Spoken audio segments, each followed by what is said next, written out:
We are now unmuted. Hello, everyone. Oh my goodness, look at how busy the screen is.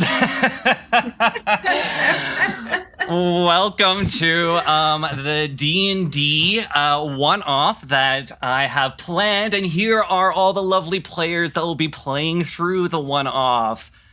We'll be going through just a quick little introduction before we get into it, before we get into the game. So players, introduce yourselves, tell us your preferred pronouns, and maybe your experience in role-playing, and just very quick. Let's do this quick. So I'm Jamazing, also go by Jamie, Jamay, DM in this case, he, him pronouns, and I have been I've been role-playing since high school, but I've been a DM since 2010-ish, so a good 11 years at this. Let's go clockwise around. So Tim, why don't you go next? Well, I'm Tim. My preferred pronouns are he and him. I've been role-playing probably about as long as Jamie has. I think he might have been the one who bug. So I've played in a lot of different systems, Pathfinder, World of Darkness is my favorite. So, and I also play in Jamie's other campaign that on a weekly basis. Yeah. You're cutting out a little bit as you talk, Tim. You might want to just lower that voice detection bar in the voice and video settings on Discord. Just a little bit. Every kind of fifth word was just cut out there. Omar! Okay. Yes. My name is Omar. He, him. This is my first time ever playing Dungeons & Dragons, ever. So, the whole create a character process was really fun, but the creating a character thing isn't new to me because I was in improv and theater and stuff ever since perfect. I was a freshman in high school. So the whole character development stuff has always been something that I've loved, but I've never actually gotten to do a full-blown adventure. It's gonna be fun. Yeah, we're excited to have you. And I'm not sure if I already said it. I've said so many things already. But this is a beginner-friendly game for viewers, and because of we have some newbie players as well, I will be explaining how a lot of the rules work very quickly, so that everyone's hopefully a little bit on the same page. As well, there is an extension add-on on the screen. So if you hover over the screen, you'll see D&D Beyond, and you will have access to each of the characters' character sheets if you want to take a look at what they can do. Okay, next, Sin. It's me. I'm going through puberty, apparently. My name is Sin. My preferred pronouns are they and them. I'm beginnery. I literally just started playing last year. With some IRL friends, so this is my, fourth campaign that I've been in. I'm very excited. Very cool. 4 campaigns or 4 times that you've played, would you say? 4 days 4 of playing? campaigns. Oh, yeah, okay. You're pretty experienced then. That's pretty good, I would say. Great. Kelpor, or sorry, Nightwing is what I meant to say. Either one. Yes. I'm Nightwing. Pronouns are he, him. I have been role-playing since I was a little boy, and I picked up a stick and started sword fighting with my friends who had no idea what I was doing. But I only got into D&D about a year ago. I'm in 3 long-term campaigns right now, one of which is Vampire the Masquerade that I run. Ooh. Yes, when you said World of Darkness, I almost shot out of my seat. I know. But yeah, I'm in 2 long runnings. I've been through a bunch of one-shots for D&D, and yeah, I'm here to do stuff and things. Excited to have you, Nightwing. You are the only one out of the group that is total threw the cast out into the internet. You were like, hey, that looks fun. I'll join you and join. Everybody else are people that I know either in person or online. Sir Banana would have been another complete new to me introduction, but obviously he's not here anymore. So Nightwing, really awesome for you to reach out and to join, and I'm super happy to have you. Super excited. Yes, Goblin. Hi everyone, I'm Goblin, or if you want to know, my real name is Attila, which is kind of a weird one for people in the US at least. Um, I've been playing D&D for about 8 years now, and I've been kind of a forever DM ever since I've started. Oh yeah. I mainly play with beginner players, so I was happy to join in a game where there are some people who are playing for the first time. And well, I rarely get to play as a PC, so it's gonna be exciting for me as well. Woo! This whole Forever DM thing was kind of how I got my DM roulette. I won't get into DM roulette right now, but I feel you on the wanting to be a player, once in a while for sure. It feels amazing to do it. Very happy to have you, Goblin, as well. Everyone, I'm very happy. Everyone, I'm a happy person, I guess, but Goblin, you are playing 6 hours ahead of us, I believe. So quite late in the evening. Yeah, it's 6 p.m. here. Wow. And so for everyone, as I'm thinking of things, I'm describing it, this will be essentially how this whole day will go, I promise you. We are going to be playing probably today a minimum of 4 hours, a maximum of 6.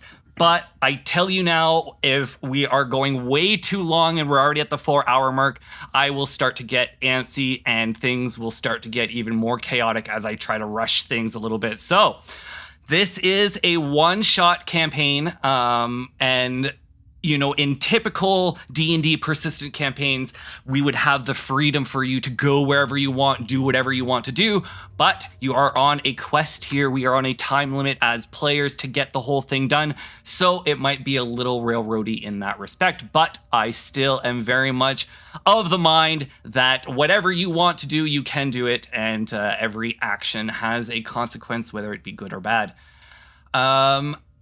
Fairy Lee. Hi, Fairy Lee. I also go by Fairy or Lee. My pronouns are they, them, and I've been playing an RPG since about 2007. Started off with D&D, but I've also gone into other campaigns like World of Darkness. And yeah, happy to be here.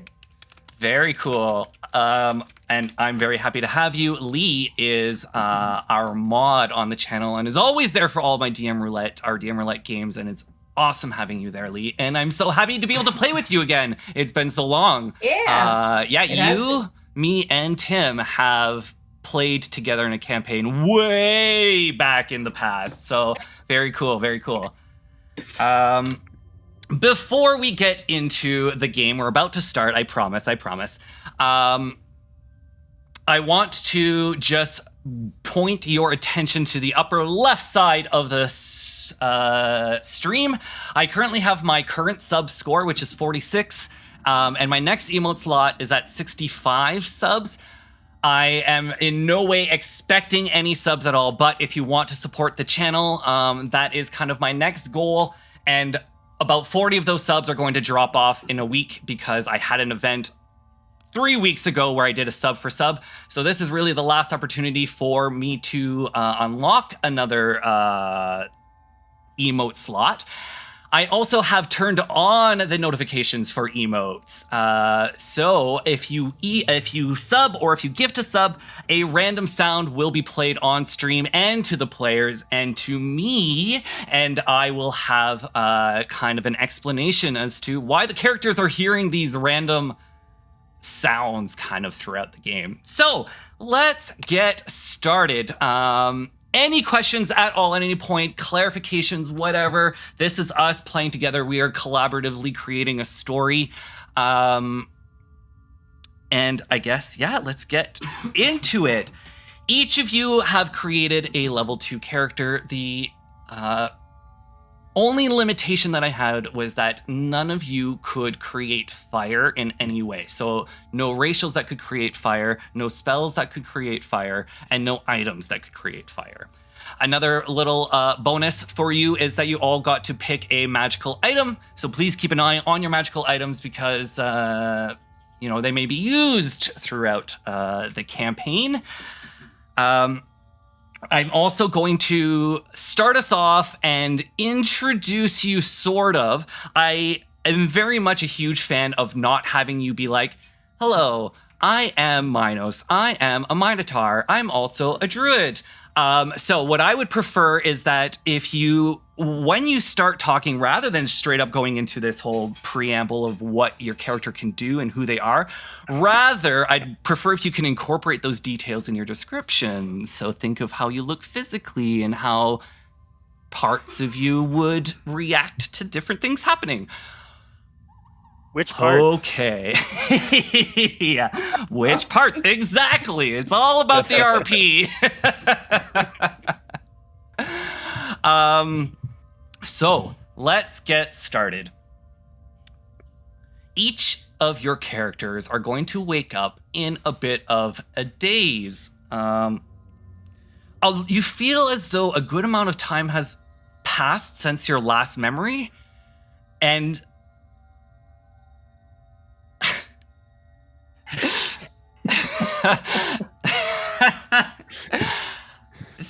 perfect time for me to just like find my words.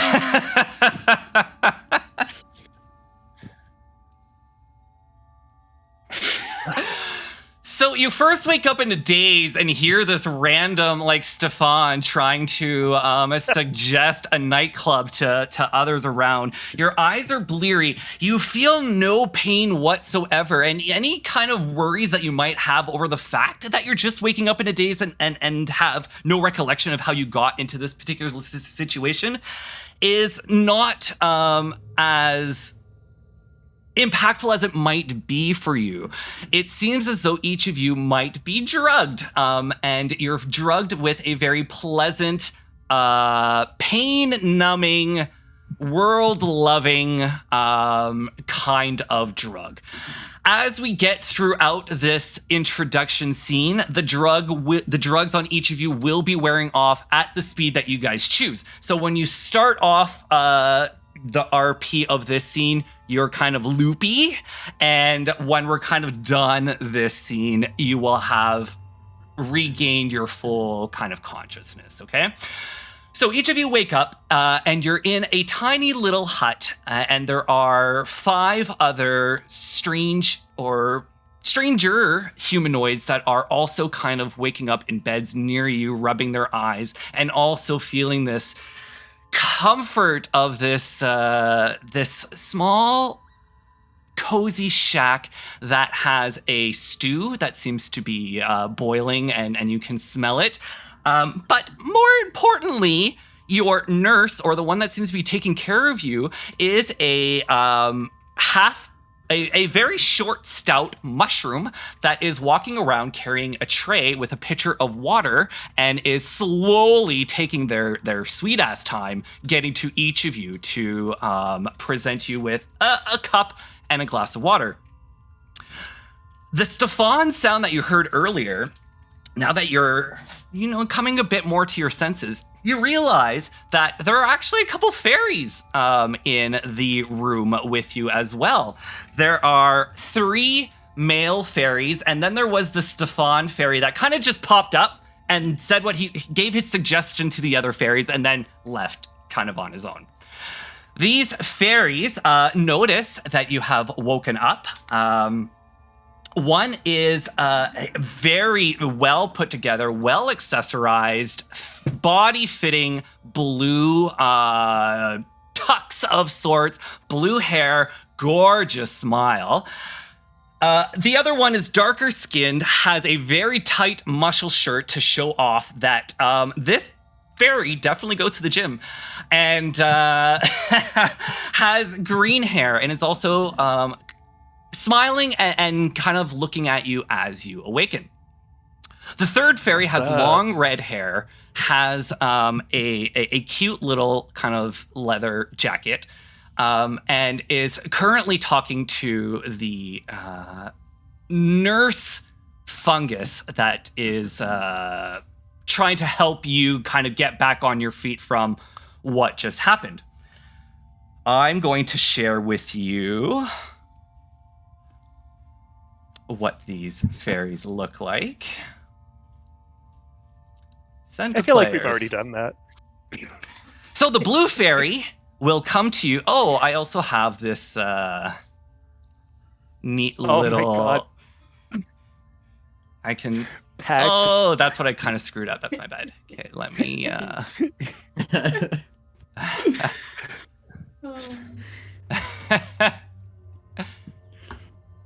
So let me just hide that again. So yes, the blue fairy with his great big smile flutters over to you. Hey, you finally woke up! Oh my god, Heroes of Heart, I can't believe the ritual actually worked! Hi. Love you all. My name's Pix. This is my brother, Pex. Pex will respond, hey, bros and bras. And Pix will then point to the other red fairy. And that's our other brother, Pox. And Pox, you'll overhear him say to the nurse mushroom, you know, there are only two types of mushroom genders, fung hims and fung hers. Goes back to Pix.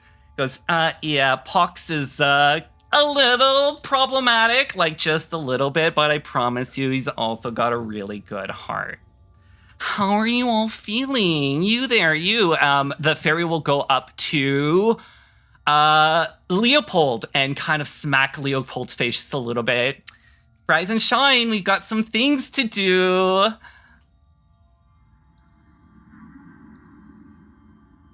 Oh, I can't hear you. Sorry, I'm back. Okay, cool. I get so nervous thinking it's on my end. What time is it? I should be writing my biography. Yeah. Don't worry about that. Where we're at, time is an illusion. No, not really. We'll send you back once the job is done at the moment that we took you, give or take a couple hours, maybe, depending on how fast our Heroes of Heart are to save the fungi folk. Pix will look over to Slim and flutter on over. Hey, big guy. It took quite a bit of strength to pull you through the portal. Where's my family?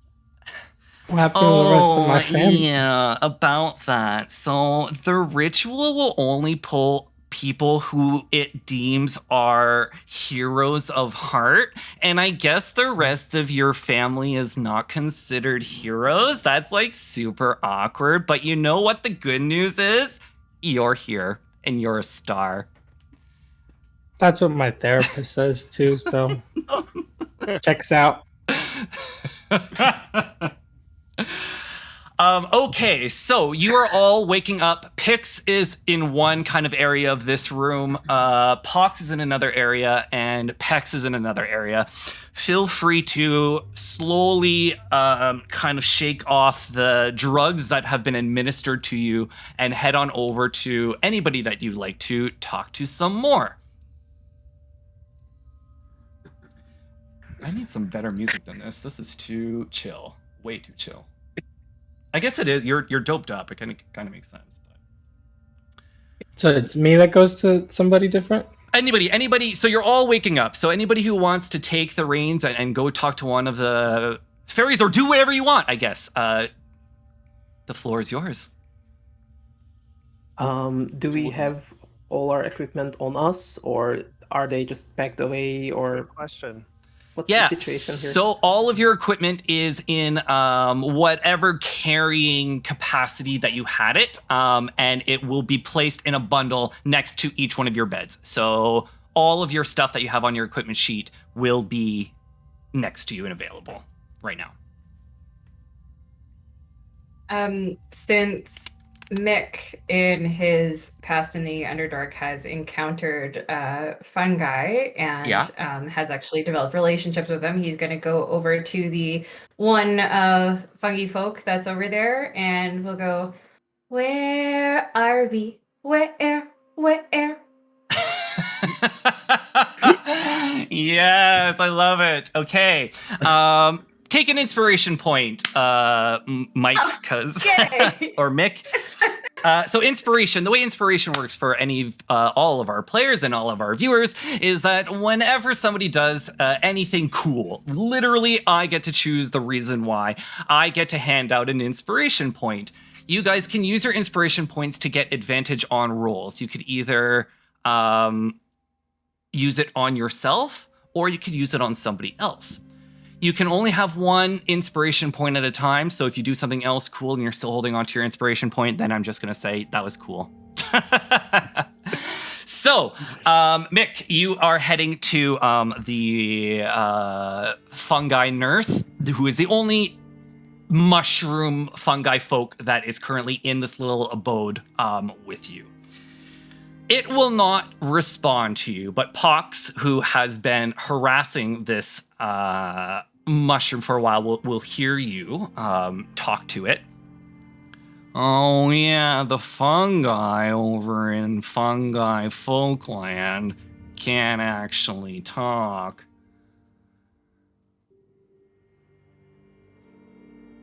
He says to you. And you answer my question? Well, I kind of just did, but I suppose if you need me to repeat it already, you're in Fungi Folkland. You must know about Fungi Folkland. It's where all the celebrity fairies go in order to get away from the Pixie-Razzi.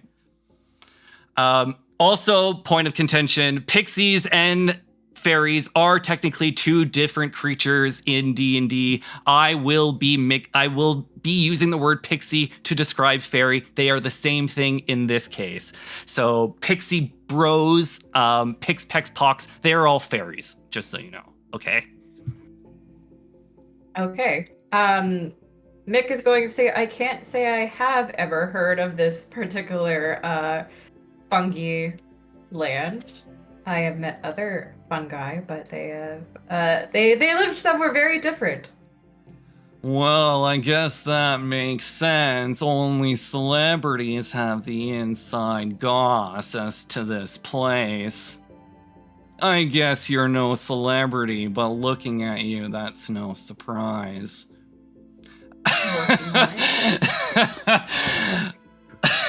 Yeah, Pox is a bit problematic. Pashe, next person, please. Let's get a little intro for each of you here. All right, if I may, Leopold is basically looking through his stuff and grumbling under his nose. Never in my 277 years have I been abducted by fairies. This is outrageous. And I can't even find my stuff. It's all organized differently. I can't take this. Yeah, sorry, bruh. We just cast the spell, and I'm so good at lifting that I pulled all of you out through the portal. It was actually only supposed to be 5 people, but 6 of you came out because I'm just so strong. Says Pex. I mean, I'm not technically heavy, even though my equipment is. But yeah, great work, I guess. Pex will look at you and then will look at the 2 Luxodon, so 2 elephant people, and goes, yeah, but, you know, I carry 2 Luxodon. That's gotta be a world record. I should go drink my protein. And just like it's his first time ever looking around in the room, really, Leopold just looks around and stares at the 2 towering Loxodons and all the other people, and it's like, wow, this day is definitely most unusual. So, oh, go ahead. I was So upon hearing that they are in the this fungi, this like kind of low-key famous fungus world, New actually has heard rumor of such a place and kind of like bolts up and goes, "Oh my god, this place! It's real!"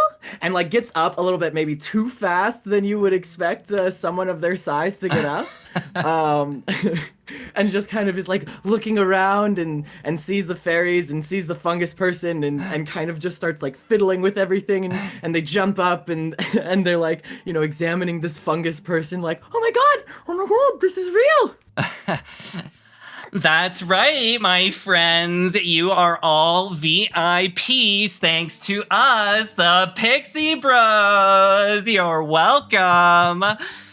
But, I mean, there is a reason why we pulled you all here. And, you know, celebrities just really don't like doing things themselves. So it just makes sense for Heroes of Heart to take on this particular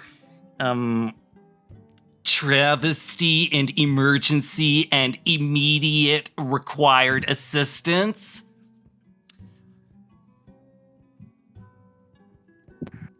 Kelfor would be just putting his armor on this entire time. He just stands up when he hears that. Who needs protecting? And he'll just rush over to the fungi folk and lift them and hold them. I'll protect you with my life. the mushroom nurse will kind of flail a little bit at being uncertain as to what's happening. Pix will continue. And he goes, yeah, it's actually like the biggest scandal to ever hit fungi folkland. But Monarch Mush-Mush is like sick with a darkness. And if nobody stops this darkness, then, you know, our retreat location is totally going to just go up in smoke. We can't let that happen. This is the only place we actually get a break from being so wanted and sought after. And he kind of like looks and is like expecting like a picture to get taken of him, and then kind of like shakes it off a little bit. So I start to get a little frustrated because I was actually at a family reunion and I was having a lot of fun, and nobody. Well, you said earlier that time's kind of like an illusion, so it's just like the quicker that we get done, the quicker we get put back to as close as possible. Mm-hmm. So I kind of just rush up to Pex, who is just talking about how they're super strong because they lifted me up, and I'm a little self-conscious about my weight, so I don't want him to be bragging about that. But I go up to him and I lift him up and I hold him up and I put him right next to my tusk so I can see him. And I'm like, what do you need so that I can go? In this moment, Slim, as you're walking to go talk to Pex, you will notice New. And I do know that you two have a bit of connection. Just so you know, you've noticed New, you can RP. You two can RP whatever you want at any point that you want, okay? Yeah, so it seems like, you know, this darkness is overtaking Monarch Mush-Mush, and it's quite dangerous. So, you know, I'm like so strong, but I can't do it on my own. Everyone needs a hand once in a while, so that's why I pulled you through. So any of your successes are kind of like there are successes as well. But we can go, if you guys are ready, we can go see Monarch Mush-Mush. Like you said, I noticed New in the corner. I waited for Pex to finish what he was saying, but I kind of just ignored what he was talking about. And I just looked over at New and I was like, wait a second. Why weren't you at the reunion? I haven't seen you there in years. So New's been kind of like just amazed, and a random fairy pops in and starts singing "She Needs a Hero."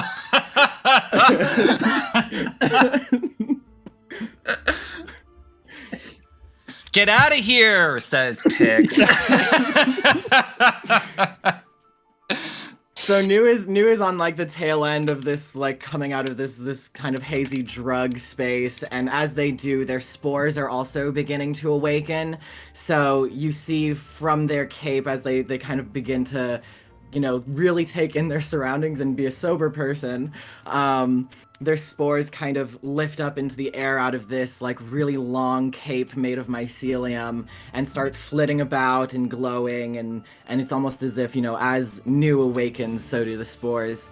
And New hears Slim and turns to him and I thought you were all hi. Oh my God. You look a little different. Well, a few decades pass and suddenly you're 160 something. I guess I got busy. And as they say this, the spores kind of like shake as if with their own laughter. Kind of almost kind of nervously, like I kind of got busy with my friends here. And they gesture towards the spores and the some of the mushrooms that are growing out of their cape.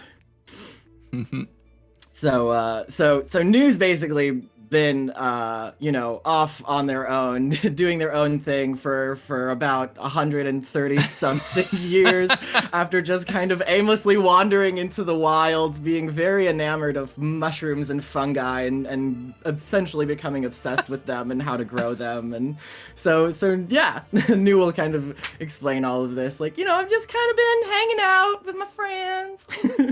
So I kind of stare at them confused and just kind of questioning what they're saying. And then I just run over, galloping, making as much of an earth-shattering sound as I can and give them a nice big hug. Just excited to see them. So New will have like, just a couple tears rolling from their eyes. They New doesn't forget, but New got real distracted for a long time and out of sight, out of mind. And like, now there's family here. Oh my God. New will embrace Slim back. Aww.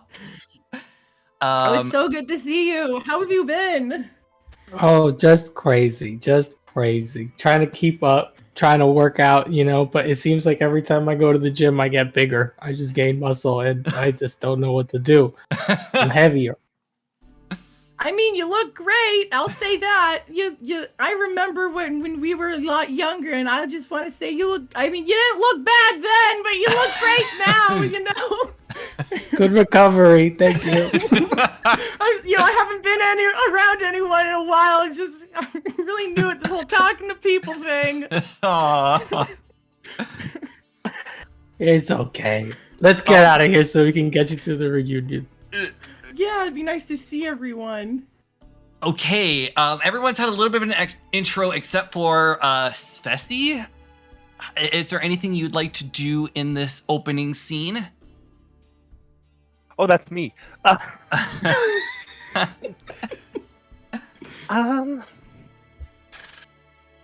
Sveti will rise from the bed and move with sort of a sinuous fluidity towards the stew that's brewing and give it a sniff. Okay, once you look at the stew, it's just a variety of mushrooms and some sort of mushroom gravy as well. Svesi will do his best to repress a gag and immediately turn away.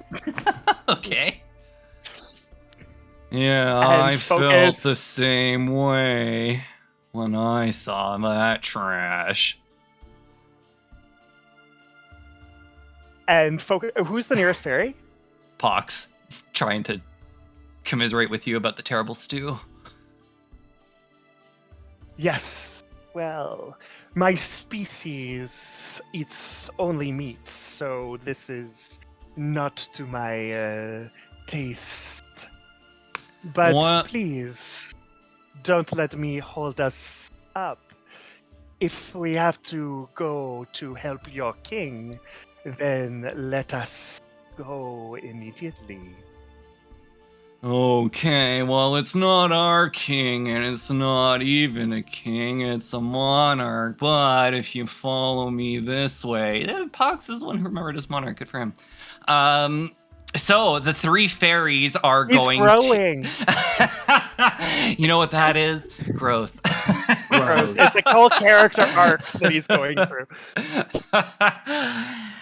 So the 3 fairies are going to, yes, escort the party out of the tiny abode. And when the door opens, so it's a, the whole place is a very kind of thin wood, but it's not quite wood. It's a special wood. But when it opens, when the door opens, it swings open very easily. And the entirety of the grove that is Fungi Folk land becomes apparent to you, and it's this beautiful array of all kinds of mushrooms, both used as structures and as plants and as folk that are going around in the grove doing whatever it is that... Oh my God, we told you to get out of here. She's just right outside the door to like restart her solo. I'd like to hit something. So Pix will scare off that fairy again.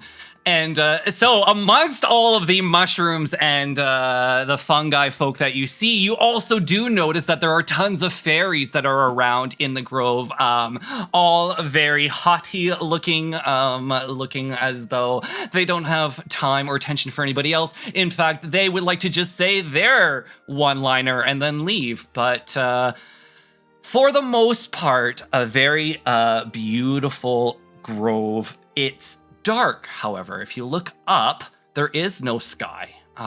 It is darkness all the way as far as you can see above you. A lot of the pathways in this grove are cobblestone and have been lit up with mushrooms that tend to themselves glow. So they provide a small glow and people can see around this grove. In the middle of the grove, on a hill, towering over everything else in Fungi Folk land, is a giant toadstool. So while all of the other mushroom structures might range 2 stories, 3 stories if it's very impressive, up on this hill, this toadstool is a whopping like 10, 12 stories high. It's essentially a skyscraper toadstool to everything else in the grove. Its stalk is humongous. Its cap is humongous. But at this distance, even though it's in the middle of the grove and you're kind of on the outskirts, you know, it would take you probably 10, 15 minutes walk to get to this hill. Even from here, you can see that this giant mushroom is tilted a little bit. Its yellowish stalk is actually more of a gray.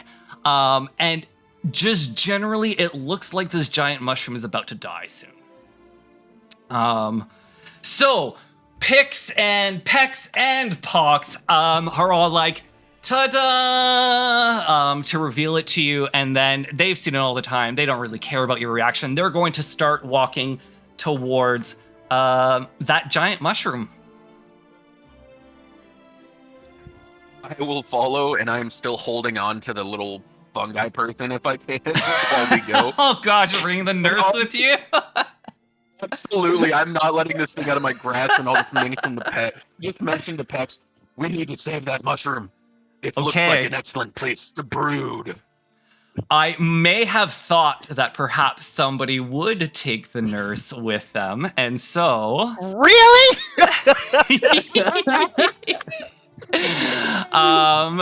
And I'm also going to put it on the overlay.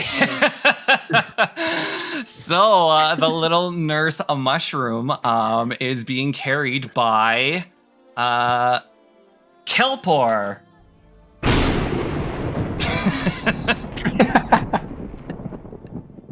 Floats around in the sky. God damn, not again.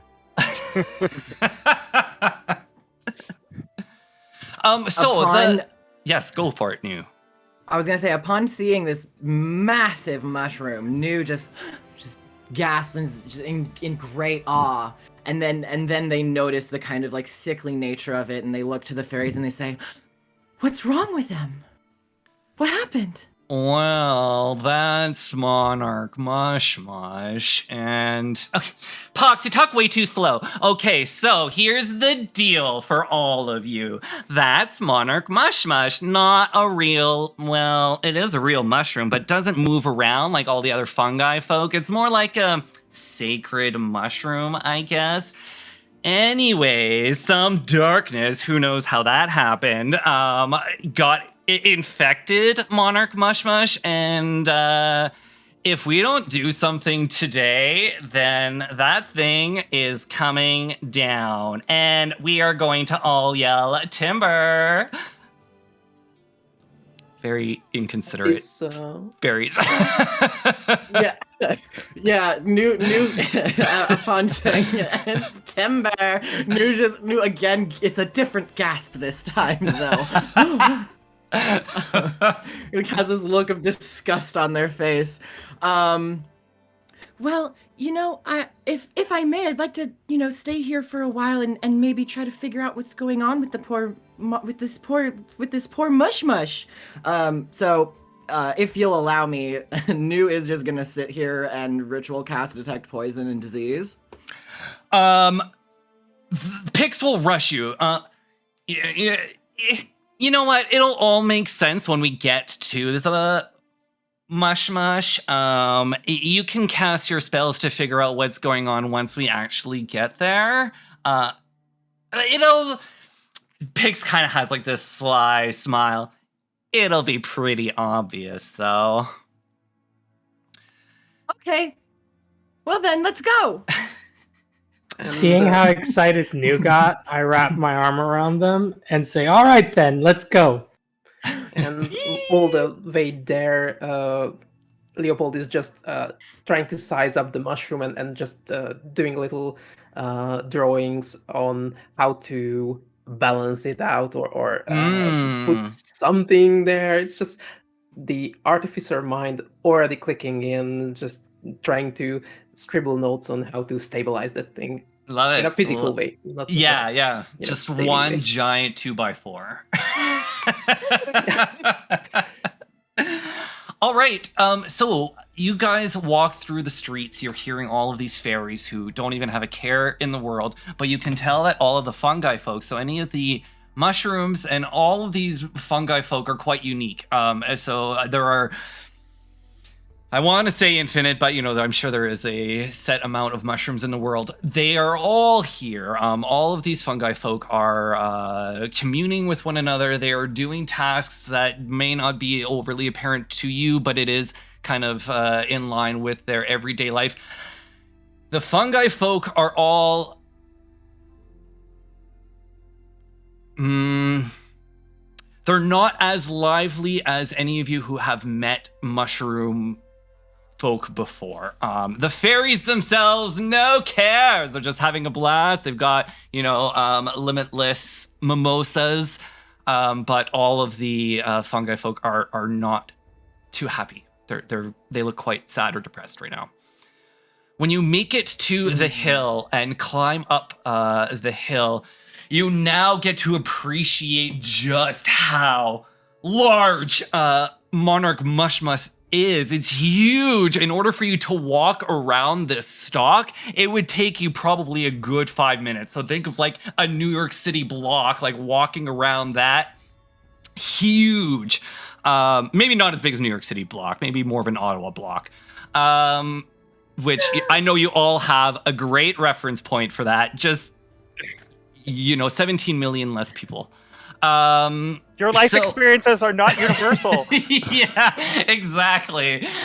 My greatest weakness as a DM, if I may, perhaps there is another weakness. So my greatest weakness that I have self-identified is that I am very bad with descriptions, describing things, places, and people. So if at any point during a scene, you feel like there should be more to it, or you think of something that could potentially be in that scene, please feel free to ask if you can populate it. So, do I see a ladder up against the wall? of course, this is a place that there'd be a ladder. That kind of stuff. You know, I once again, my descriptions are going to be pretty bare bones, basic Open. bitch. Open. Not long We're before you. creating. Oh, actually, new. Now would be the time that you could cast your spell if you want. When you do make it to Mush-Mush, now that you're much closer, you do get another distinguishing detail about what's happening here. Mush-Mush stalk is supposed to be kind of a yellowish white. You see other toadstools around that are like fully healthy, bright whites, yellows. They look great. Mush-Mush's is more of a gray, but also thousands and thousands and thousands of tiny pick pricks that are black. That's actually where the gray is coming from. Some of these holes, some of these dark spots have been merging and causing this kind of grayish overtone across the whole entire stalk. Ugh. Should I be saying another word than stalk? Maybe stem? Should I? What? I should have looked that stock up. is good too. Stock is good, yeah. Okay, great. Both Cool. are good. Cool. We'll allow it. I wasn't sure specifically what a This mushroom time. staff is, I guess. But yeah, stock, we're going to keep saying that. So before New sits down to do a little ritual casting, they are gonna do a deep sniff of the air to see if they can kind of like tell if they can kind of like surmise, like, is there like a really particular odor to this stench? Stipe. Stipe. Yes, Is there a particular give odor me... to this stench that might illuminate what's going on here? Yeah, give me a nature roll, please. So this will be ! check space nature. Gotcha. As I see you sniffing, I'll just say, I'm sorry, I had something bad last night. It's not agreeing with my stomach. 1 second. Hello? It's my bad. It's Check. because the Avray bot is not in this Discord. So I'm just gonna do permissions, add a role, which is this. Yes, perfect. Oh, meanwhile, Dangerous familiar machines, music. done. Okay, try it again, please, New. I will once again sniff the air. So you sniff at the air and you definitely get a tinge of something that would not be associated to a typical mushroom smell. And that extra smell you're smelling is gasoline. Oh. Quite pungent. Yeah. Okay. New will take in this information and sit down and try to figure out what exactly is going on here, because clearly this mush-mush is not bueno. Okay, so you are casting one of your spells as a ritual. Yes. Which means it takes Yes. 10 minutes for you to do that? Yes. Okay, in that 10 minutes, so what do the rest of you wish to what 10 minutes lead. tasks would you like to do during this 10 minutes while we wait for New? Do we see the prick marks too in Mush-Mush? When we Yes, saw them? everybody sees the prick marks, yeah. Seeing that, he'll, with, the little thing in his hand still, Kelpor will, use Divine Sense. He'll just look around. He'll just look around. It's always there. It's always there. I'll go ahead and use Divine Sense to see if I sense anything. Okay. You do not sense any of the creatures that would be highlighted from a Divine Sense.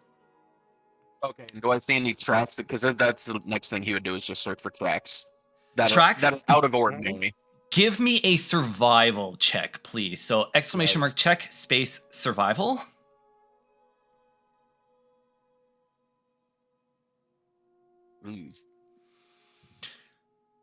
What you notice is that these pinpricks that are on Mush-Mush, as you're trying to like follow perhaps a path onto the ground, it never reaches the ground.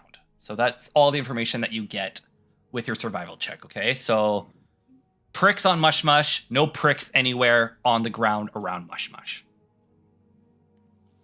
Others, we don't have to each have everything all the time. I just want to give you the opportunity. So if you pipe up and say you want to do something, we'll play it. And if you don't feel like you want to do anything at this particular time, I'll just move on. So anybody else? Bessie would like... Oh, go ahead. Go ahead. I can wait. Nick is wondering if the mushrooms have any kind of spoken language that we just don't understand, or if they just don't speak. Because they communicate telepathically or something. Give me a nature roll as well, please. So exclamation mark check space nature.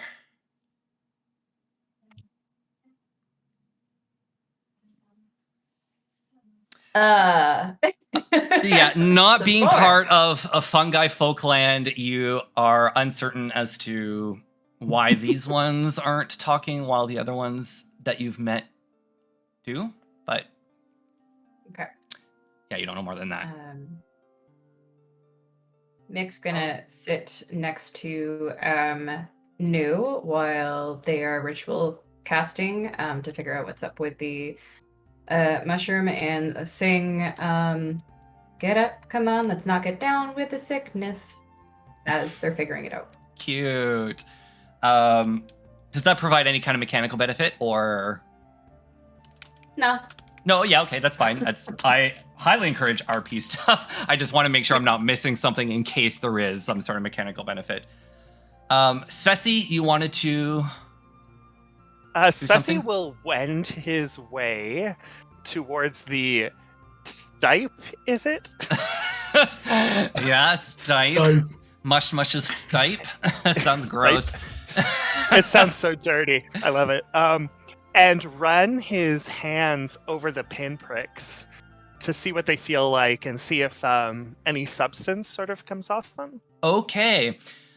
So when you put your hand on the pinpricks, it feels very much like they are holes that have been punctured from the outside and gone in. So it's like you're touching holes, essentially. There is no substance leaking on Mush-Mush or anything from your touch, though. Okay, right before New is going to be able to finish their cast of their spell, a darkness is going to appear some like 6 stories up on Mush-Mush's stipe. This darkness looks like it, kind of like a sea urchin, the black kind of spikes, but it also has this kind of misty veil around it as well. It's currently rolling around on Mush-Mush's stipe, and its urchin-like needles is what's kind of digging into Mush-Mush's flesh to move around. As it moves out, it rips at the flesh that is Mush-Mush. I'm going to send you a picture. This is not, I should have found, I don't know. That's the picture just to match the art of the other art that I'm doing. But serious situation. Yeah, very serious, very serious. Super serial. A dark voice will emanate. Well, if it isn't the heroes of Heart come to stop me at last. You hear? How far away is the He's 10, 6, like 60, 70 feet up, and it is itself about 2 stories tall as well. So it's like 20 feet large, like 20 feet by 20 feet. And it's 60 feet up Monarch Mush-Mush's stalk. Spessy would fire an Eldritch Blast at it. Okay. As you do, before you even cast it, Yeah. Ah, you heroes of heart, so impatient. Then I guess I'll get rid of you like I got rid of the others.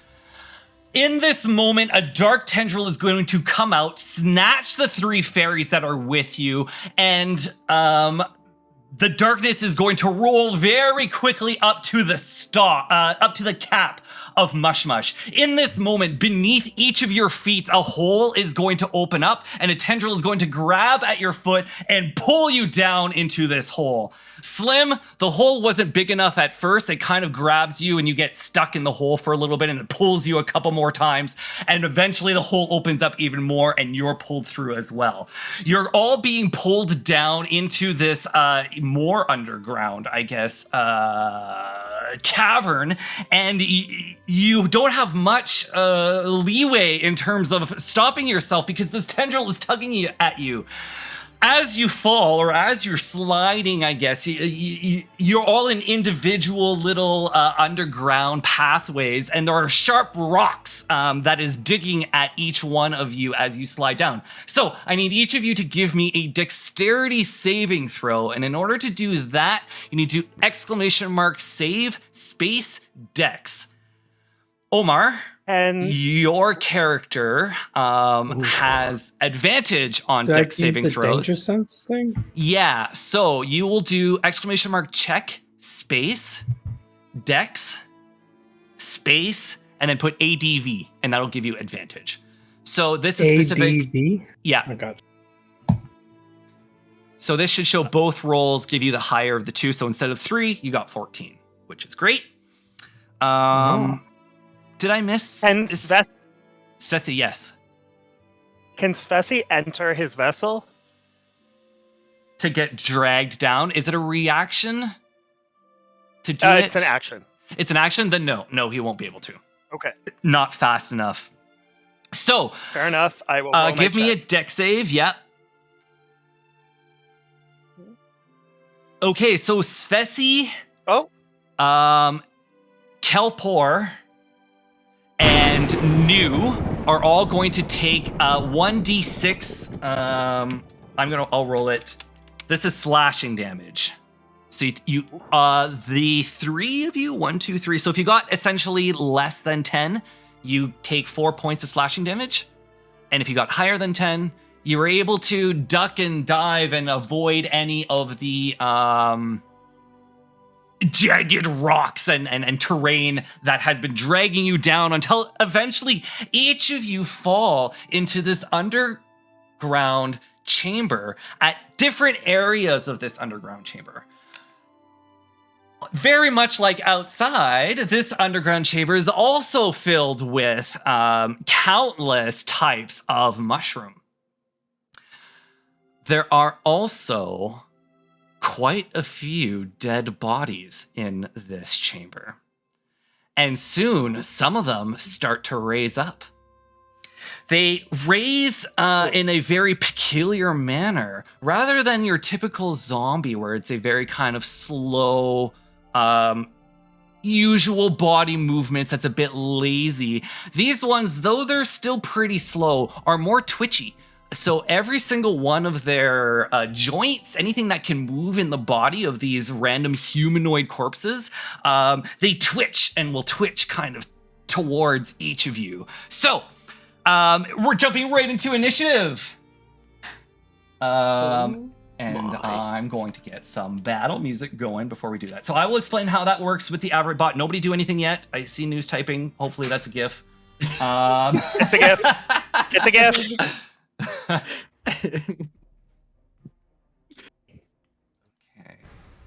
Ooh, that seems cool. Okay, so luckily Avray makes this super easy. I started the battle in Avray. For each of you to join, all you need to do is type in it and then space and join. This will automatically put you into... I'm sorry? Sorry, no, I'm just being a goof. Oh, okay. No goofing around. Serious. So, let me Didn't you give see the urchin? We're trying to take this seriously with the urchin and this mushroom that I'm still holding on to, all right? Oh my god, did it fall in the hole too? It I did. was holding on to it. It was Yeah. Oh no! It's down there with you. I checked to make sure it didn't take any of the damage. I wanted to hold it, like, so I took the damage. Is the mushroom okay? Is the mushroom is okay? Yes. Kelpor took kind of like the full brunt of what was going on there. This So is a family show. here This is the are worst day of that mushroom's life, by the way. Like, it shows up to work, it gets kidnapped and thrown in a spike hole. So these are the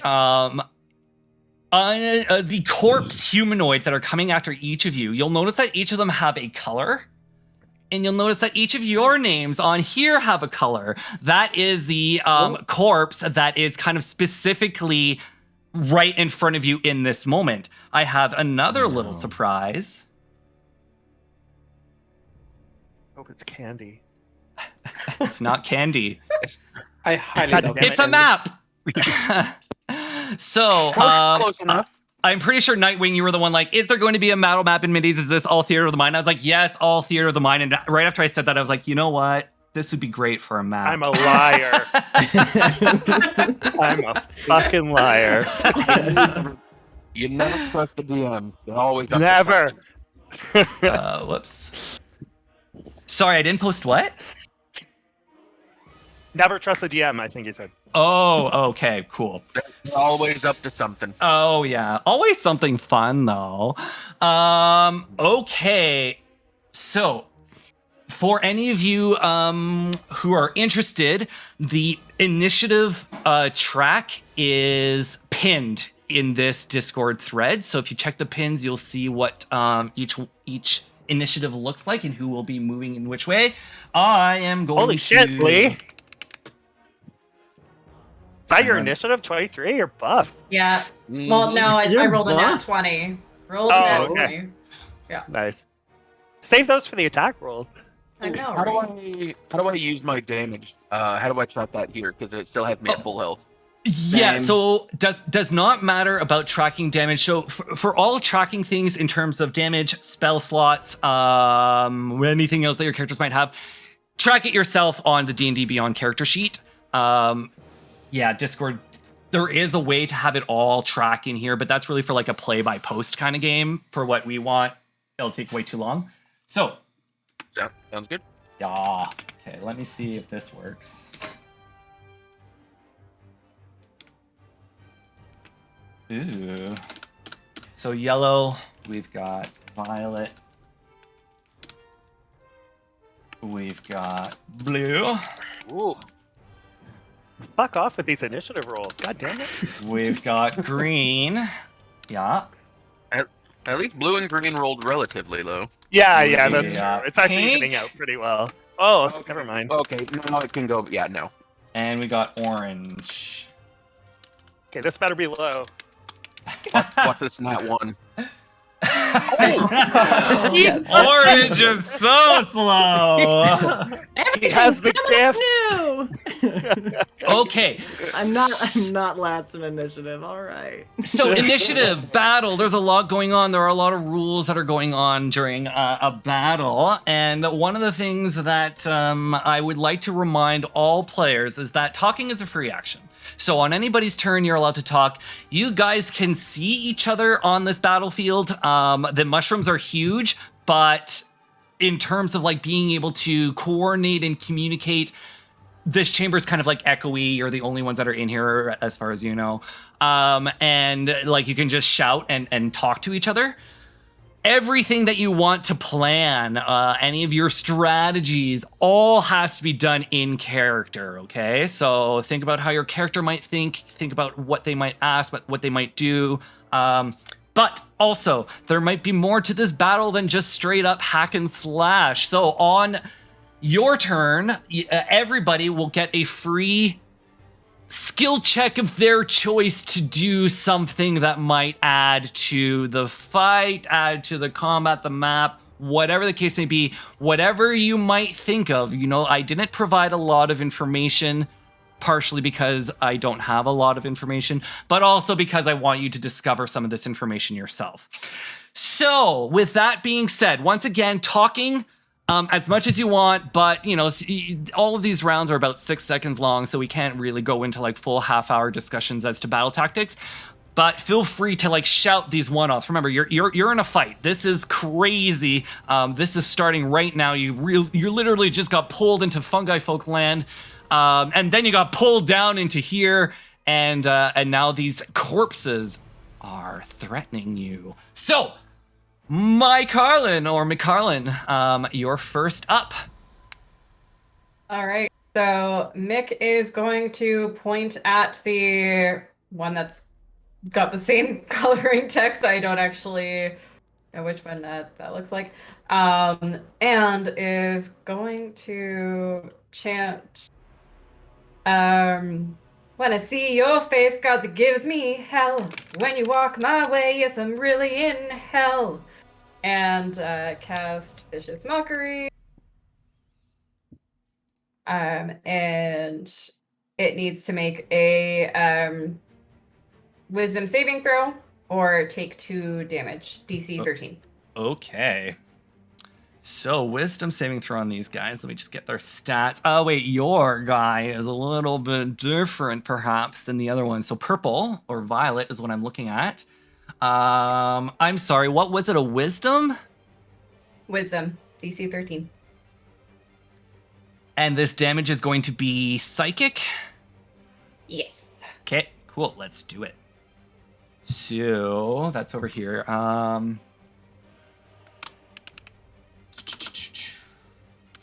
So, also for movement, that's okay. I'm going to share the map with you every time something requires the map to get shared, so I'll share that into Discord. I'm also going to bring up the Discord because I'm the only one that can actively move everyone. So on your turn, if you feel like moving, let me know. I put a scale, so if we show this on the side, that rainbow bar, that is one kind of full movements amount in here. I will keep that screen up and I will move you guys. So you guys will just say, a little bit more to the north, left, right, whatever you want. I'll get your characters to where they want them to be, okay? So, first, Vicious Mockery is a roll that is a Wisdom saving throw, which it failed. So it takes 2. Violet takes 2. Yes. And Mick is going to look around at the rest of the party and try to figure out who would be the most buff or like hard-hitting person in the crew. Yeah, I guess an elephant, but that's just me. That would be Mick's guess, but from looking around, what would... From the team? Yeah. You're looking at a pretty, in terms of muscle, Slim is your best bet. But Kelpor is looking mighty thick over there as well. All right. Even underground. Considering this thunder that happens every time we hear Kelpor's name, Mick is going to point at Kelpor and say, I need a... Oh. And give some bardic inspiration to Kelpor. Nice.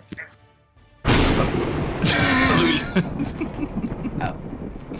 It didn't come up. Can we get the Kelpor counter? So this kind of thing, you'll have to kind of describe it. Describe what you're doing, what benefit. Oh gosh, that's 2 times, right? But in terms of popping it up in Discord is kind of very funky. So describe how you're providing the benefit and then tell Nightwing what that benefit is, please. So as I say over to Kelpor that I need a hero, it means that in the next 10 minutes, he has the ability to add a d6 to an ability check, attack roll, or saving throw. And the d6 can be added after seeing the roll, but not before knowing whether but not after knowing whether it saves or succeeds or fails. Okay. Nightwing and Lee, both of you will keep track of that so that I don't have to remind you about that. Sound good? Yep. And I'll So look I don't back at- have to. Yeah, and I'll just look back at Lee. Your voice is so pleasant. I think you should have given the bardic inspiration to the mushroom prisoner myself. But, you play your character how you want. This mushroom is here on its own will. It loves me. Oh no! That's mixed. In fact, Kelpor, in your mind, you're actually going to hear a tiny voice. Please don't hurt me. Is what you'll hear. Lee, before we finish your turn, is there a skill check or any kind of other thing that you'd like to do? Even movement, technically, if you want to. So Mick, being squishy, would like to be further away from anything that might hit him. So if he can move away, that would be good. Describe your path to me, please. Got you here. Uh-oh. Hello. There I am. Yeah. Like, as I'm moving, you can see me in directly- Discord, right? Yeah, If you is see me in directly Discord. south of me a friendly? This? Like south This? east? Yeah, the pink person? Yeah, Yeah. that's good old Slim right there. Oh, Mick is gonna hide behind Slim. Okay, you're gonna... Just going directly south. Yeah. Okay, There you go. cool. Anything else, Lee? I think I'm good. I'm not sure what else I would try and invest or figure out with a check. So yeah. Yep, sure thing. Okay, so yellow goes. This yellow creature that I didn't label because I'm not wise. Undo that. Hey, no, not yellow. No. It's going to move and attack on Ceci. Like that. Will it Okay. yell Lorem Ipsum really loud while doing so? Who? Ceci? That yellow thing, because you accidentally pasted the Lorem Ipsum thing. Oh gosh, it's some crazy Latin incantation. Okay, so it's R. Sorry, I gotta remind myself which one the yellow one is. It's this one. +3. This is going to be versus your AC. And it's going to swing and a miss. 100%. So Ah! as this thing twitch and moves towards you, it goes to swipe twitchily with its hand and claw kind of at you. But as it darts out too fast, its whole arm's gonna pop off. And miss you. I guess you could say I'm disarming. I can also say it's your turn. Yeah. So he's. Are there op attacks, or is it disadvantage for range when you're adjacent? When you're adjacent, it is disadvantaged with range, and yes, there are opportunity attacks in this. So if you were to For range roll, or making- no, not for range. If you're rolling at range, it's just Okay. a disadvantage attack. Walking away from them, if you get out of their risky area, that's when an opportunity attack will be used against you. Unless I disengage. Unless you take an As action an to action? disengage, that's right. Cool. What about casting a spell adjacent to them? That's not an attack spell. Is that kosher? If it's a saving throw, nothing wrong with that. If it's a No, ranged there's no attack saving spell, like Eldritch Blast or something, that would still be at disadvantage. Okay, I'll just explain what I'm going to do. Yeah. And you can tell me what the deal is. So Svesi is going to summon a fog cloud around himself. Okay. Does that sound like something the zombie will eat his face for? No, it does not. Okay. Also, a point of clarification, not zombie. Corpses. Oh, sorry. Sure, just giving maybe some hints. Undead. I didn't mean to assume it's... So that's what a fog cloud is. So it creates this heavy Ooh. obscurity, if you will. Okay, let me add. I could probably add a circle. You'll have to tell me. Okay, let's Discord focus. Where is the point of this? So The I origination wanted of this. Actually, it's 20 feet, right? So it'll be roughly this large. Sure.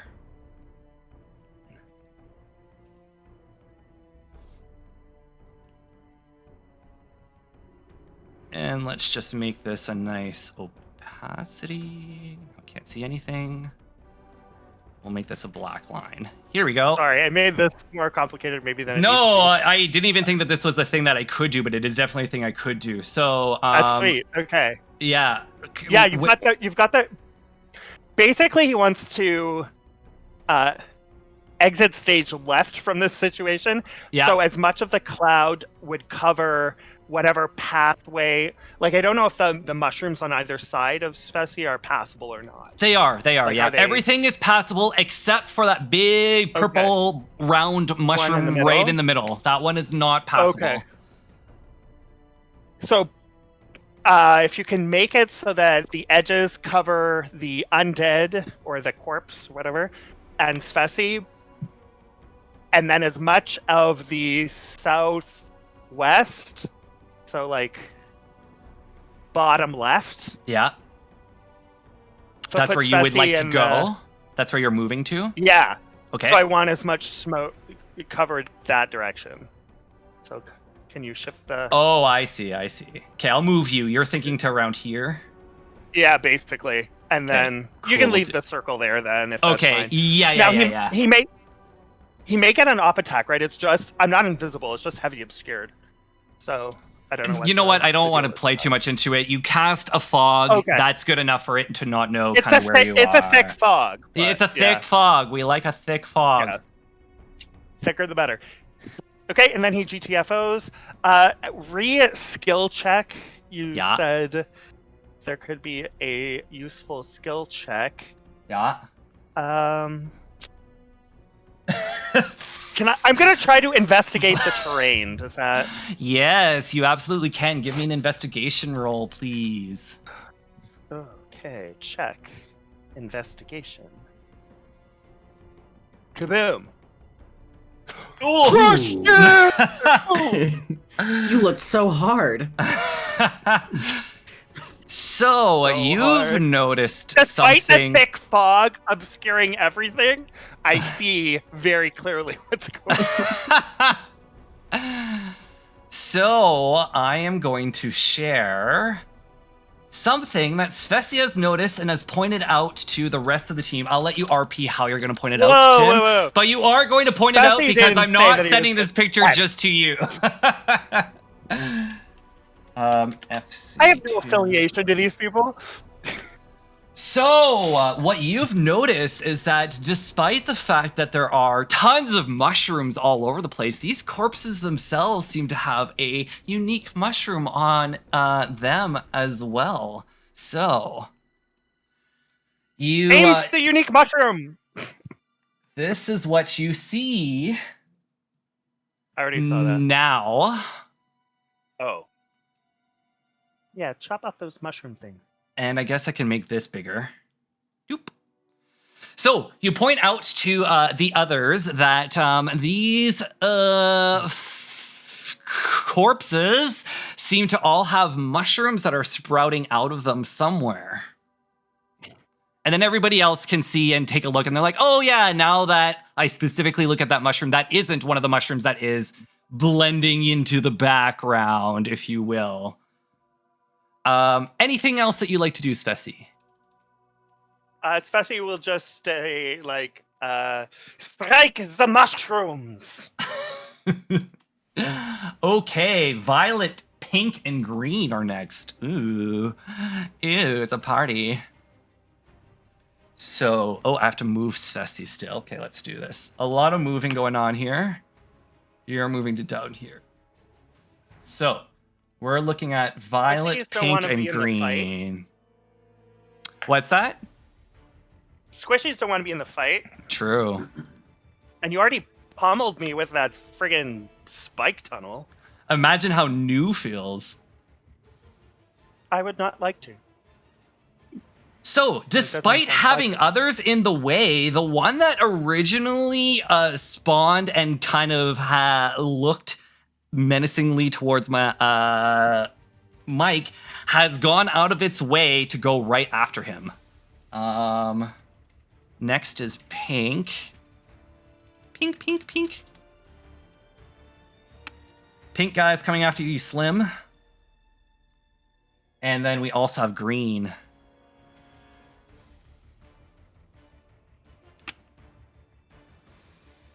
Okay, here's an update on what the map looks like. I will get this to you, but first I'm going to roll some attacks. So, 2 of these are the same, one of them is different. Which color is different?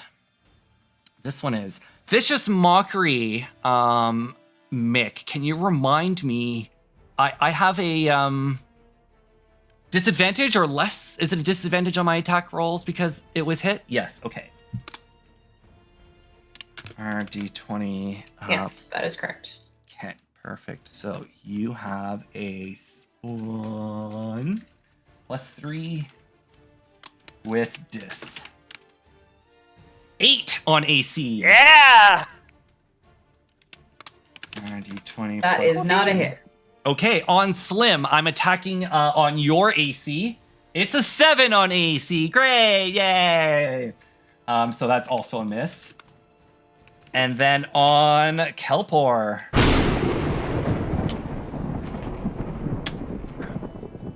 Ooh, a 19! Oh, we had some good ones for a while. Is that a hit, Kelpor, I assume? I'm not sure. Paladins can be pretty funky with their AC.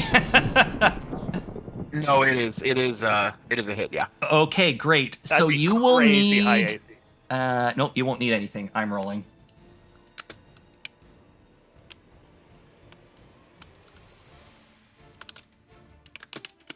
So this first D4 is slashing damage. That second D4 is poison damage. Okay? I have resistance against that, just an FYI. Yeah, so you'll take Nice. 2 from that 4 hit, so that's great. Okay. So 3 damage. This corpse, well, actually, now that you have the, I'll actually call them what I've created or what I named them. This fungi corpse is striking at you, Kelpor, and when it hits, spores release from the mushroom, and these spores kind of wrap around and get into your eyes, your nose. You start to cry a little bit. That is the poison damage that you take from it connecting. Let me get you an update. There's no on crying this in map. combat. There's no crying in combat? Not from my experience. He's trying to hit my friend. Cry is a free action. That has been my life experience, yes. So, here's an updated map. And next we have Oh, there we go. That's the one. Slim. Your turn. So I had a question. Yes. What's a reaction? Because it says that I have opportunity attack. What's that? Opportunity attack. So reactions are things that you get to essentially use at any point in a round, but you only get 1 reaction per round, okay? A bunch of people will have a bunch of stuff that they can do with their reactions, but opportunity attacks on their own is essentially if a creature is next to you and moves away from you, it is kind of making itself vulnerable to your attack, so you get a free basic attack on them. That's how an opportunity attack works. So I don't get that because he stayed next to me. Now that he's into you, you don't get it. At any point where an opportunity attack will trigger, I'll let you know. Okay. Yeah. So at this point, they're both right next to me, right? The Yes, pink they one are. and the purple Yeah. one. So I could do my rage thing. Yeah. Aha. So you don't need to cast it anywhere. You telling us yet you're going to rage, which means you have your rage things. But you can RP it. So I see new is on the other side.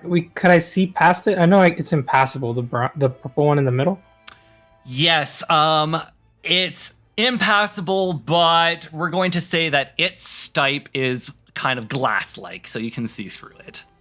Okay, That's so the I word see of the New on That's the the word far of the day. end. Stipe. Just like Domic. Can't So believe that's the I word. see my cousin New far away on the other end, and not only are they already hurt from the fall, but they have what seems to be the biggest corpse that they have to fight. So I freak out and I blow my trunk horn as loud as I can to let them know that I'm going to come to rescue them. And I go into a fit of rage and swing my maul. Okay. So one thing So before how you does that swing, work? I'll give you an option, something that the barbarian can do, but you don't have to do it, okay? Something you can do is recklessly attack. When you recklessly attack, that means you get advantage on your attack roll. So you'll roll 2 d20s in order to see if you hit. The downside of recklessly attacking is for the rest of the round, any attacks that come your way will have advantage on you. That's just for the rest of the round. So This round. not So for next round. up until it comes back to you in the initiative, essentially. Okay? Okay. Okay. Okay. So it's up to So you I'll if you probably want not to. do that because there's Okay. 2 people next to me. Okay. So I don't exclamation want to mark. get hit twice. The command is exclamation mark attack, and then Okay. space mall. Right, mall. Hopefully that'll work. Let's all go to the Okay. mall. Oh.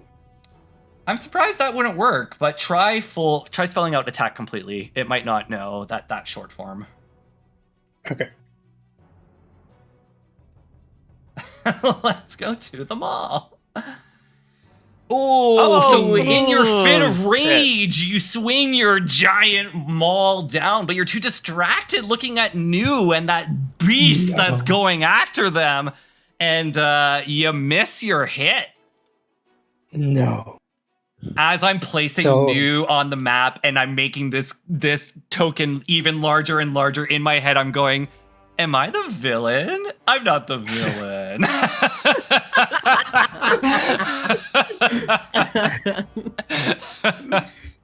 Good. Omar, is there anything else you'd like to do on your turn? Look at your skills. Perhaps there's a check that you would like to do. Though you are raging, Would so it be under keep the that in mind. traits or action?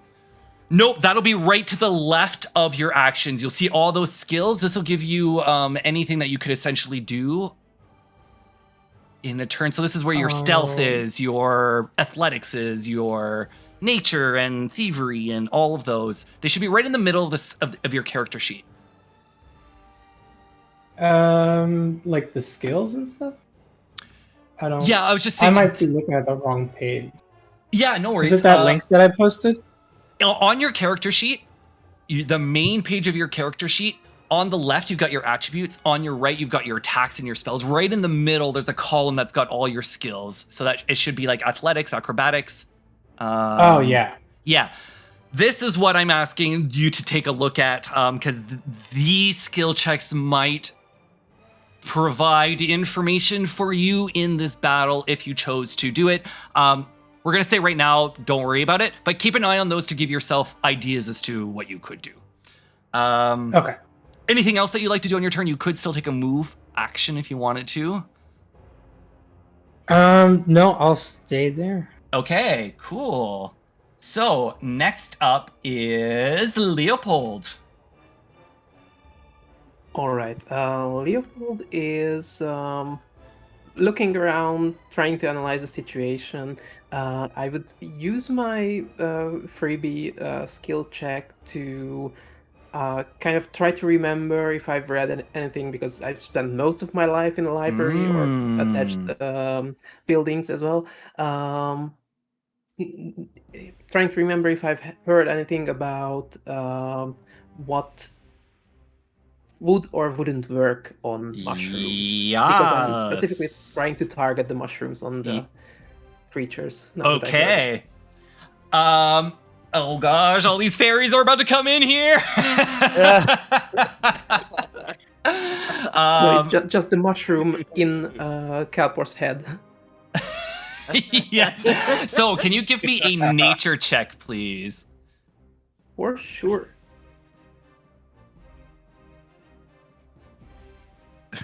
Get out of here, Gretchen Wieners. Oh, you have an idea as to what these creatures are with your nature check. They are fungi corpses. But unfortunately, Gretchen's kind of distracting you by giving this monologue, and you don't know anything more. All right. Thanks. This fairy just won't leave us alone. Oh, Pix can't scare her away now. So yes, you rolled your nature. Please feel free to take the rest of your turn. All right. Thank you, by the way. Thanks a lot for that. Yeah, for all of all the distractions. It's like it's Leopold's turn, and 5 fairies popped up around and started shouting nonsense. Leopold is just angrily dusting off fairy dust from his stuff. And, yes. Damn it. And I'll. So if I move, will the corpse thingy turn with me, or follow me, or fixated on me? Absolutely yes. Fantastic. All right. It's a good question. It's a great way to get some information without rolling. That is 100% a thing. And can I still? I mean, if I remember the picture well. Oh yeah, I can bring this back up for you. That thing looks like it's on its back. So my squat little guy has those mushrooms sprouting from its back, right? Oh, that picture, yes. Bloop, bloop. This one. Yeah. Yep. Can I still try and attack the mushrooms? Yep. 100% you can. Yep. All right then. And if you go back to the map, can I kind of position myself that in a way that I see both my guy and the big one in blue? You could already see those two. If you're cool with where you're at right now, but if you want to move somewhere, you tell me where to go, and I'll move you there. Okay, I'm trying to move to the southwest in a way that I see my guy, and behind it the big blue. Yeah. Okay. That should be good like that. I would say. You could still, right. I don't know, can you see my cursor? You can, yeah. So, this corner still kind of goes to this corner, so I'm going to say it's full. It's fine. Okay. So, are there any, loose, knocked off mushrooms or rocks or something on the ground here? Oh, yeah, and there's tons of corpses around as well, so there's a lot of, miscellaneous little things around that you can pick up, for sure. Amazing. All right. So if I can see a rock or a discarded helmet or something, Leopold will pull out a tiny little metal contraption that kind of resembles a catapult. Ooh. And mutters a few words and primes it up and makes a shooting motion. And the rock or whatever debris is there is lifting up from the ground and just rocketing towards the mushroom corpse thingy in front of me. Sure. And I'm casting Catapult. Ooh, let's do it. So, wow. Jeez. Okay. Let me take a look They need at to what make your orange DC guy 13 is. dex save. Dex save? Oh, gosh.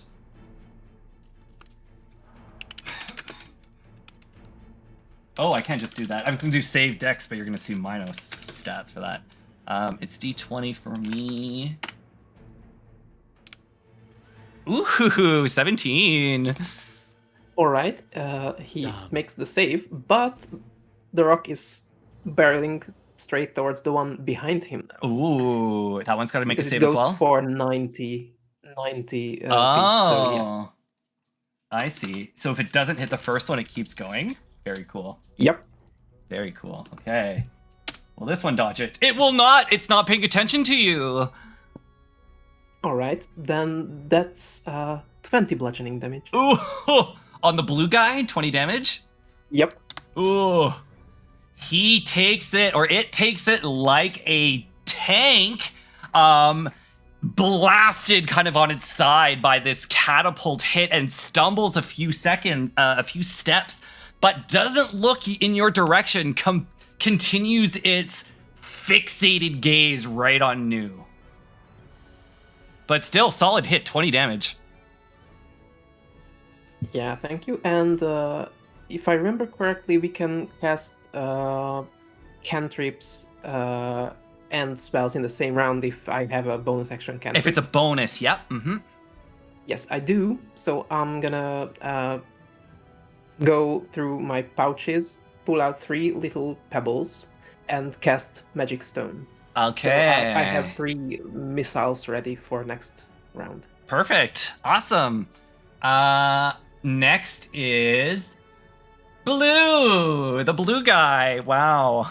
I wonder where it's going. So, Who could it be? this guy is quite fixated on our young Luxodon.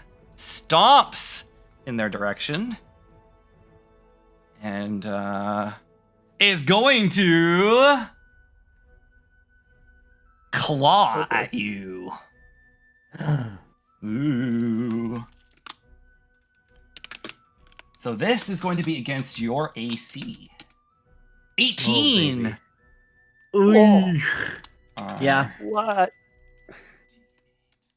Damn. So you take 7 Oh, points Damn. of slashing damage, and you are now grabbed by this guy. So this thing stomps forward and swipes at you with its claws, and when it connects, your whole body moves with it into its other hand that was coming the other way, and just kind of sandwich grabs you with both of its giant hands.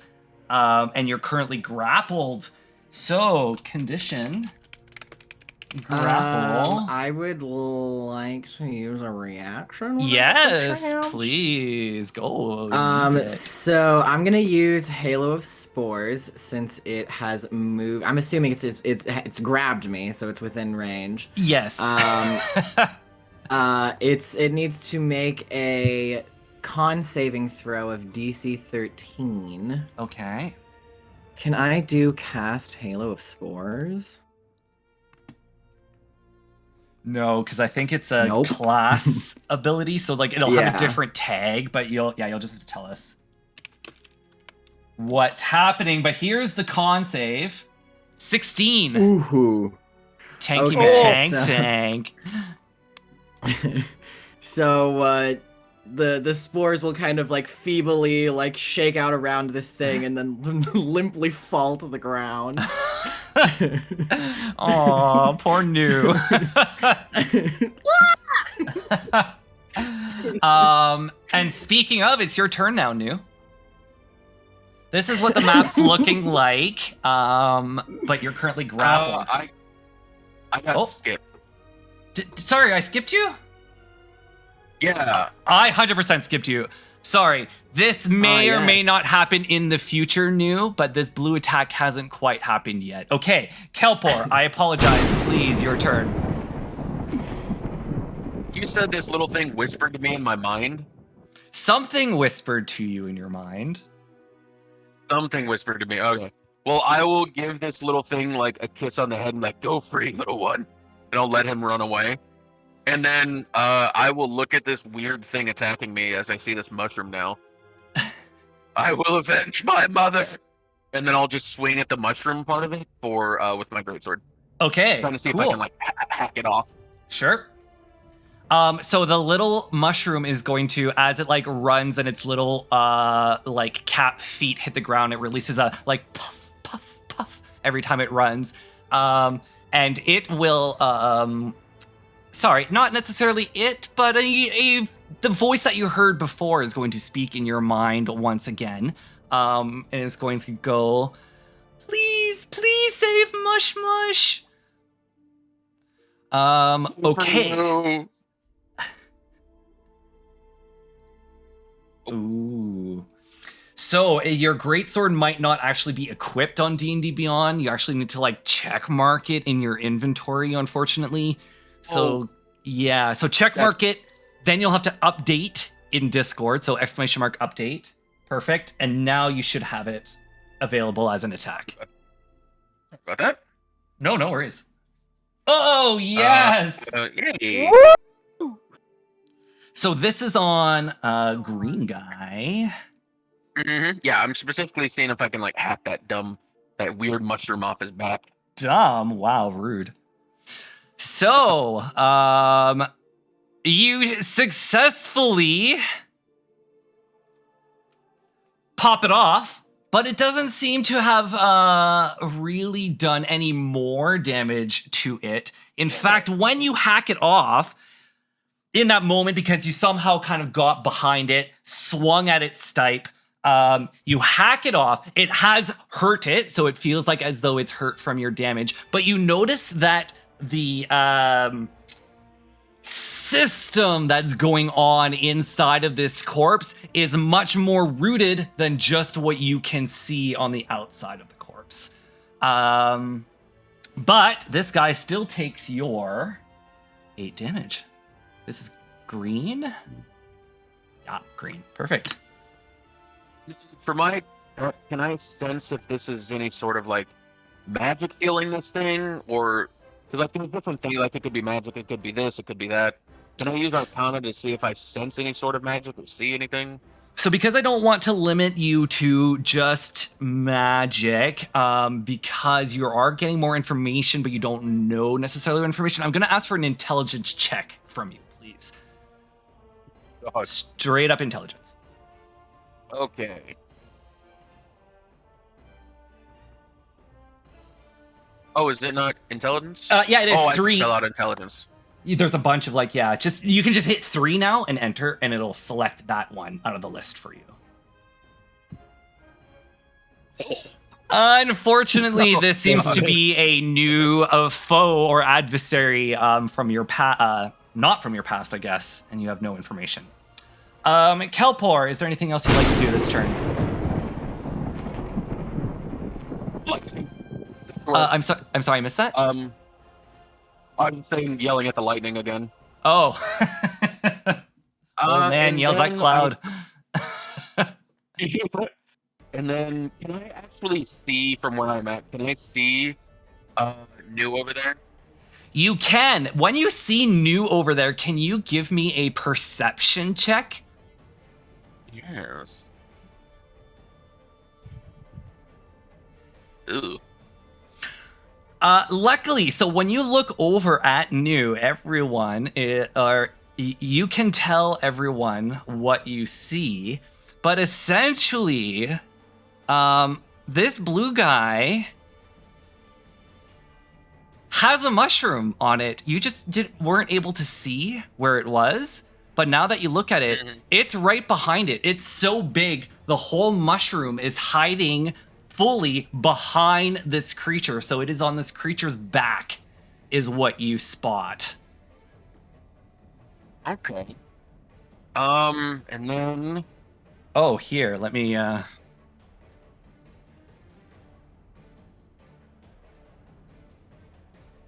Okay. Yeah, I will yell over to New. Its mushroom is on his back. It's on its back. Oh. Oh, somebody must have left, but we can go to this. Oh no, we lost Bessie. Yeah, Tim, your camera's off. Can you... we can play in this screen until he gets back. Whoop, but we'll get rid of that. So, New, it's your turn here. Let me get you an updated picture here. You are still grasped. 3. Whoops. Save.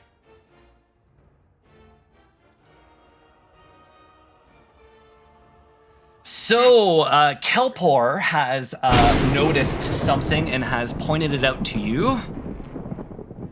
There's a And it's hanging your mirror turn. on the field. Yeah, look at the mirror, New. Look at the mirror.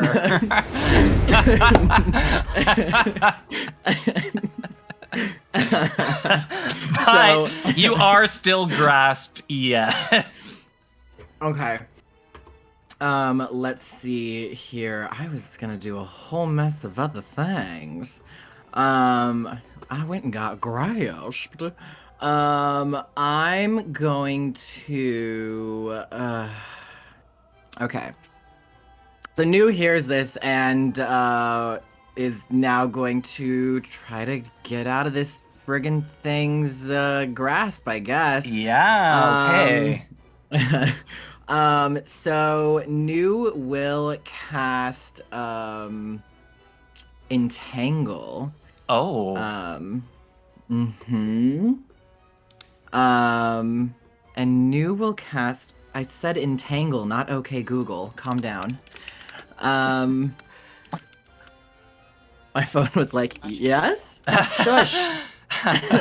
Save me! I heard you'd like to Call cast police! Entangle. Can I help you with Google, that? how do I get out of this situation? So I don't see the map, but I'm gonna cast it so that my hope is that I can cast it in a spot where it will actually catch both the blue and the orange one. Oh, but yeah, I can't quite tell if it'll cross that expanse because it's a 20-foot square. Well, it's as big as this fog, so I guess I can double up that. Does he get advantage with the Google on his side? No. He's got AI. Whoops. Okay, I'm fucking this all up. I didn't want to say anything, but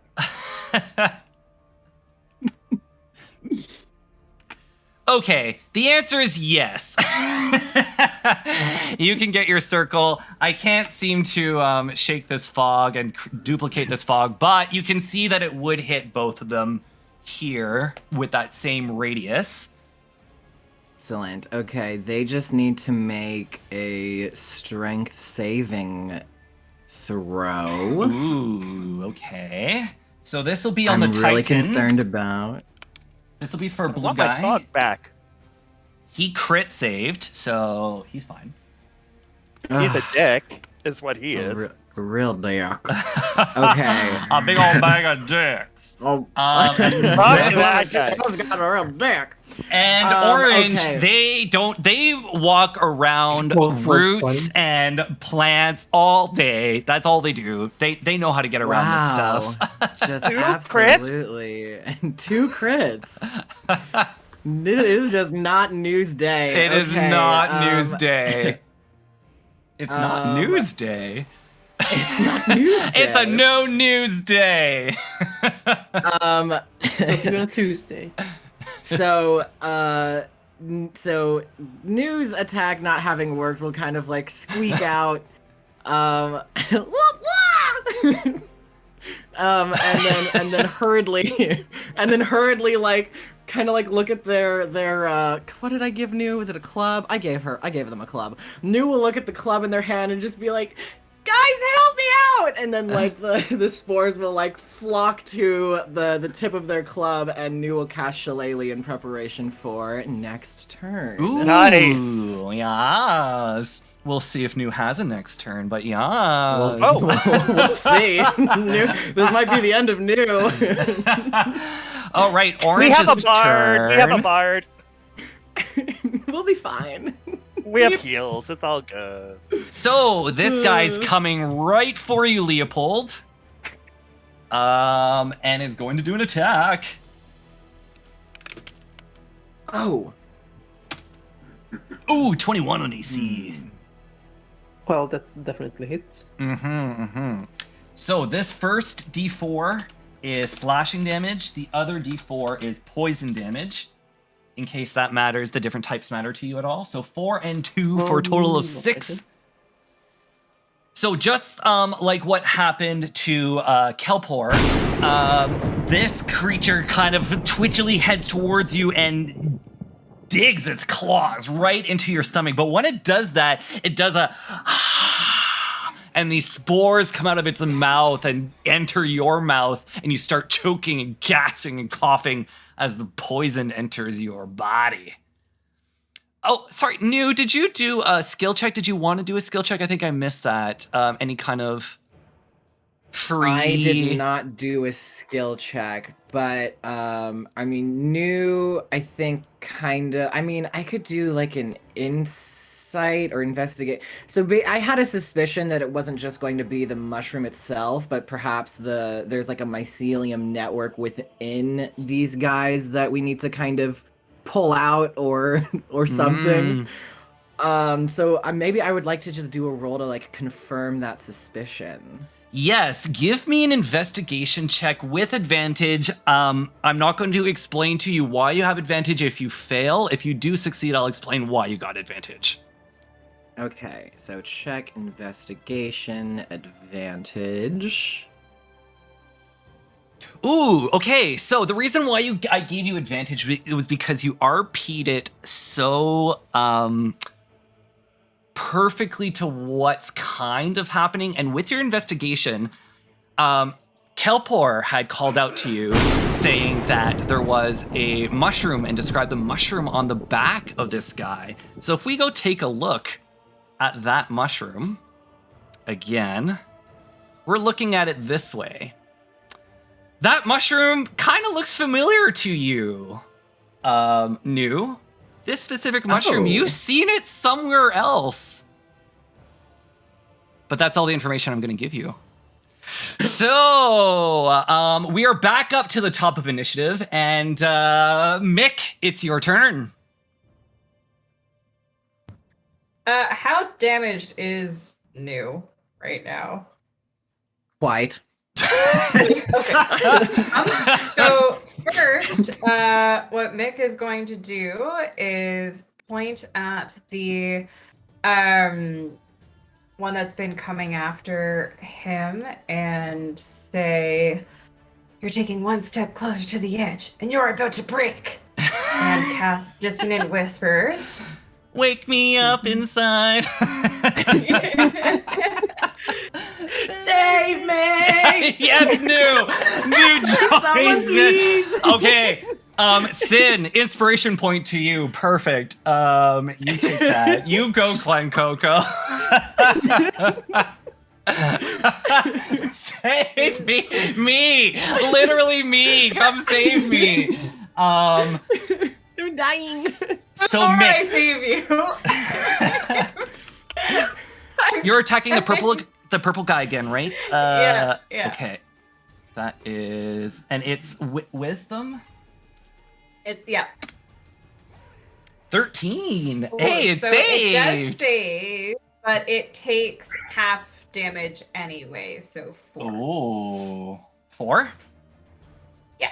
4. And okay. You're picking then- away at your guy pretty well. Working on it. And then he is going to respond to New's call to save them with I'm the one that called, I can feel good. And give because Healing Word is a bonus cast. So he'll cast Healing Word on to New.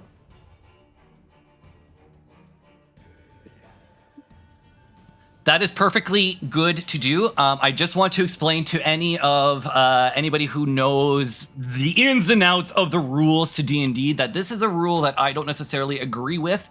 I know there's ways that games can really, like classes can really break this, but the rule goes that if you spend a spell slot casting something with your action point, then you cannot cast a spell using a spell slot with your bonus. It's very odd. Essentially, you can only use one spell slot a turn, is what the rule goes. Okay. I don't like that, though. So I am okay with you using your bonus for a spell slot and using it up. And that goes for everybody else. I know, I think the rule is in play for the cleric. There is a very specific cleric rotation that they could do if they can cast 2 spells on their turn. But you know, we're level 2, everything's fine. That's the way I play that rule. So you're free to cast Healing Word. The Healing Word, that's a range of 60 feet. What's your ranged on Healing Word? Okay, perfect. That will reach. That's good. So Sin, you you heal New heals for 6 damage. Thank Nice you. heal. Yeah, a that was a solid heal. great heal. Hell yeah. Cross map heals pretty cool too. Yeah. Lee, Yeah. anything else on your turn you would like to do? No, I think I'm good. Cool. All right, next up we have Yellow. How does the fog work, Tim? Let me know. It's very foggy, has sort of a fog-like effect. What But would it's, to like know? you said, It's, it was heavy cover, right? So like it could still kind of make you out. Yeah, it's heavily obscured. Lasts for an hour, assuming I concentrate, and or until a moderate wind of 10 miles per hour or greater disperses it. But Well, basically, it's just a friends thick away. fog. I'm pretty sure Yeah. this guy was also right here, if I'm not mistaken. Yep. So Yellow guy is taking an attack on Svesi. Wow, he really tracked me through that fucking fog. Sort of. He's kind of swiping at something. He's like, this is the guy, but no. It was not the guy. That's it for its turn. Who is next? We're looking at Svesi. Your turn. Jeez, I cannot get away from this dude. Indeed. How peculiar. Talk about desperate. I mean, I think it's so gorge that you're so obsessed with me, but I really need my personal space.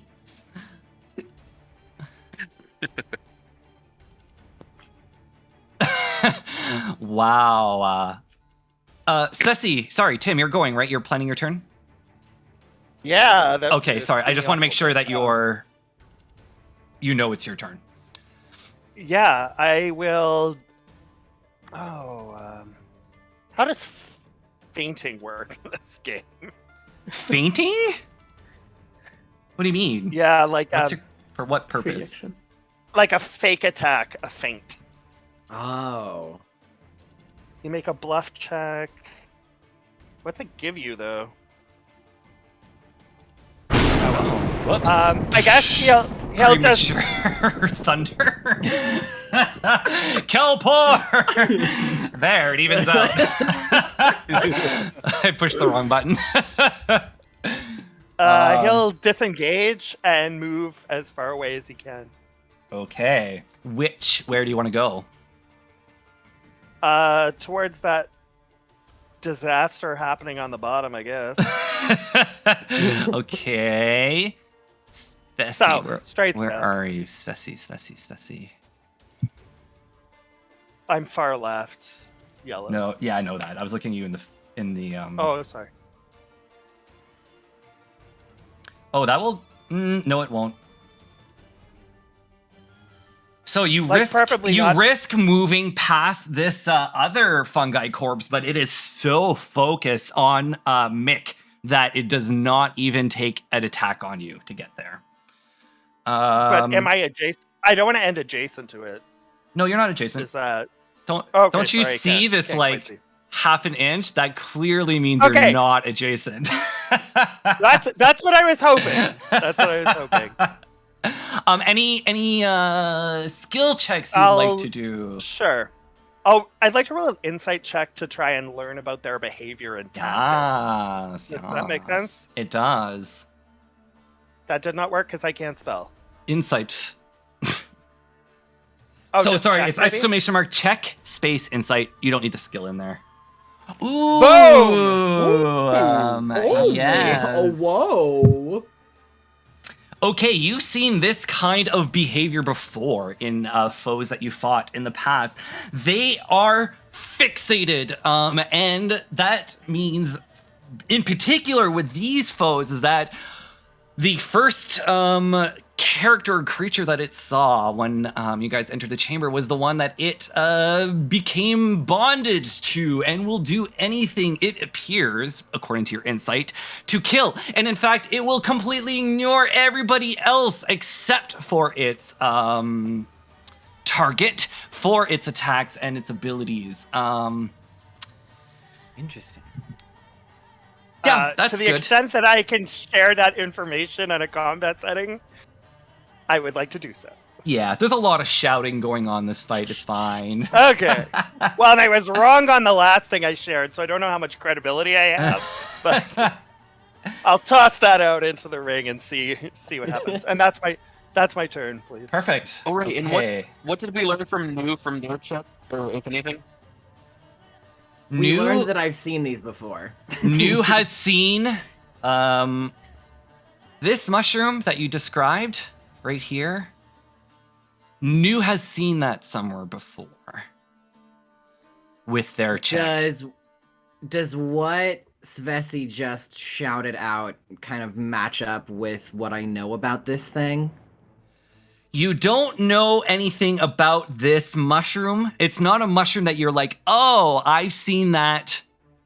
Here's what I've seen about it. This mushroom is being described and told to you, and you're like, I think I literally just saw that somewhere.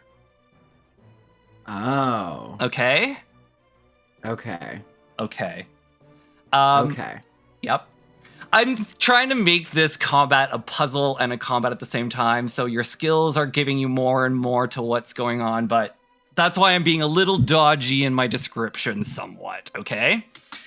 So, next is Violet, Pink, and Green, who I believe are all next to their targets, so I'm going to... Why does Orange keep going back there? What the heck?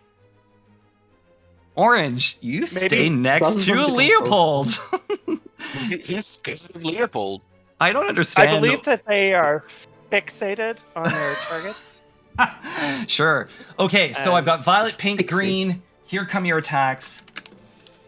This one's on Violet, so this is going to be on Mick. 17 on AC. Oh. That is a hit. So this first hit is slashing. The second damage is poison. Slim, you are getting attacked as well. No hitting the squid. What the fuck? At least it's a Now. 20. Somebody kill one of these things. Oh, the damage isn't bad though. Okay, so Slim, you take 2 damage. While you're raging, you take half damage from slashing, bludgeoning, and piercing damage. Unfortunately, it rounds up, so you're only going to take 1 slashing damage anyway. Your rage does not prevent any of that damage, so you're taking 2 total. Okay. So I mentally take note of losing that HP. Put it in your character sheet. So where you see your HP, there should be a heal button and a damage button. Put in the number that you took and then hit the right amount to up or down that total. So D20 plus 3. Yeah, it's not letting me edit anything. It's not letting me click on that. You On might... D&D Beyond in your own character sheet? Yeah. Yeah, so you might not be logged into your account.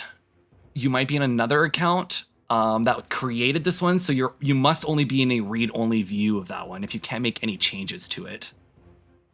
It still says my profile on the top right. And that's the one that you created this one with?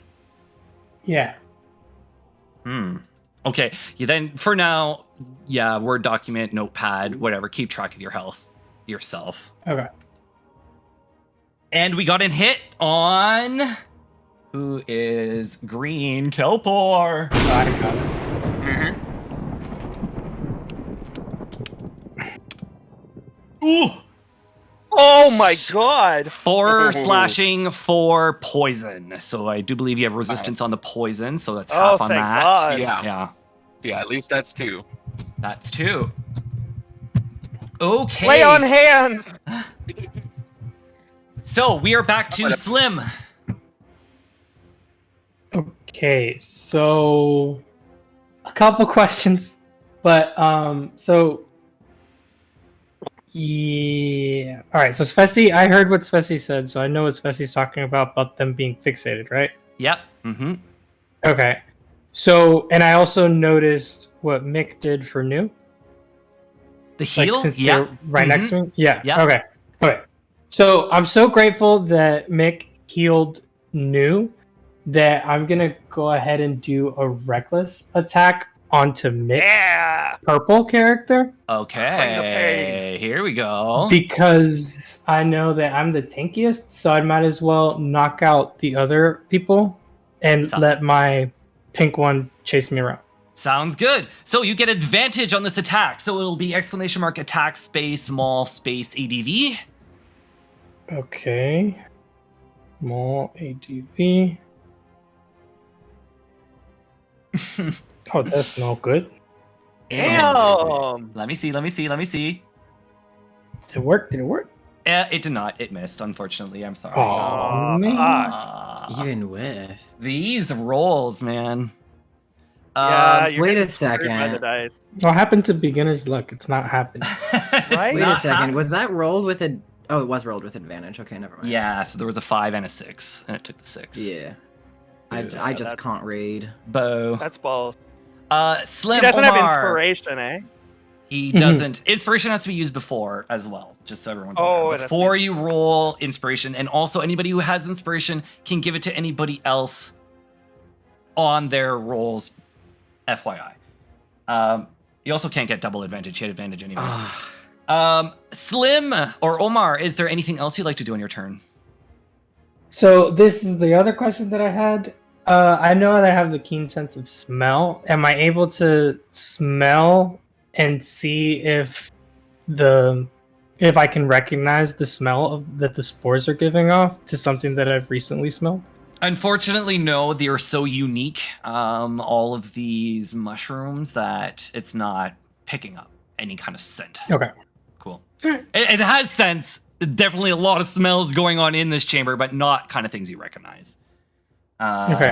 All right. So, Leopold. Next. Save us.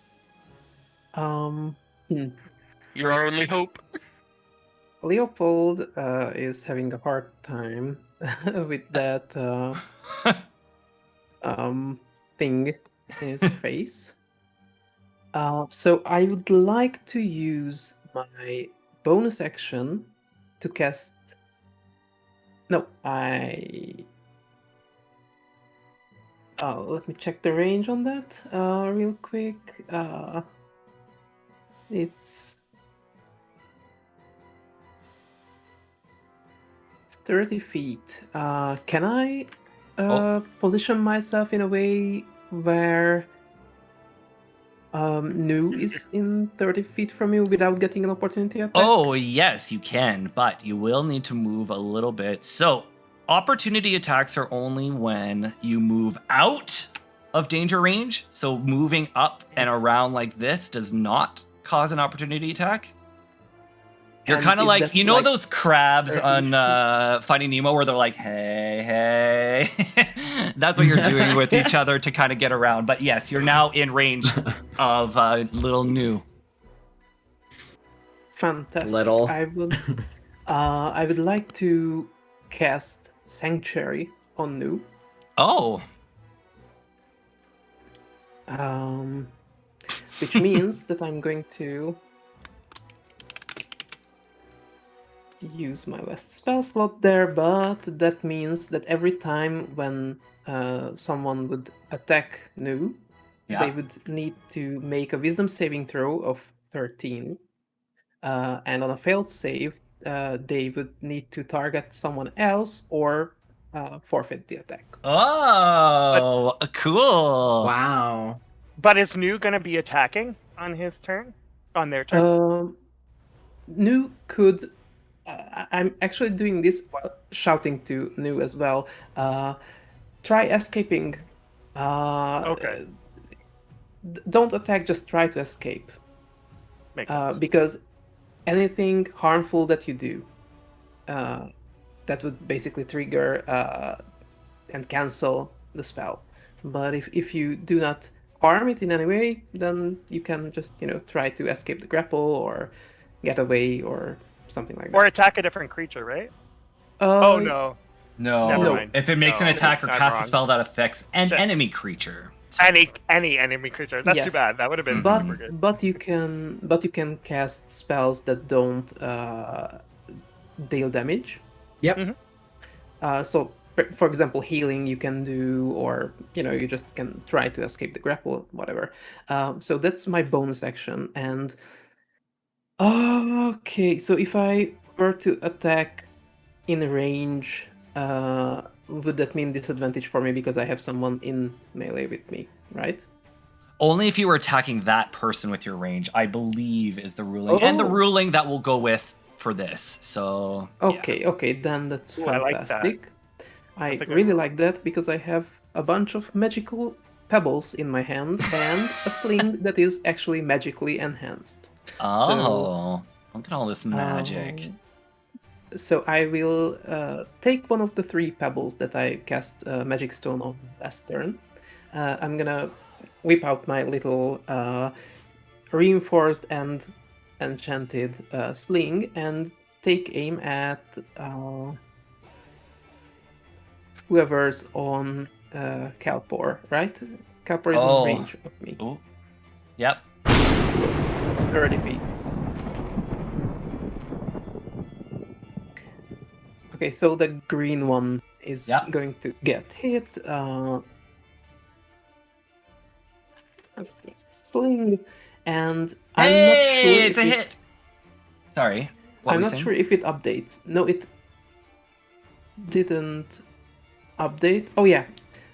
Okay, so the deal is. It's D6 plus your thing. Yeah. So yep. Yeah. So if you want to roll that instead of doing a check, you can just like DX. I think you might already know, but it's like something like that. And. I love the gifts, by the way. I love gifts. D6 plus my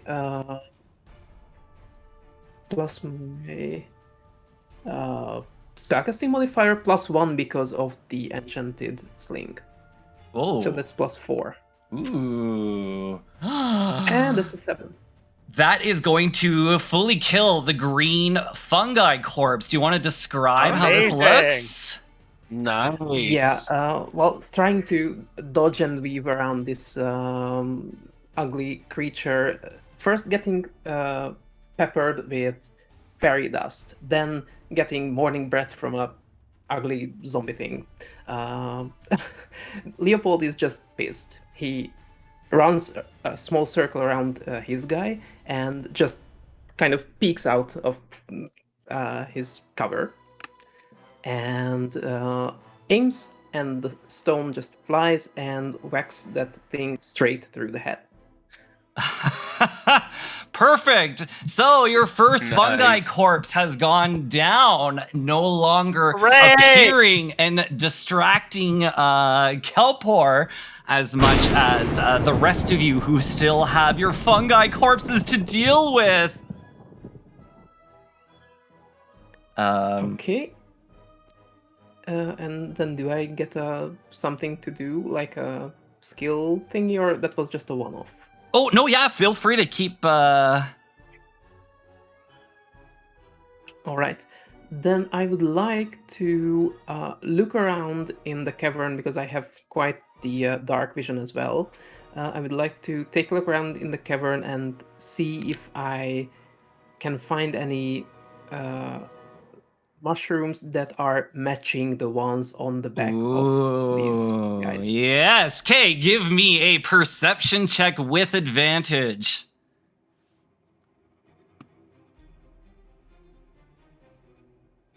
All right. Let's bring up our lovely photo here again. When you're looking around the area, you actually do spot a couple mushrooms that look strangely identical. So can you see my cursor or no? Yeah? Yeah, we can do. If you look here, there's a very similar looking mushroom to this. If you look down here, there's another little one like this. And now that the green one is no longer here, you see another mushroom that you could spot now. That kind of looks like perhaps another mushroom that's on the battlefield. So with an amazing 20 perception check, Leopold is able to point out a couple things on the map to you. So we've got some special pink mushrooms popping up. And we've got this other mushroom that looks strangely familiar to other creatures that are on the map. Fantastic. So I am going to now share these files again, give you an updated file share on this. And I, of course, Leopold, do you scouted want out to the others. describe? Yeah. While I'm doing this, it's going to take you a few seconds. Give me the RP of how you're telling people this. Right, I see the green one just fall, and behind it I kind of see one of those strange mushrooms, and I kind of replay it in my head, like flashing images of seeing these creatures with the strange mushrooms on them, and just like, these look identical, these look identical. It's like basically the GIF with the calculations. If someone can do that for me, what was the movie from where it just numbers and diagrams and... Oh, yeah. Yeah, that's it. These... Perfect, yeah. perfect. That's the one. So Now, basically what- Leopold's so smart 3 times. I Basically shared what the goes maps through Leopold. with you guys a little bit up past these math equations for you to take a look at yourselves. Thank you. And then I just start really fast, just babbling out this whole thing. They have identical mushrooms. Look around. Kill them. Crush them. I don't know. All right, Kelpor, your turn. Yeah, okay, so I see pink, Oh, wait. yellow, and... I just need to kill your guy. There you go. That's what the map looks like. Okay. So he killed my guy, and I see the pink ones on the map, the yellow, and then the one for blue. Do I see the orange ones around? The ones that look like they're on the guy next to Leopold? You don't. It seems as Okay. though others in the area might be in the way and distracting you from able to find that particular mushroom right now, at this point in time. Well, since he killed my guy, I'm gonna go over and try and smack the dude next to Leopold. Okay, so we got this. And I'll You're moving like just this. running at... Yeah, just running at you. And you would help me. And then I'm just swinging my greatsword at this guy. Okay. Yeah, let's do it. I was gonna do something else. I forgot. Oh, I remember.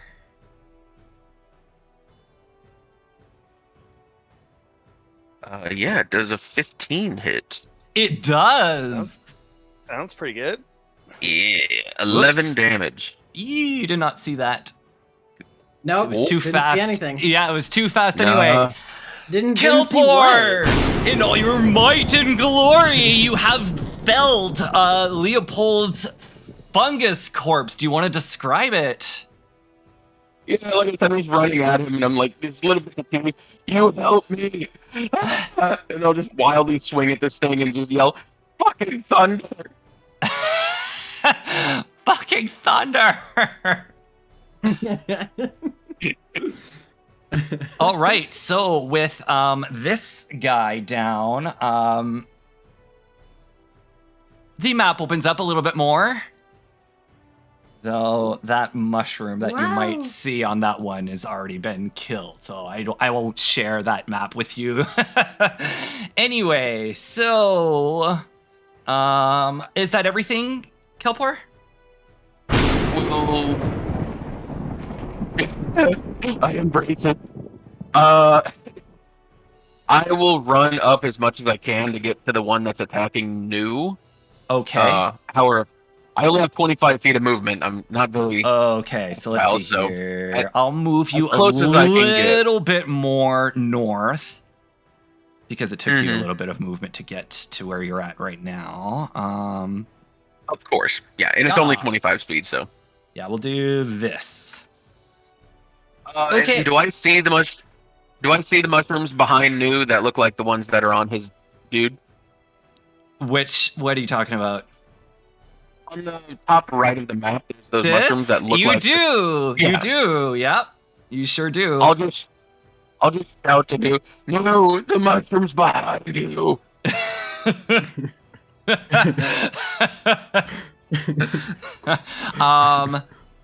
Okay. And you know what's so funny is that you say New the mushrooms behind you, and like New looks back and is like, there's like 1 million.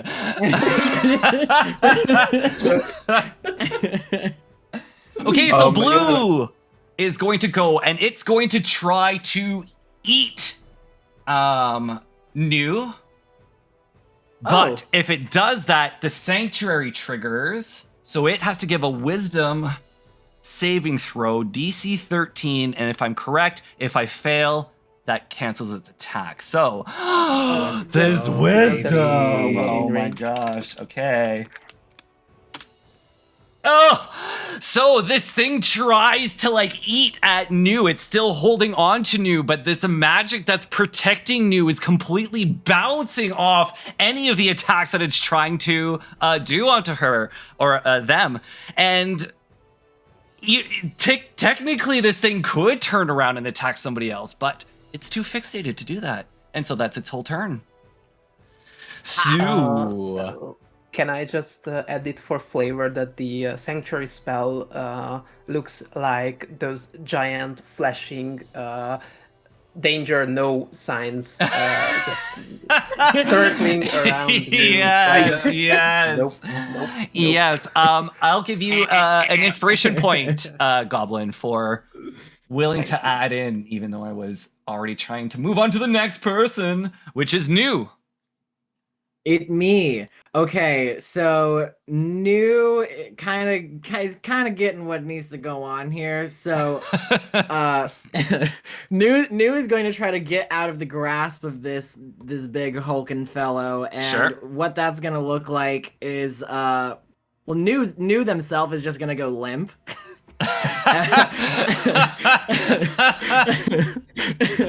New's gonna go limp, and then all of the spores are gonna kind of like try to get in between New and this dead creature, and kind of like vibrating and shaking to try to release New from its grasp. Cool. Okay, so to escape a grapple, you get to roll either athletics or acrobatics. You get to choose. Perfect. It probably doesn't matter because they're both crap. And this guy gets to roll. I will actually take my athletics. It's athletics as well. Somehow, or not athletics, acrobatics. Somehow my acrobatics is Good better. luck. Oh, that's the DM. Fuck. So I can't spell. Check acrobatics. Watch me not 20. Yeah, that would have been awesome. So unfortunately, when New goes limp, their great plan to have the spores kind of come in. When New goes limp, this fungus corpse titan's grasp will just tighten on like the limp list that New kind of provided it. So you're still grabbed. Help! Oh, you know what? Missed opportunity. I could have used advantage on that. Oh, your inspiration? Yeah. But Missed he rolled opportunity. so high. Yeah, you'd have to get a nat 20, but Yeah. I 20. I know, but I still would have tried for it. Yeah, before you knew my roll, right? So, Yeah. Orange is deado. So we're back up to Mick. Mick, I'll give you a reminder of what our battle map looks like. Mick is going to keep targeting his particular mushroom thing. Foe. And is going to say, bitch talking like a queen when you're looking like a lab rat. And I love all of it. these quotes should just be Mick saying the quotes. I can add those in later. And is going to cast Vicious Mockery. Okay, so wisdom save on my part. It does save, unfortunately. Jamie and his monster rolls. Yeah, these things don't like to be insulted. Alright. You know, bullying is bad. Okay. Apparently. That's true. That is, yeah. Okay. Anything else you'd like to do, Lee? Actually, I need to check in terms of actions versus bonus and all that jazz. Actually,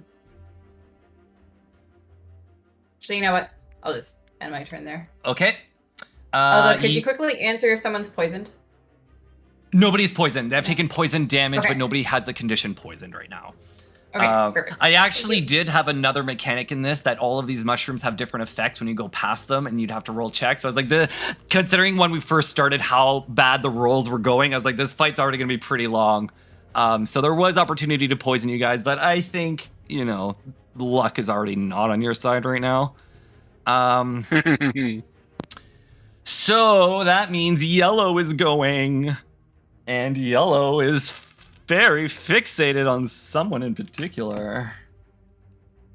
Oh my god, bitch, get something different. There's a lot going on in this bottom left corner here.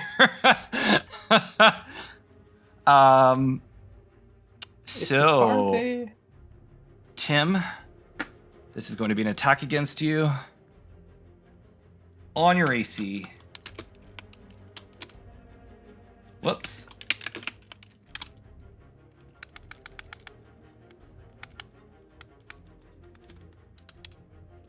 Ooh, nice. Brutal. So 2 slashing damage and 2 poison damage is what you take from that hit. I'm immune poison, so I'll take 2.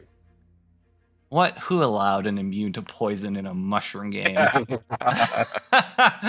don't know. Your turn, Tim. Vessi, your go. That was perfect. Sin, your host. D-R-A-M-A drama. Which Oh, here you go. is it possible to tell which of these enemies is the most injured? Like, is any of Yes. them visibly? Of the 3 next to you, Yes. Yeah. Sorry. Yes. Violet has taken the most damage. Okay. I guess you guys are seeing that. Whoops, my bad. Sorry. But I didn't lie. Spreadsheets. Spreadsheets, keeping track of my damage. He uses Excel. I do. Spessy would I like do. to. Spessy would like to move so he's not adjacent to an enemy, and provoke an opportunity attack as necessary to do that. Okay, so the yellow guy will take an opportunity attack on you. Yep. 18. Fuck me, man. I'm only gonna roll 1d4 because you're immune to the poison, so you take Oh. four slashing damage from moving Oh my God. away from this guy. Spessy is almost dead. Good thing you're immune to poison. Jeez. Yeah, no shit. Okay, where are you going? And then he will. You're Just going so that this- he's not adjacent. Sorry. Like this way, I guess? Let me just move you. I can't see. I don't see a third. map. Oh, so I'm sorry. I'm I'll sorry. just. I'll put you distance here. there. Sure. Okay. And then he'll fire at the injured purple one, I believe you said. Yep.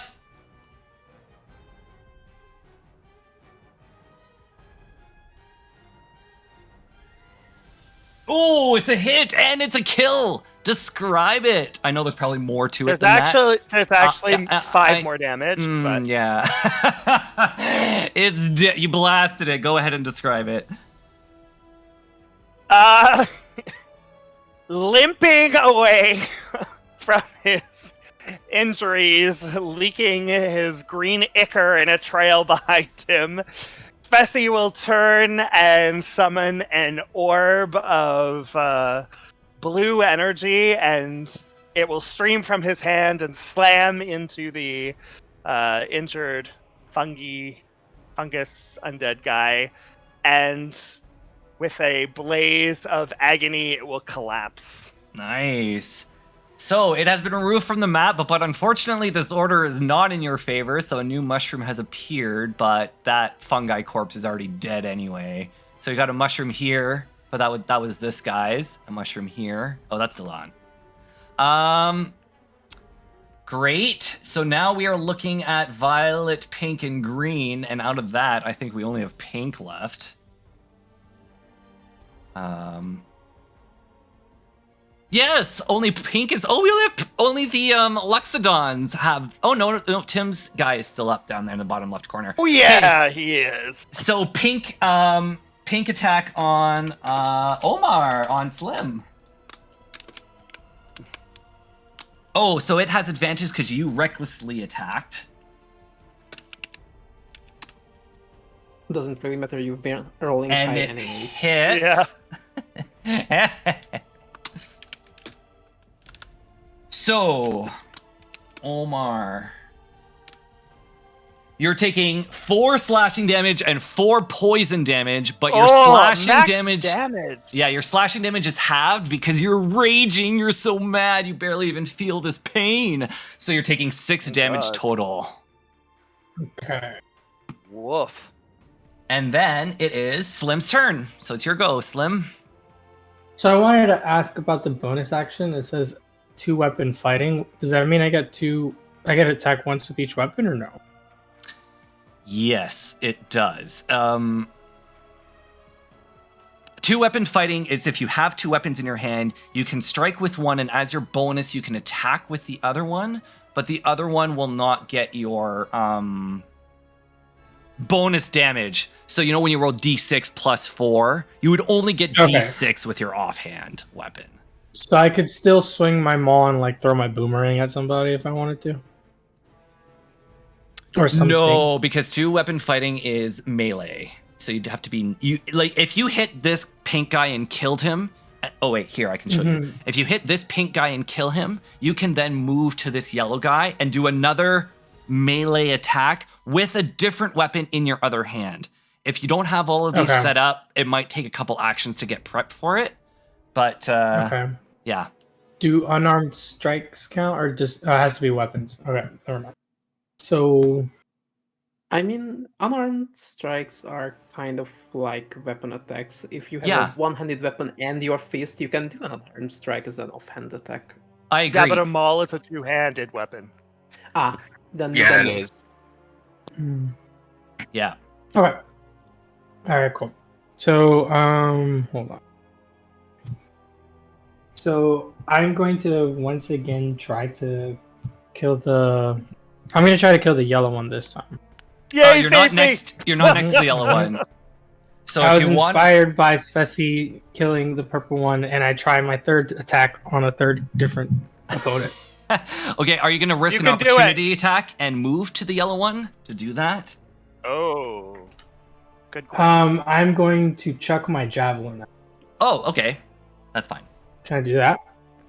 Yes, but you'll drop your maul in order to do that. Are you? Okay. I don't know how that works. With, like... Yeah, so think of it. Try to think like visually what's happening right now. You're holding a maul, and you're like, I might want to javelin that guy over there. But if you did, like, how would you get your javelin? Right? You'd have to essentially drop your maul, grab your javelin, whatever it is, and then throw it. So that's the case. Yeah. Okay, so then I guess it would be better for me to just walk over and try to whack it. Sure. With the maul. Okay, so you're going to take an opportunity attack. Okay. 2+3. And it's not with advantage anymore because not with advantage, correct. And it Good misses point. you. Your hide is too strong, thank Jesus. Slim. Yeah. Woohoo! So you make it to the yellow guy. Feel free to do your attack. A reminder, you can recklessly attack if you want to, which gives you advantage, but has any attacks against you have advantage. Yeah, I'll do that so I do attack maul ADV. Yeah, was it? That's right.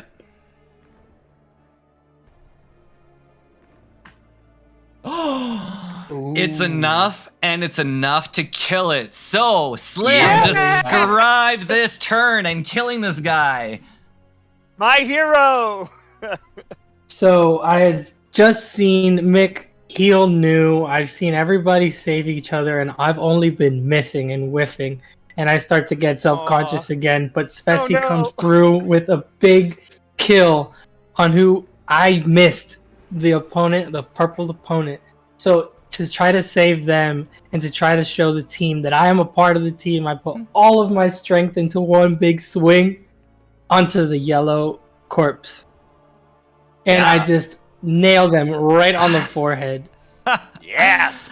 Perfect. I love the description. Take an inspiration point for that. Beautiful. Was able to picture it. Here are the two foes that are remaining. So I'll send this picture to you guys. Almost done, almost done. And then we're going to take a quick break. Once this battle's over, we're going to take a break. But we're moving at a pretty good speed. I still feel like we're on schedule to complete this adventure. Even though this has been going on a little bit long. Again, it's because my puzzle was wrapped right into the combat. That's why it was extra long. If you trade your roles with us, it'll go faster. True that. Yeah. So these are the two foes remaining. And what are we looking at for initiative? Next is Leopold. Okay, can we see the new position of the map or the new situation on the map? Yes, I have it up on my, if you want to take a look at my cam on Discord. Alrighty. So I'm basically next to one of those purple mushrooms that is, or the pink mushrooms that are on the pink guy. Yeah. Okay. Well, since I'm still concentrating on Sanctuary to keep New as safe as possible, I'm trying to... Oh, yeah, I'm going to take one of my little pebbles, which I have still infused with magic, and I'm going to sling that one purple or pink mushroom next to me. Perfect. I don't even need you to roll because it is a stationary mushroom that you can see. You shoot your magical pebble at this exact same mushroom that you see on the pink guy and release it. It goes right through that pink cap and shreds it. Soon, the fungi corpse that is threatening Slim starts to convulse and twitch and curls in on itself and also dies. Amazing. Very nice. And yeah, anything else you'd like to do? This could have been so fast. Yeah. Oh, since that mushroom's I see dead. The immediate effect, and I realize that it can mean like a quick fix for this. Yep. That's a nice follow, Sam. I'm going to take a look around and specifically look for something similar as the weird Zorro-shaped mushroom. Yeah, sure. Give me a perception check.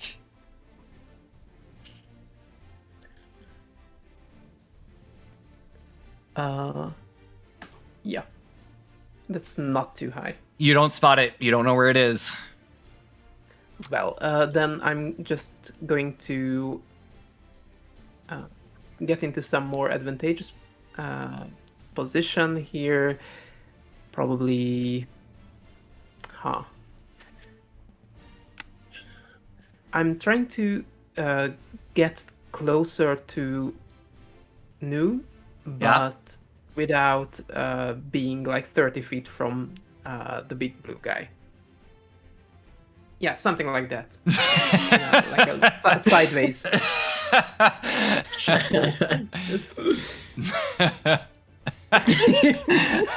Yeah. Angled sneaking. Yeah. Just scooch around. Always works. Just coming in like this. Yeah, exactly. Hey, New, you okay over there? Hey, buddy. Kelpor, you're next. Get over to the mushroom patch, or You with my can. 25 Yes. Let me. Oh, 25. Right. yeah, I only have 25. That's why I was asking if I can make it all the way there. Let's see here. Point of order, I also have 25. Yes, you can. You can make it with your 25 feet. Yeah, I will rush over to the patch of mushrooms I see that look similar, and like I'll just yell as I'm running, and just you can hear my chainmail scraping, my hooded, my everything is just hitting mushrooms, and I'm just yelling like that's bad hours, and then I'm just running at this mushroom, and I'm just gonna swing at it with my sword. Great. You hack it in two and it splits apart. New falls to the ground as the hands that were holding them up starts to burn and acid. No, not really. It just starts to turn in on itself in a weird kind of twitchy motion until it's just kind of like a dead husk at New's feet. And that was the last of the fungi corpses. You succeeded this fight. Congratulations. Yay! I just want to look at New and Leopold. Don't be alarmed. I'm over here now. I'm a ninja. Okay, so that was a very good long fight. I am parched. I need a bit of a break. Let's do. But let's get back into it. Oh, Sean, by the way, has reminded me they are an amazing DM, but also an amazing artist. So please go check out Drawn McG. But also, I should be shouting out NotTheFirstOmar, SinTheOracle, and GoblinFactory. All three of these lovely folk are also streamers. So at the end of this stream, perhaps it would be a good time for me to do the shout outs of all your channels. But please, it's exactly the way it's spelled on all of these, twitch.tv/that. Okay, so you have downed finally after what felt like a very touch and go battle there with some fungi corpses in this underground cavern full of mushrooms. Finally, the fungi titan that had been holding New and the last of your immediate danger has been vanquished. And so now you're all standing, chilling about in this underground chamber. You're fresh off a fight, lots of mushrooms about. You take a look up, and about 30 feet above you in the center of the ceiling, whatever we'll call it a ceiling for this cavern, is missing. And there's actually a big hole that what you can see from here looks like it leads right up into Monarch Mush-Mush's stipe. Whoa. Yeah, sorry, Mush-Mush. No consent on entering your stipe here, but feel free to RP with each other on what just happened, what you want to do now, how you're feeling. Newly released New is gonna run for the only familiar person, Slim. Just like tears streaming. Slim, I was so scared. You are muted. Oh. Sorry, I knew that. I had no care. words. I was choking on my tears. That's why you couldn't hear me. But I reach over and embrace New, and I fall to my knees and I apologize because I failed in taking so long to save them, and come back up and look over at the other adventurers and thank them so much for all they did in their part to help save my cousin. Oh. New will look around at everyone and thank them as well. It's all in a night's work. I protect those who need to be protected. Thank you. Thank you. That's me. Leopold doesn't really. Thanks. For once, Leopold doesn't McFarlane's really at a loss say. for words. For once. You look at your like song prep list and you're like, nope, don't have a song for this. I'm not saying anything. No Hallmark card for sorry we just killed all the dead people under you. You feel like there would be, but all of you hear this voice in your All of you.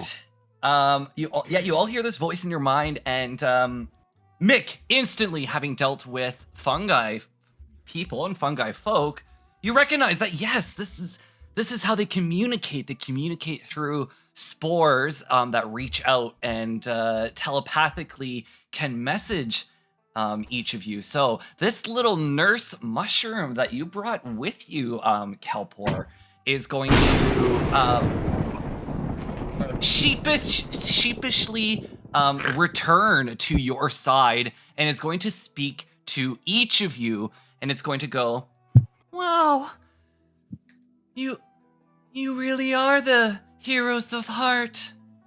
Those fairies have tried this ritual so many times, and look at all the corpses that they've summoned to get rid of the darkness. Finally, it looks like you'll be able to save Monarch Mush-Mush. Immediately pick her up. You came back to me. I knew you would. Yes, you're the You real know, that's heroes on her of at heart. this point.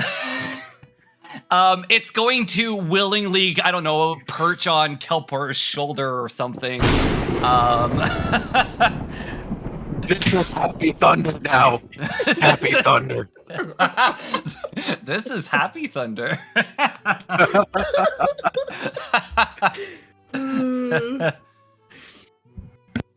Leopold just starts to sneeze because he's allergic to pollen and Spores. spores. Yeah. Spores. Ooh. How do we save Mush-Mush, little one? Alas. Well, the darkness is all the way up there in Mush-Mush's cap. Do we know how far down the hole we are? Like how high up to the ledge? So to the base of the stipe, the inside of the stipe, so right at the bottom, ground floor, you come out of the elevator and it's the foyer of Mush-Mush. That is 30 feet up above you right now, with an opening in the ground that is kind of showing you that this is Mush-Mush. I do have a rope. It says that it's 50 feet. Is there any way that I could use that to try to give us an exit? Do you have a grappling hook with that rope? So the rope is great if you're already up there and you want to tie it to something to bring it back down. But a rope on its own, when you're at the bottom of a hole, is typically not the greatest tool to help you get out. How far up are we? Or would we have to go to get something to secure a rope to bring it to a platform? So the actual opening is 30 feet. So right past that, I would say, there's a certain thickness there. So you're going to want to reach essentially at least 35 feet to get into, Mush-Mush's lobby. All right. Oh, wait. Nightwing, are you speaking? I don't hear you. Yeah, sorry, I was muted. Okay, perfect. Are there any sort of branches or anything on the stock at all before up to the main? You know what I mean? Can we hop branch to branch up, or is it just a straight shoot up?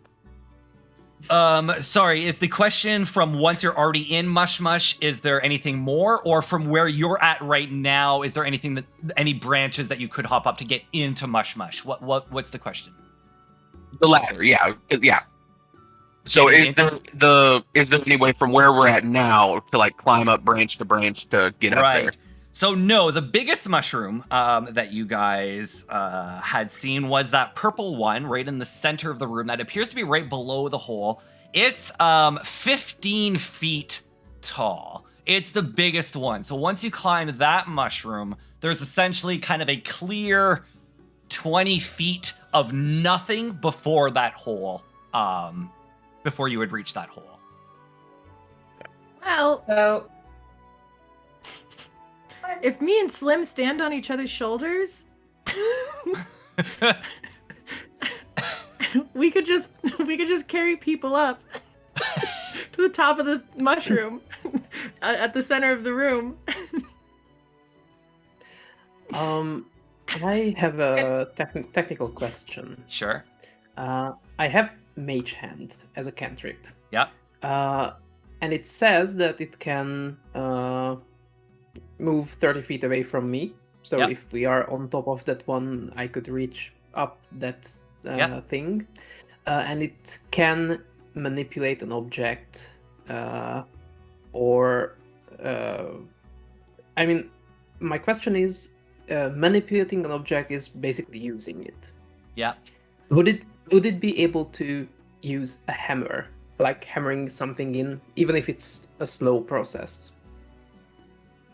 It would depend on what it's hammering in. So like a typical nail on wood or whatever, that would be pretty easy to nail. And sure, that would take some time. But, if you were trying to nail something into steel, banging a nail onto a hammer wouldn't have any effect. So I'll let you use your judgment as to what you're thinking there. What I'm basically trying to do is to take a piton that I have in my adventuring gear, and the little hammer that I also have in my adventuring gear, and have it just clank in a little piton just above the lip of that thing, so Sure. that I can manipulate then my rope to hang it from there. Okay, I'm gonna describe. So, Leopold, you're climbing up on top of this mushroom. First, you're grabbing a piton and you're carrying it up with your mage hand and jamming it into whatever is up there. And then you recast mage hand with a rope and carry that rope up, and you're trying to tie it around the piton. You successfully do. However, the piton comes crashing back down onto you, as if something on that floor kicked it off or tossed it off, but you didn't see what that thing was. So in the way the piton kind of comes flinging off, it's like something was there that shot it off. I see. Okay. Okay. Sorry, Mick, you had an idea? it might not be a good idea if there's stuff up there to kick us back, but he's gonna do it anyway just to see what's going on. He can choose to come back down after if it's not great, or at least the the spell says it. He should be able to. Anyway, so Mick goes over to Leopold and says, "Do you mind?" and grabbing the rope. For sure. And then he goes, "He can fly, he can fly, he can fly, he can fly," and flies up because I have a special DOS loot that allows me to cast fly. What? Who allowed that? You! You! So you can only cast fly on yourself? Is that how it works? I could cast it on any creature. It says I touch a willing creature, so I assume I can also. Okay. That means me too. Okay, and you're picking you. Unless I'm reading that wrong. I'm not sure, but I like the way I like, the image of you just like kind of levitating up, playing your whatever ukulele, saying "You can fly, you can fly." Okay. Feels very Peter Pan. Actually, it's kind of cute. Yeah, if you believe it hard enough. Yeah. So, Mick, can you give me a perception check, please? Yes.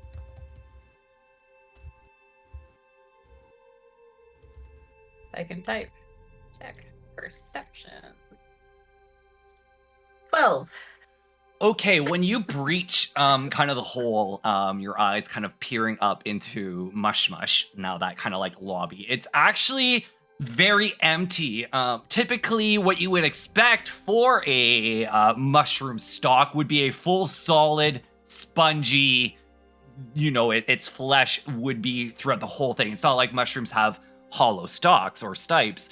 But this one does, and it's quite clean in the cylinder or the tube that when you look up and you see that like harrowing kind of like 100 or 120 feet you'll have to go up to get to the cap. The walls all have this weird black rainbowy gunk that's on it, and it's dripping from the top and it's dripping all the way down the inside of Mush-Mush's stipe. When you first breach and you look and you see this ground floor, if you will, something caught your eye. Some creature was there and left in a way that you didn't see. But there's no other creatures there except for a passed out Pex that is groaning and moaning on the ground floor as well. So that's you got a lot of info. I'm sorry, you're the first one up there, so that's what you see. Feel free to describe, RP, whatever you want. The floor is yours. If there's a spot for Mick to like sit down on a ledge and let the rest of the rope fall to everybody else, he is going to call down and just say, "We've got a passed out Pex up here, and it's really not looking good, but I'd rather not be up here on my own, so if y'all could get on up here, that'd be nice." So, Mick has lowered a rope down to the rest of you on top of this mushroom. Now, this mushroom is quite buoyant, bouncy, a little bit awkward to walk around because it's so elastic. So what do each of you do? You're all up on this mushroom, we're going to say, unless you want to do something else on the main floor of this cavern. And, the nurse will introduce itself. You can call me Gus. All of the other strange folks said I was a fun Gus, and I think I'm super fun. So Does this little Gus have mushroom's hands? name is Gus. No, Gus does not have hands, but does have feet and little eyes, but no mouth and a cap. So when it was carrying the tray, it was kind of, its body had kind of like morphed around the tray, so it kind of stuck the tray in its chest or its stomach, and it kind of just like, and then that's how it was walking around, carrying the tray. I want to nuzzle Gus between the horns of my helmet. With me, Gus. We'll go far, and then just start climbing up this ladder. Okay, rope. So a lot more difficult to climb. If you're climbing the rope, give me an athletics check, please.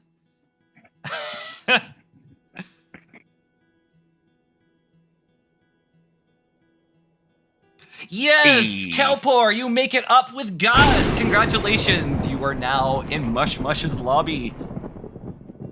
Thunder, Gus, and I'll just leave Gus in my helmet. Gus will kick its 2 feet with glee. I'll go to check on Pex. Okay, that's good. We will move over to anybody else who's still stuck in the hole in this moment. How are the rest of you hoping to get out of here? Sadly, Yeah, sorry. Go for it. no, go. You go ahead. All Oh, right. Leopold just slinks down from the top of the mushroom and just takes a quick look around of those bodies. Maybe they have something that we can use later on. Give me a perception check. I'm going to do so. Great. There you go. Ooh, Nice. Okay. I am going to, with your perception check. I am going to send you an image.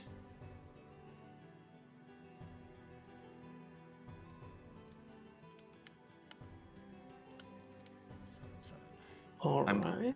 Sorry, I'm still getting that image. No problem. So your perception check, while you look at this chamber, seems to reveal that there is something in there that you did miss. Swessy, Slim, and New, what would you like to do? Sadly, I am in no condition to continue. I must remain and rest. Do we see the same picture? Like, do Nope. we get the same perception Nope. they did? Nope. No. Okay.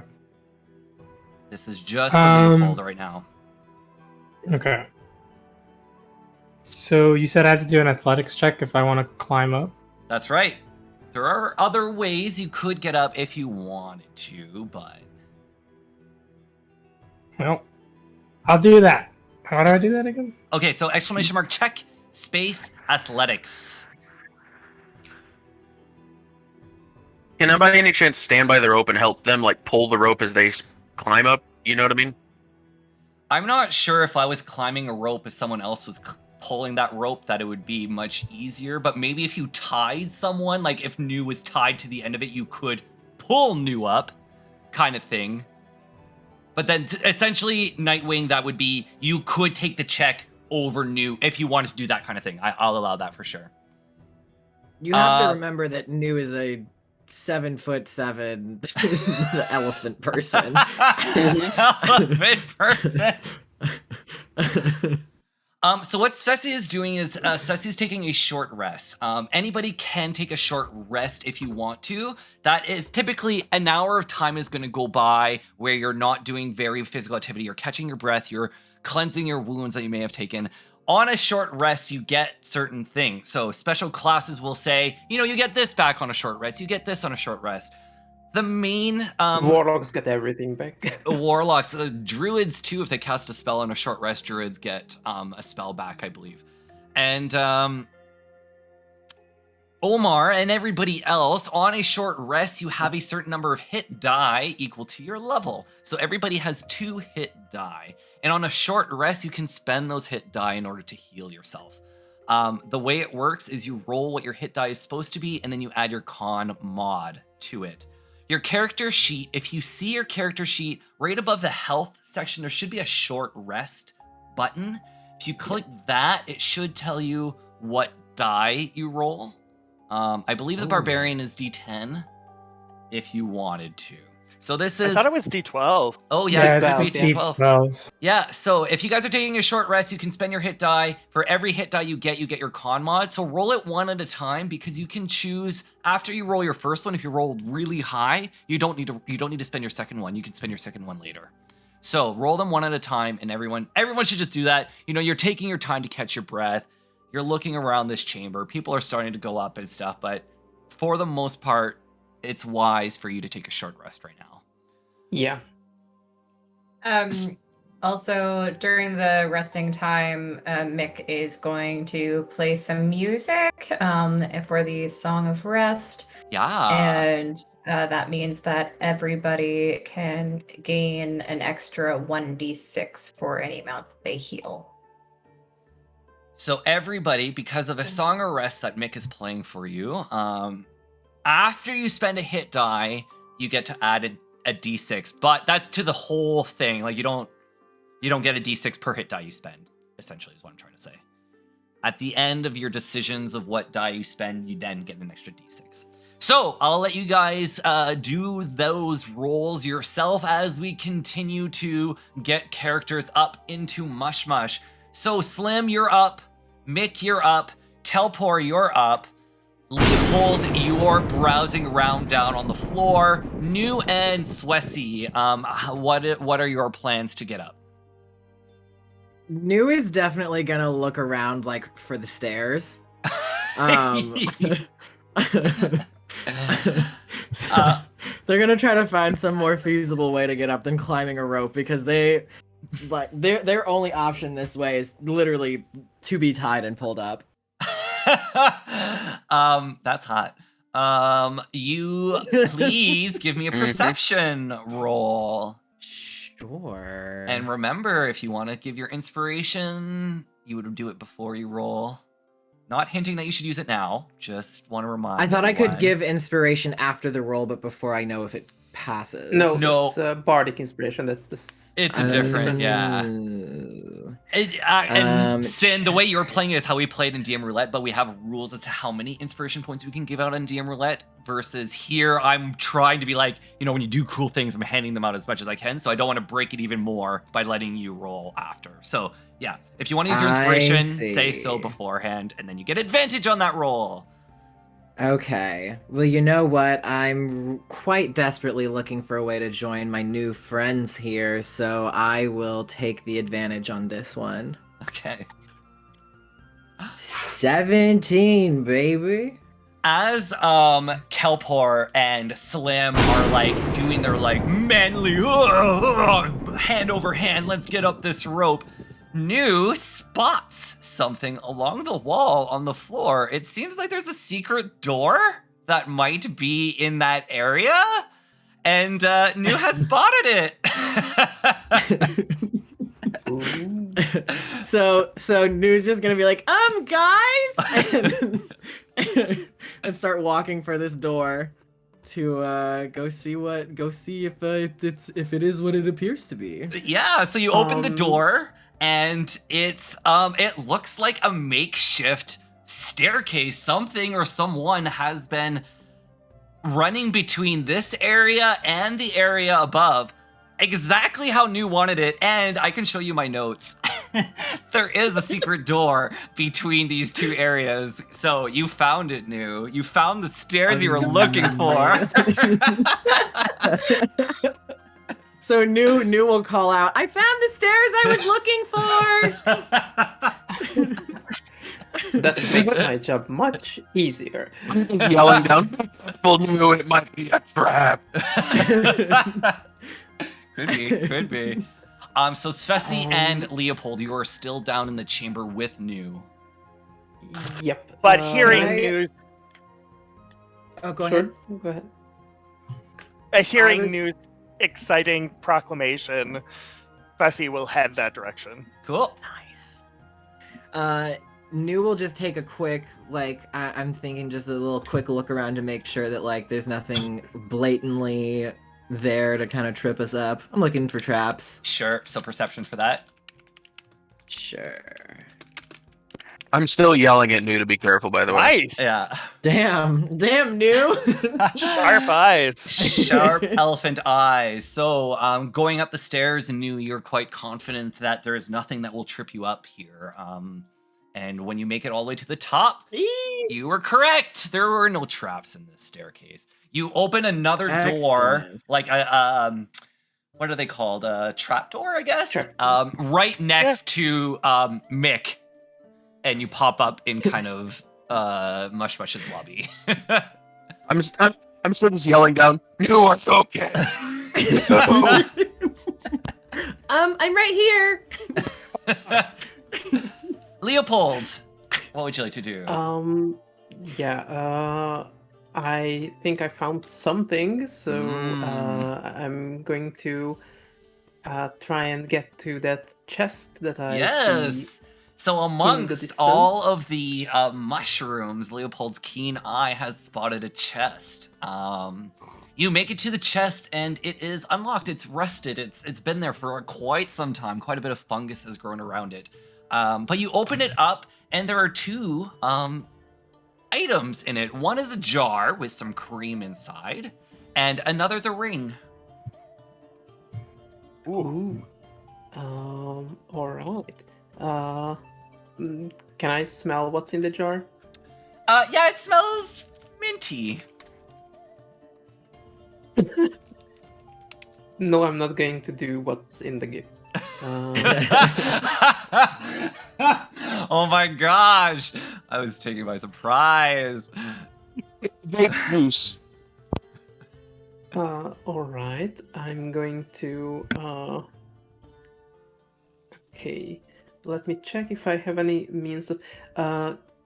Can I kind of check if the ring is magical or not? Not identifying it, because I don't have identify just right now, but just if it gives up of a magical vibe or something. Sure, as you're playing with the ring in your hand, you're taking a look, I don't want to get cursed, let's put the gloves on, proper artificer safety.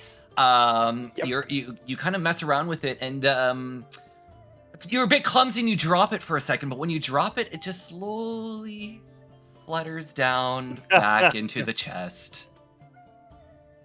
That's useful. All right, I'm going to poke at both of those, and I'm gonna show it to the others when I get up the stairs. Okay, great. Svesi, any last things you want to do, or were you heading up into the... Nope, just following up. Once New makes it unharmed, Svesi will follow. All right, so we've made it into Mush-Mush's lobby. You're now all up there. Most of you took some time, so we're gonna go to Mick, Kelpor, and Slim to be the first ones to kind of react to Pex being passed out on the ground. He's moaning. He's going, no, one more rep, dude, one more rep.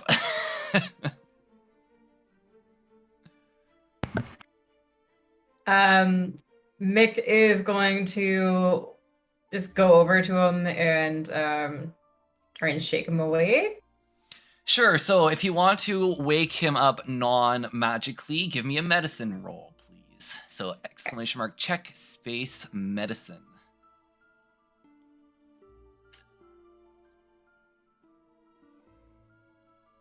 I'm so good at this. Yeah. You're diagnosing Pex as a broken leg, but that's very not right. Run up to him and just start waking him literally. Wake up, Pex! Wake up!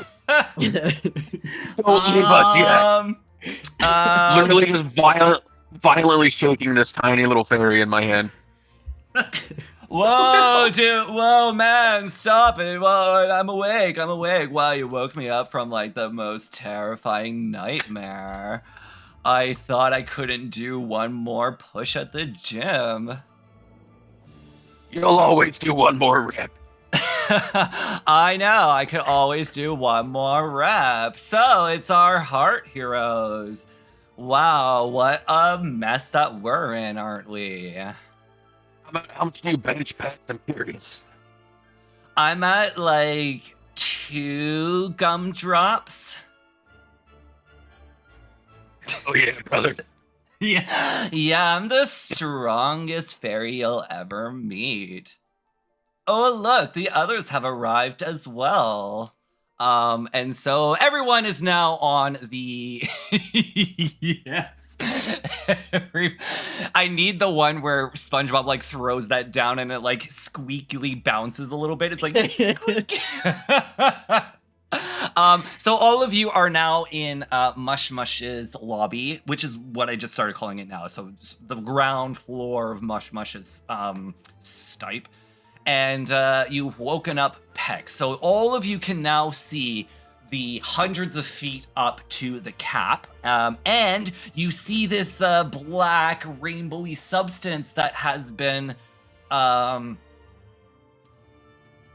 plaguing the walls, dripping on the walls, are essentially spidering all the way down the wall from the top all the way to the bottom. So the higher you are, the thicker this substance is. Where you guys are right now, it's smallish strands that are starting to pool at the edges of the room that you're currently in, essentially. New is gonna take a sniff at the air to see if it smells like it does in here, like it did outside. Yes, both New and Slim would be able to identify the smell quite easily as gasoline. Okay. Guys, I think we definitely shouldn't be lighting any fires in here. No fires. Well, my flint and tinder is missing, so that won't be a problem. Oh yeah, when we called our heroes of heart, we had to make sure there's no fire. The fungi folk are like totes afraid of fire. Too late. Pex is on fire already.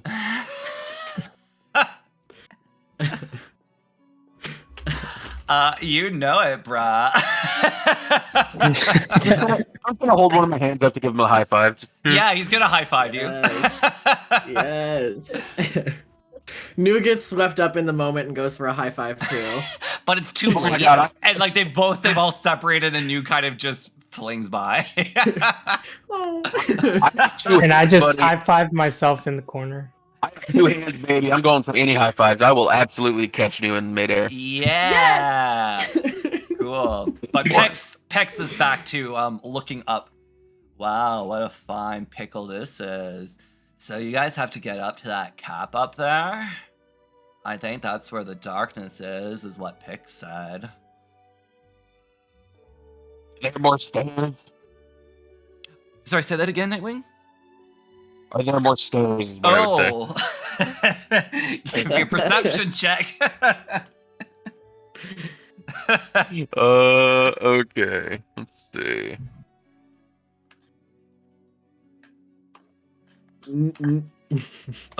Oh.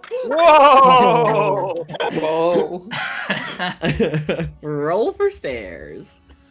You do find a secret door that leads outside of Mush-Mush. So this door opens through Mush-Mush's flesh. Some creature had created it. It goes out back onto the hill that you guys were first on before you fell down into the place below.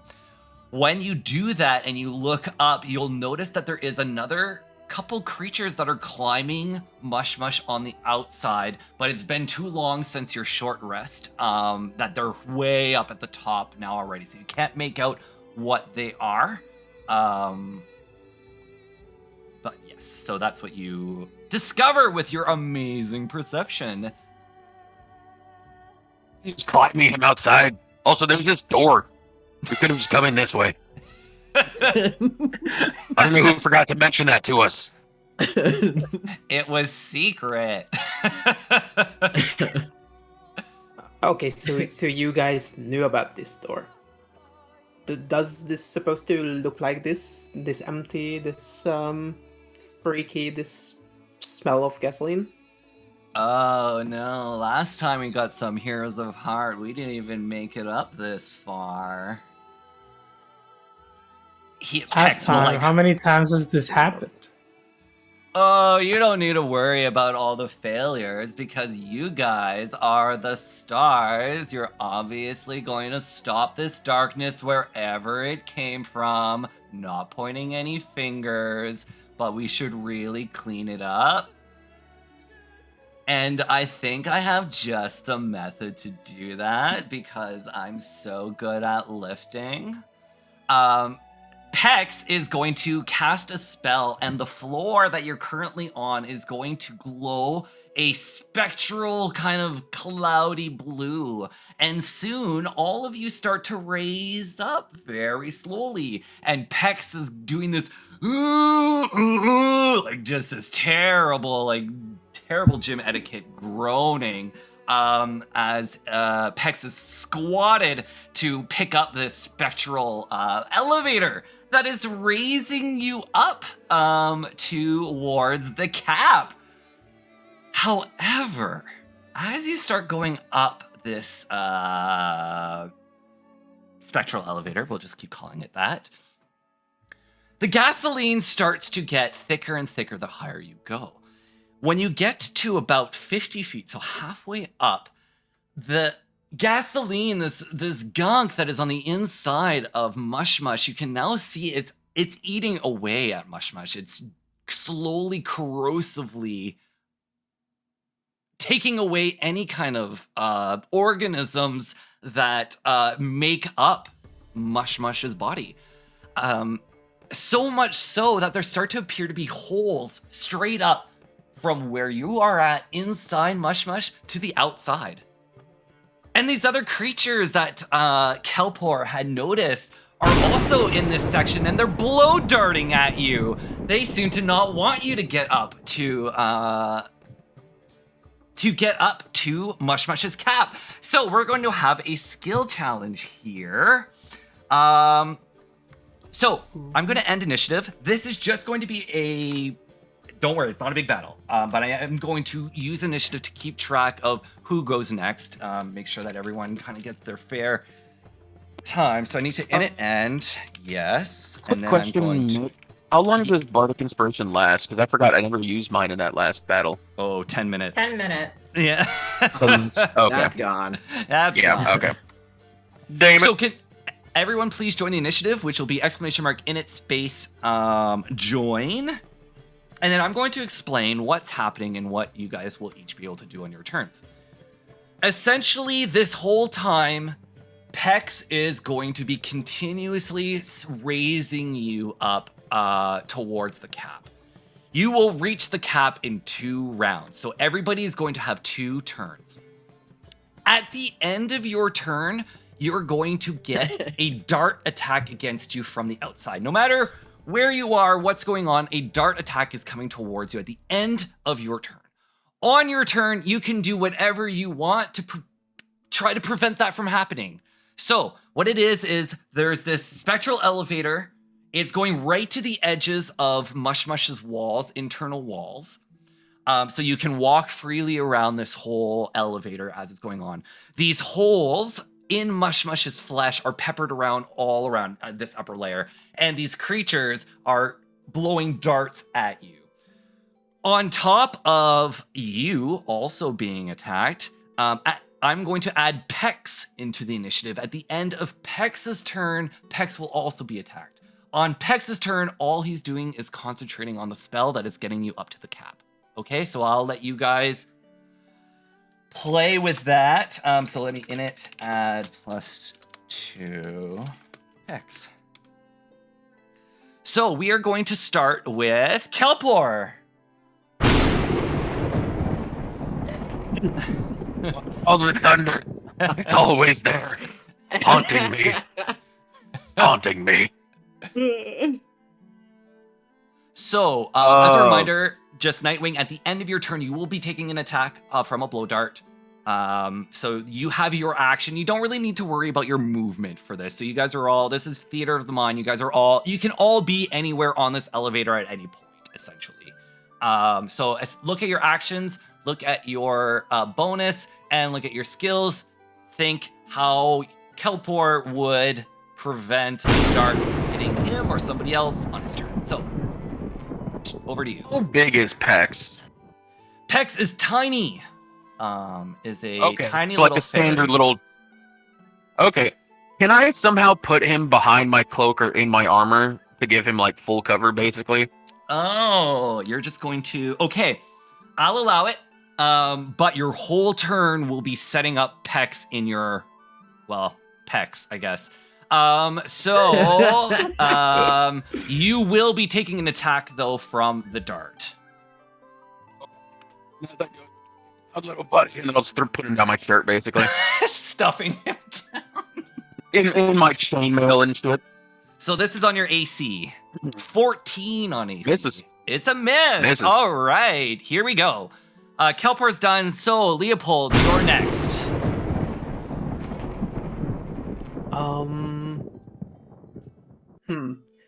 Yeah. I'm trying to come up with an idea, but so far I came up with nothing. So this turn I will use the help action to try and assist in whatever Nu will be doing. Okay, so Nu, on your turn, if you're rolling a skill test or anything, you will have advantage on that roll because Leopold is helping you, but that gives Leopold an opening to getting hit by a dart, so.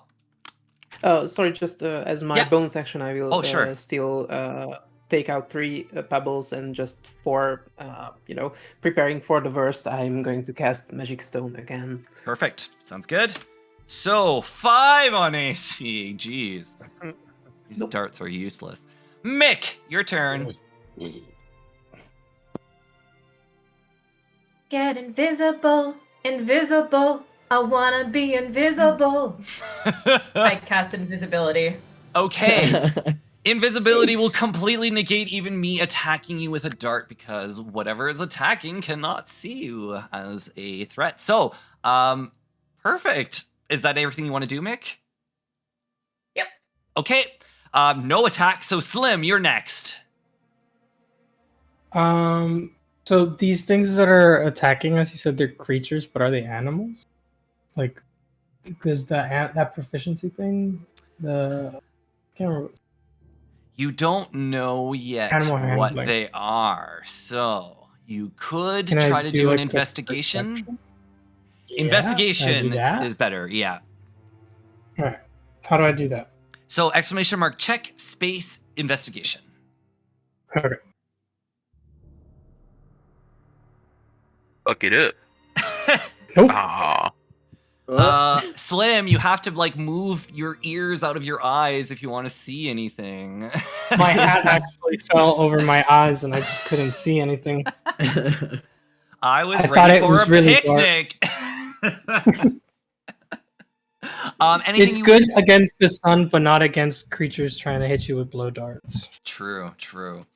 So that wasn't any kind of action or anything to do that. Is there anything you'd like to do? You don't have any knowledge, though, so you don't know what these things are. How are you going to react? However you wish. So these are the actions in combat that I'm able to do. So like, so I could try this to is kind of one of those dodge? things. Yes, you can dodge. So dodging is great. When you take the action to dodge, Hell yeah. any attacks coming against you will have disadvantage, which include these darts. So yeah, that's a great place to look, is those actions to see what you could do. Your skills, again, I'm willing to be flexible. If you can think of something that fits, I'll let you roll it. But in this case, Slim, you're dodging, which means the dart that's coming towards you has disadvantage. Wow, good thing Nice. too, it worked. With your Matrix-like dodging, except you're kind of cheating because you're going back and then your trunk is actually what's holding you up off the ground, but you dodged the That's not dart! cheating. That's using your assets. I yeah. said it's only cheating in the metaphor of trying to mimic Keanu in the Matrix. That was it. That is the only thing I meant by the cheating aspect. How do we know he didn't have a trunk? That's exactly Yeah. how he did it. How it's just True. not double acting. True. Swessy, Keanu your Reeves turn. Luxodon. Tim, Swessy, your go. How far are we in terms of feet from the top? So you're going to be 2 rounds before you get there, but the elevator's moving Right. pretty fast. Right now, you're 60 feet away. Then next round, you'll be 30. Next round, you'll reach it. All right, so that's not going to work. Yeah, probably dodge then. Dodge. I like the dodge. I like the dodge. 15 on AC. It's a tie. Dang. So.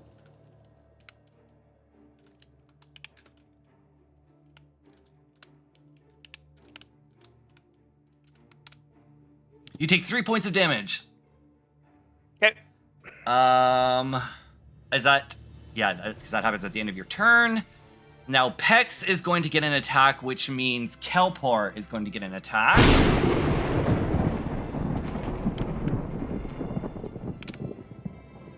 $11 on AC, bounces off.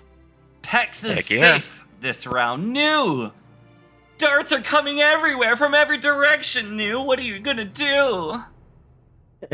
So New just sees everyone kind of like jumping around and dodging and stuff. So like, they're just in such a bewildered state at the suddenly being thrown into this situation. But somehow they managed to find the time before dodging to try to figure out what is shooting at them. Okay. So I'll go in for an advantage investigation check. Ooh, thanks to Leopold. Yeah. 15. Oh, needed it again. You're actually quite familiar with this gang of rat folk. Not this gang in specifically, but of rat folk in general. So they are humanoid mixes of humans and rats. They're rat men, essentially. So this is what's skittering out on the outside of Mush-Mush and blowing darts at you as you raise up. Got it. So they'll just exclaim in a way that doesn't at first seem apparent that they're calling out the thing, but they go, "Rats!" I'll give you inspiration for that. And then I'll go for a dodge. Cool. Okay. D20 plus 3 dis. 13 on AC. Scoo! That is a miss for me. Yeah, you got some thick hide. Okay, we have now reached another. Oh wait, is there anybody else that's supposed to go? New, you're so always last. thick, New? So, final round. So we've gone up 30 feet. Another 30 feet remain before you're done. We're restarting the initiative to see how you're going to be dodging the darts. They have gotten wise, so they're already wiser. These rat folk, they're so smart. If you try the same thing twice, it will not work. So for this round, you have to try to do something different than you did last round. All right. And it is Kelpor. Why is there always lightning? You don't even know anything about lightning. I need help. Okay, well, Peps is still just hanging out near my Peps. I guess I'll take the dodge action since I didn't last time. Sure. And then I'll just yell out at the rats, "I'll understand this lightning someday."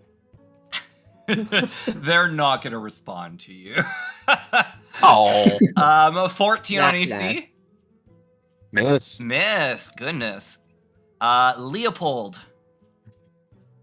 Leopold is going to pull out one of the pebbles that he did not enchant with the spell last round. Okay. Just a straight, mundane little pebble. Mm.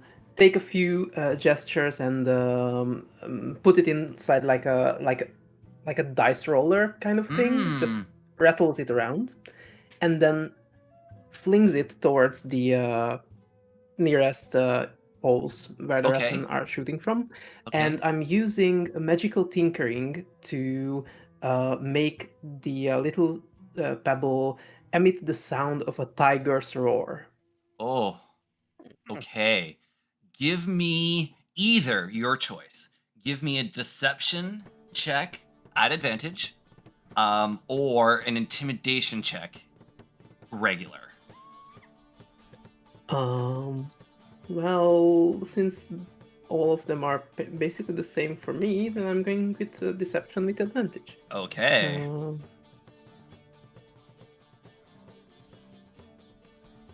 Ooh. Nice. A couple of the rats are spooked away. So Leopold, you're not going to get an attack this turn, and Mick, you're not going to get an attack this turn. So you've scared away 2 of the foes with that. Nice. Hell yeah. Mick. Oh, Mick, you were sorry. Slim, you're going to be the one that's not going to get attacked. Mick, you're invisible. That does not. That supersedes my rule of having to do something different. Because they can't see you at all. So, it's your turn. But the other rat that's going to be scared off is going to be Slim's rat. Just so everyone is on the same page there. Mick, what would you like to do? They can't see me, but if there's another rat that's looking to target one of my friends, Mick is going to, if we're assuming that Mick can see the rats and target them? You can see them when they appear to attack. So you can prep something, perhaps. Okay. Yeah, okay. Let's do that.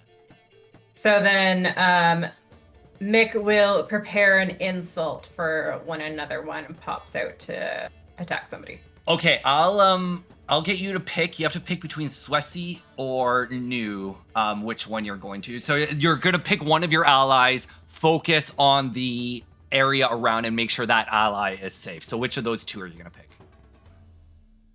New's been having a rough day. I mean, so is Vessi. It's actually just a normal day for New. Probably a rougher day. Yeah, you know what? Svessi's been having a really rough time. Let's go, Svessi. Okay, Svessi, Thanks, perfect. So Slim, a tiger or lion has roared away any threats to you, so you get your full turn to do with as you please. Am I able to do the animal? What am I able to do with the animal handling now, knowing that they're rats? Animal handling, yeah, okay. So if they were actually rats, you'd be able to do something. But animal handling is more for like strictly unintelligent humanoids. Animals. Yeah, these guys would be too smart for your charms. So could I do something similar as Mick and like prep my boomerang to try to defend New? Yes, absolutely. Let's do it. I'm all about the co-op actions. So, Swessy, it's your turn to do something. Svessi will cast Fog Cloud over the platform. Ooh. To heavily obscure it. Yeah, which gives people inside +5 to AC, I believe. Okay, so an attack is coming your way. Before it does, though, Mick, you are ready. What insult are you tossing this guy? You're spineless, pale, pathetic lot, and you haven't got a clue. Ratface, I'm going to destroy you! Yes! So it gets a wisdom save. It fails. It starts to scream in fright what you just did, and it is going to let go of Mush-Mush. And so when you sing this invisibly and taunt it, you suddenly hear, what? Oh, God. So there's nothing attacking you, Swessy. Pex! There's an attack on Pex. I live another day. Thanks. So this attack, I guess, would also be a disadvantage because Kelpor is dodging, and I think dodges for the round. So I don't think either of those rolls would have mattered. Pex has been defended once again. Kelpor, do you want to just give a bit of fluff as to how you're dodging these? Because I don't think a single one has hit you. I'm just literally like smacking them away and jumping a little bit and just yelling, "The sun is my ally." I've got bigger things to worry about than you. Yeah. I don't understand, but it's my friend. Awesome. And then our last little elephant before we make it to the top is New. So, New, what would you like to do on your turn? So maybe I, as in Sin, missed this. How are the rats kind of like, are they climbing up the side of Mush-Mush, like keeping pace with us, basically? They're climbing on the outside of Mush-Mush, and they're using the natural holes that the gasoline corrosiveness has dissolved away in Mush-Mush's walls. So they are climbing on the outside, and every once in a while, when there's that kind of perfect opportunity, they show their face in a hole, blow a dart at one of you, and then kind of head back and protect themselves once again. Okay. I would like to do an entangle upon wherever I last saw a rat appear from. A rat person. Okay. So that person would have to give a... Okay, let's do this. There's a lot happening. So when this thing pops up, there's going to be the entangle. There's going to be the boomerang from Slim. There's going to be the fog from Svessi. Let's roll it. Let's see if this guy's lucky enough to get through this. So, Slim, can you roll me an attack roll with your boomerang, please, to see if you hit this guy? With advantage. With advantage. Nice. Do I... Because of the obscuring... They can't see where the attack is coming from. Right. So I do attack boomerang. Yeah, and then advantage. Are you not requiring the strength check on Entangle? I am going to roll the strength check. I just want to see if this hits first because Slim prepped. Gotcha. Yeah. Got you. Nope. Nope. Do you want to describe this failure, Slim? So I throw the boomerang, and it goes right through the attacker's hands. He was holding up the blow dart, and it went right through the hands of the blow dart, and it came up right around another hole and hit me in the back of the head. And Okay, knocked my hat off. If you don't have inspiration, I'll give you inspiration for that. So this is the strength check on the entangle. It gets caught. So when it's trying to climb up into the hole, it like pops up its head. A boomerang flings by and it looks at the boomerang. It's kind of like laughing and smiling. And then when it looks back, a whole bunch of plants pop out of the hole and tangle it up, and it gets stuck on the other side of Mush-Mush in that location. And Pex, with a loud is able to get you guys all up into the top part of Mush-Mush. So the elevator comes all the way through, and kind of you see this filament, this mica that is starting the cap. And Pex has no control on his lift. I mean, he lifts so much. He's so strong. And launches you all right into it. And you're all launched into the cap. So the first part of Mush-Mush's cap. You're in this area that has been carved by other creatures and seems to be almost like... the best way to describe this is that you're kind of in the walls of this place. If we were in a mansion, like this would be the creeper who would be hiding behind the bookcase, looking at the holes and peeping on people. This is kind of where you're at in Mush-Mush. You hear and you see just past, just through the main room before the final boss, if you will, there is Pix, who is currently in a cage.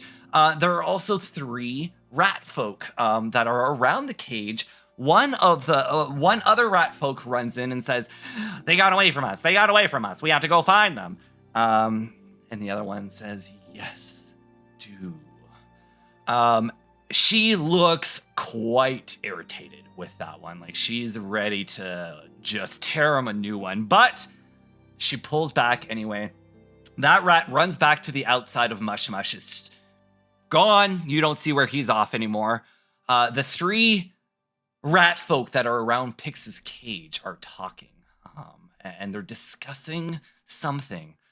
But you guys are currently in the wall, so it's up to you how you're going to play this scene. But right now, the rat folk don't know where you are. However, the more sound you make, the more chances that they're going to discover you. Now, here's kind of an interesting thing. You can't really discuss with your allies what you want to do, because if you do, you're making sound. So how I want to play this part is I want you guys to describe everything that you're doing, almost as if you were describing charades, but don't give intent. So, as an example, I would say, I would like to move towards the staircase, and I'll signal to the others to follow.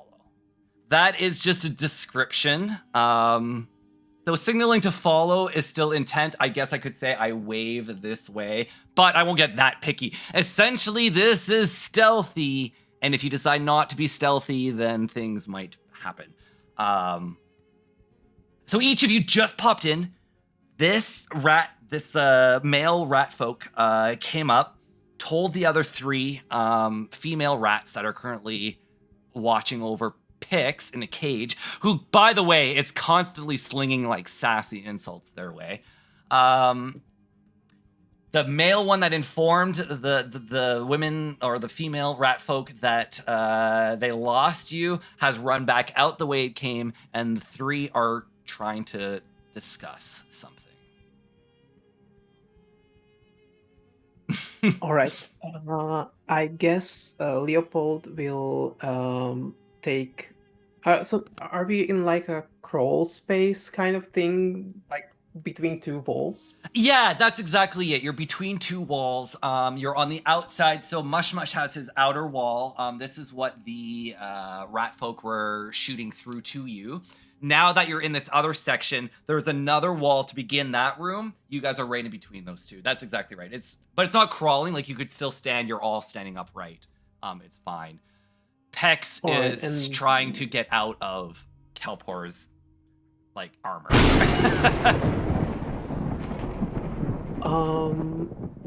And so we do see inside in some like holes that the gasoline corrosion made. Yeah, you can see inside. There's more gasoline around this area, and the area that you're in, this kind of wall, this between walls area, there is this oily gasoline. You know that you're the in between of the cap and the stipe, but you're not fully. So you know that you have to go up a little bit more in order to get to the threat, the darkness. But Pex, who hasn't made any sound yet, is trying to get your attention and is pointing to Pix and giving you thumbs up. Pointing to Pix, giving you thumbs up. Are the rats guarding him, like looking away from where we're at, or are they like where are they looking? They're talking to each other, so they're right next to each other, not respecting any kind of social distancing rules. And Pix is just past them, so they're in between you and Pix currently. And they're having a little powwow. Well, like I said, I was not kidding around when I was saying that. Kelpor thinks he's like the quietest person ever. I would like to look at the rest of the group if many could see me, and I'll just give him one of those. And then I'll just basically, I'm gonna try and sneak up on these rats to try and get a drop on them. And I'm doing that whole cartoon. I'm doing the cartoon fucking tiptoeing thing as I do this.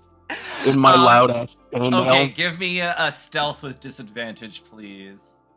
Oh yeah, I definitely have disadvantage on this. How fast is he moving if he's trying to stealth? I am moving as slow as can be. Like I am.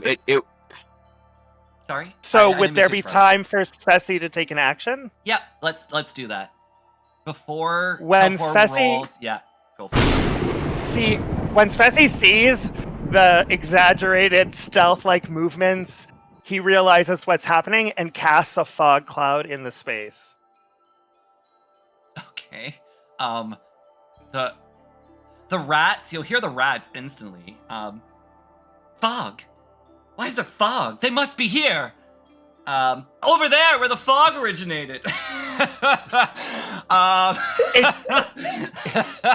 It doesn't come. It originates at a point, right? No, that's where they think you are. Wherever you cast that point, and you cast that point on Kelpor, right? Well, on the rats. Oh, you're casting it on the rats. Oh, okay. I get it. Fog? They must be here, but where? My in the cloud as well, or is it not? Is the room bigger than the cloud? The room is bigger than the cloud. Yes, it is. Am I in the cloud? You're sneaking, into the cloud, I guess. But the rats are gonna run out of the cloud and spot you. Okay. Halt! Like I'm just in the middle. I'm in the middle of my sneak. I'm just gonna look at them. You don't see anything. Yes, queens, come rescue me. Rescue me from this disgusting cage. Will cry Pix. Come out, all of you. It's just me. I'm alone. Stop trying to lie. We have ears and eyes everywhere in this mushroom. We saw you in that pit. I want to do this kind of thing and just slowly start to back into the fog. You saw nothing. And I just slowly make my way into the fog. Moving. Still going towards Pix's cage. They're gonna try to stab you if you keep moving. So one's going to brandish a spear, and won't attack you yet, but she's going to be like, "I'm not joking, bitch." Pull out my giant two-handed greatsword. You saw nothing. Pointing it at her now and still backing up. Okay. When you pull out your sword, one of the rat folk, the one wearing robes, will raise her hand. She goes, "Whoa, whoa, we're not enemies here. If you attack us, though, we have hundreds of rat men on the outside of this mushroom who will come in here. Let's make a deal. Let's make a deal. My name is Cheese Witherspoon, and I would like your magic items in exchange for your lovely little fairy. He's kind of a dick anyway. I don't know why you want him." They're a package deal. My name is Kelpor. What? Oh, Jesus Christ! I've been hearing a storm this whole day. Is that the trigger? I'll just look at the wall where everyone else is at. Someone say my name! New will shout out from somewhere in the fog, "You did, Kelpor!" Sorry! What is it? All right, all of you, come out. I know there's 6 of you. I know all about you. Come out here right now.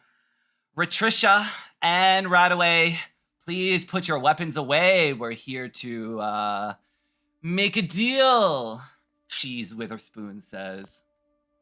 Could I use my ring of truth telling and ask her what her evil intentions are with the pixies, with the little fairies?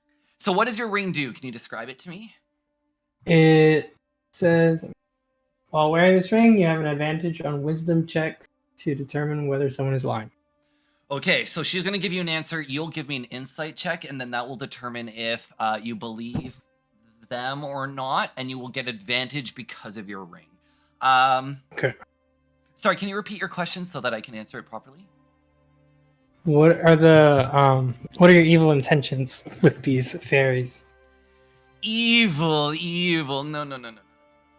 Self-interested, perhaps? Sure. Well, this little bugger infiltrated our lair. And so we captured him and questioned him, and he squealed everything about you. Gosh, it took no effort at all. He just wanted to tell me everything. What he did tell me was quite interesting. A group of 6 heroes of heart, all coming with their own magic item. See, we can make a deal. I think you might need picks for the darkness that's up ahead. We've kind of cleared this out of Heart Heroes magical items. I think, this guy, this Mush-Mush, not going to be sticking around for long, and that means we're not going to be sticking around for long. So we really don't need picks, but you do. So, here's what I suggest. You hand over 1, 2, 3, 4, 5, 6. You hand over 6 magical items to us, and we won't have a fight. And you'll get your fairy. So Insight. you know everything. So if I do the Insight check to see if they're telling the truth, will I know if that would actually be a good trade, or if they would hold their word on that and stuff? The trade is up to you. Determining if it's a good trade or not, that's on you as the players, whatever you want. You can still roll an insight check because there could be more information. It could be wrong information. You should still do it anyway, and I'll let you know what information you get. So with your ring, it's advantage, so it'll be !check space insight space ADD. Got it. You're feeling quite confident that, these rats are self-interested. They want magical items. They do not care about this fairy. So I gotta ask you guys, what do you all think? Mick is very attached to DOS loot. So Can't we just kill them? It's like 3 rats.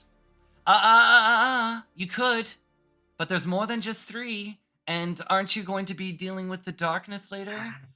Yeah, but like, Our we could kill spy you saw before you how say well anything. you did in that pit. I'll tell you that much. So perhaps you might take out 1, 2, even 3 if you're lucky. But how much hurt are you going to take for that? Will you be able to save Mush-Mush?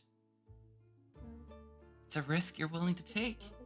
If you fight, I promise you very many more rats are going to come in here. Yeah, but what if we kill you before you say anything? They're already here, honey. They're just waiting for the command. So I'm gonna be honest with you, Jamae. I didn't choose a magical item because I missed that part. Oh, okay. You should pick one and then offer it up, maybe. So here's how I'll flavor it. Yeah. So New happened upon some random item that they determined to be magical. They don't really care about it. It's not something they're going to use. So New just almost kind of like frustrated, kind of just they're going through their bag and they pull out this thing and they're just like tossing shit out and like you see like different kinds of mushrooms like, and then they pull out this magic item of some sort of characteristic and quality. And they say, God, fine, just take it. And So throws it at the rat's feet. Ratricia is going to catch this random item and look at it. Okay, that's 1. Okay, you heard Ratricia. That's 1. 5 more.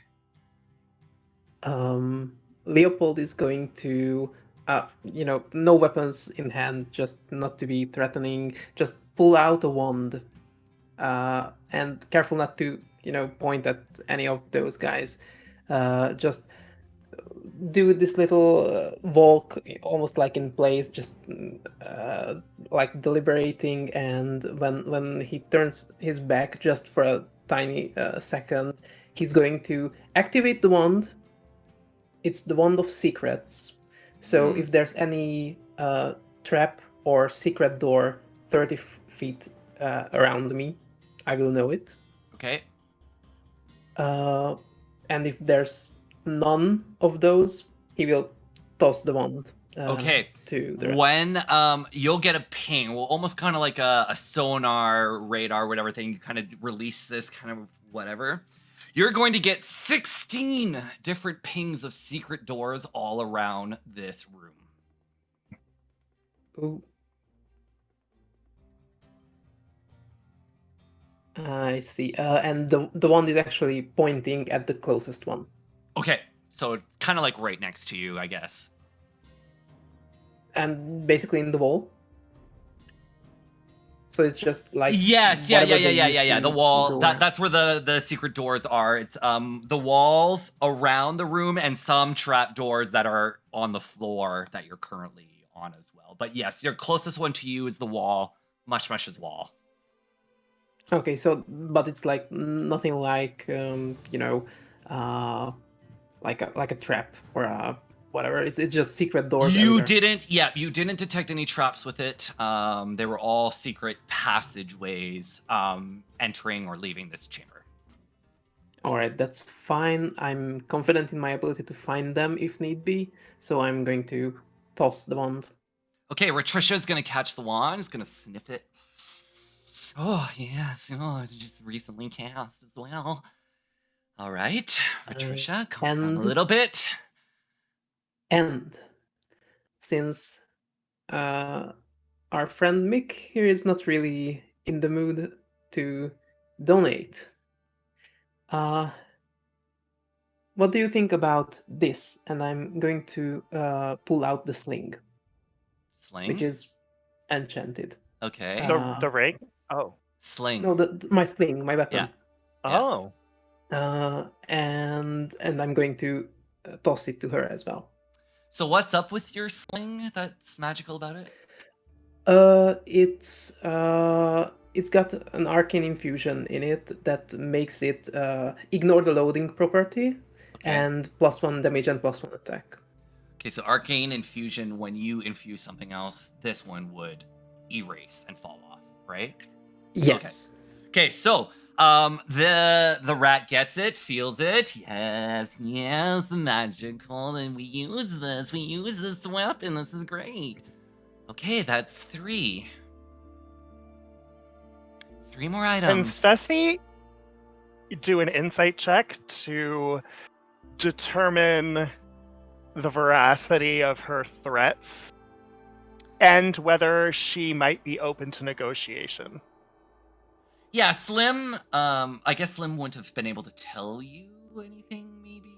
But I guess Slim, you could have provided it, but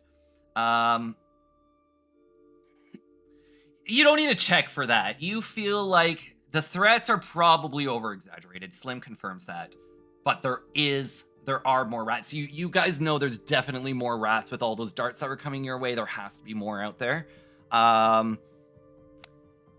Amenable to negotiations? Let's see. So, you want me to roll? As in, like, everyone is amenable to negotiations on some front. So let's just start the negotiation.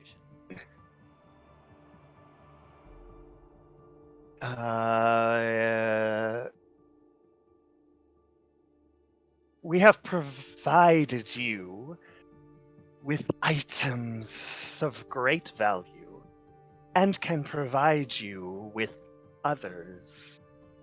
And in return, you will survive. Surely that is worth a discount of some kind. Say 4 items instead of 6. I like some of what you're saying, and I don't like some of what you're saying as well. Give me a persuasion.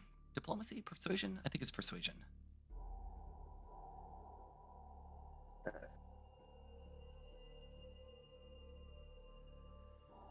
But I suppose I can't enjoy all these magical items if I am not alive to enjoy these magical items.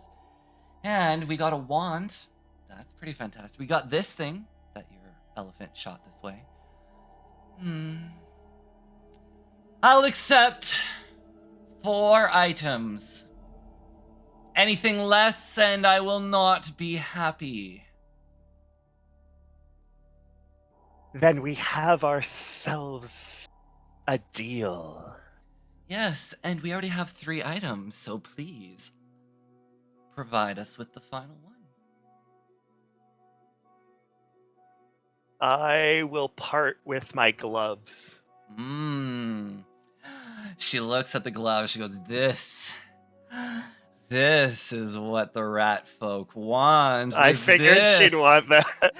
With this, we can get many more magic items. It's a deal. It's done. Rat folk, time to get out of this old piece of junk mushroom and move on. So they take your 4 items. All 4 of those items have now been removed from the game and this adventure. And they all skitter out various doors that most of you did not even realize they were there, but Leopold was like, yes, of course, fine. And all of the rats leave. It is now... Oh, wait, no, I'm not saying it is now. Pix is there. Wow, great, finally, but I'm still in this cage, so can you, like, help me get out of here? Could I use my crowbar to break the cage open? You could, to, like, bend some of the bars, sure. It would be a strength check. Can I give him advantage? Because I was going to do the same thing. It's just Oh, basically yeah, rip the so cage apart. Kelpor is going to help Slim with this. So, Slim, do your... What did I say? Strength? Sure. Strength. Or athletics. I think it's strength. This is more strength. So, exclamation mark, check, space, strength, space, ADV. For Kelpor helping you out. With mighty strength of both the paladin and the barbarian, both characters are able to pry the bars and make a space big enough for little picks to fly out. Oh, I got picks here.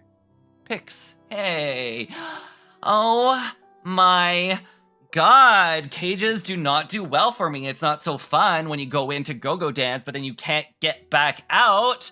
God, who even locks cages? This is the worst. But Heroes of Heart, I'm so happy to see you, Pax, bro. Yes. Yeah, This I is would have like- pulled Pecs out of my shirt by now. Yeah, I described Pecs coming out once you had popped out. Unless you were specifically like forcing him down. Oh, I was. Yeah, I Oh, would you have were. through You the entire were. time. Oh, okay. Okay. Pecs Yep, finally yep. comes out. It's like,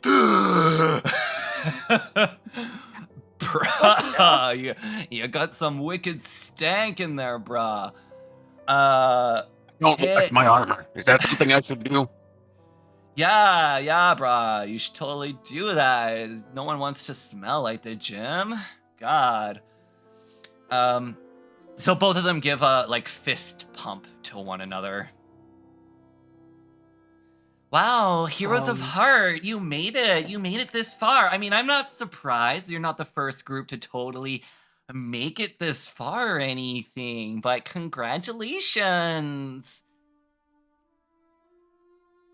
Is there Leopold is one just, missing? Sorry. Yeah, Pox isn't here. I guess maybe he's with the darkness. Are we Which gonna What have is to go this back to darkness? darkness?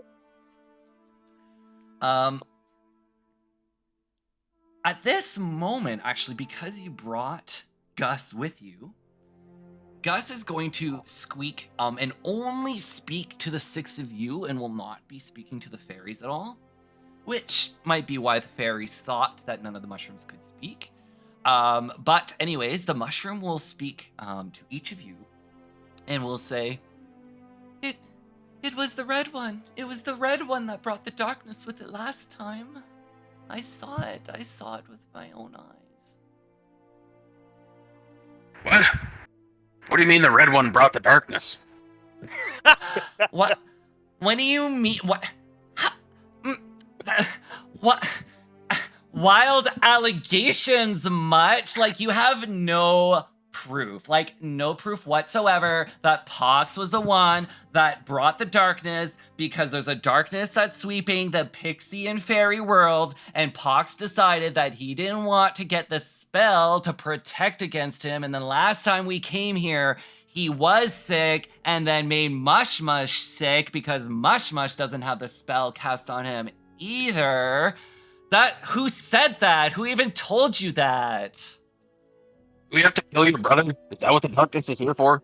What? No, that is not how you solve that's not how you solve anti-vaxxers, I guess. It works for me. I hide in the shadows and then I kill things and it goes well. Well, you should just kill the darkness then. No, don't kill Pox. He didn't mean to do it. He just didn't want to get the spell cast on him to prove a point that everyone should have their own choice to do whatever they want. How was he supposed to know that his actions would have repercussions and in fact, old mushrooms that would cause them to die? Like, who would know that? Don't kill Pox. He's a good guy. You just need to get to know him. But what if we do have to kill him? You I'm gonna kill your brother if I don't. have to. You don't have to kill him. Look, I got the enchantment cast on me. Pex got the enchantment cast on him. All we need is all 3 of us. We'll take the spells off of us. We'll throw it onto the darkness, and then the darkness will probably go away. I don't know for sure, but that's better than killing Pox. I don't want to, but I'm saying if I have to, I'll kill your brother. Just know that. It will not do anything to kill Pox, but fine. If there's nothing left and you're going to die anyway, then you may as well just kill all 3 of us.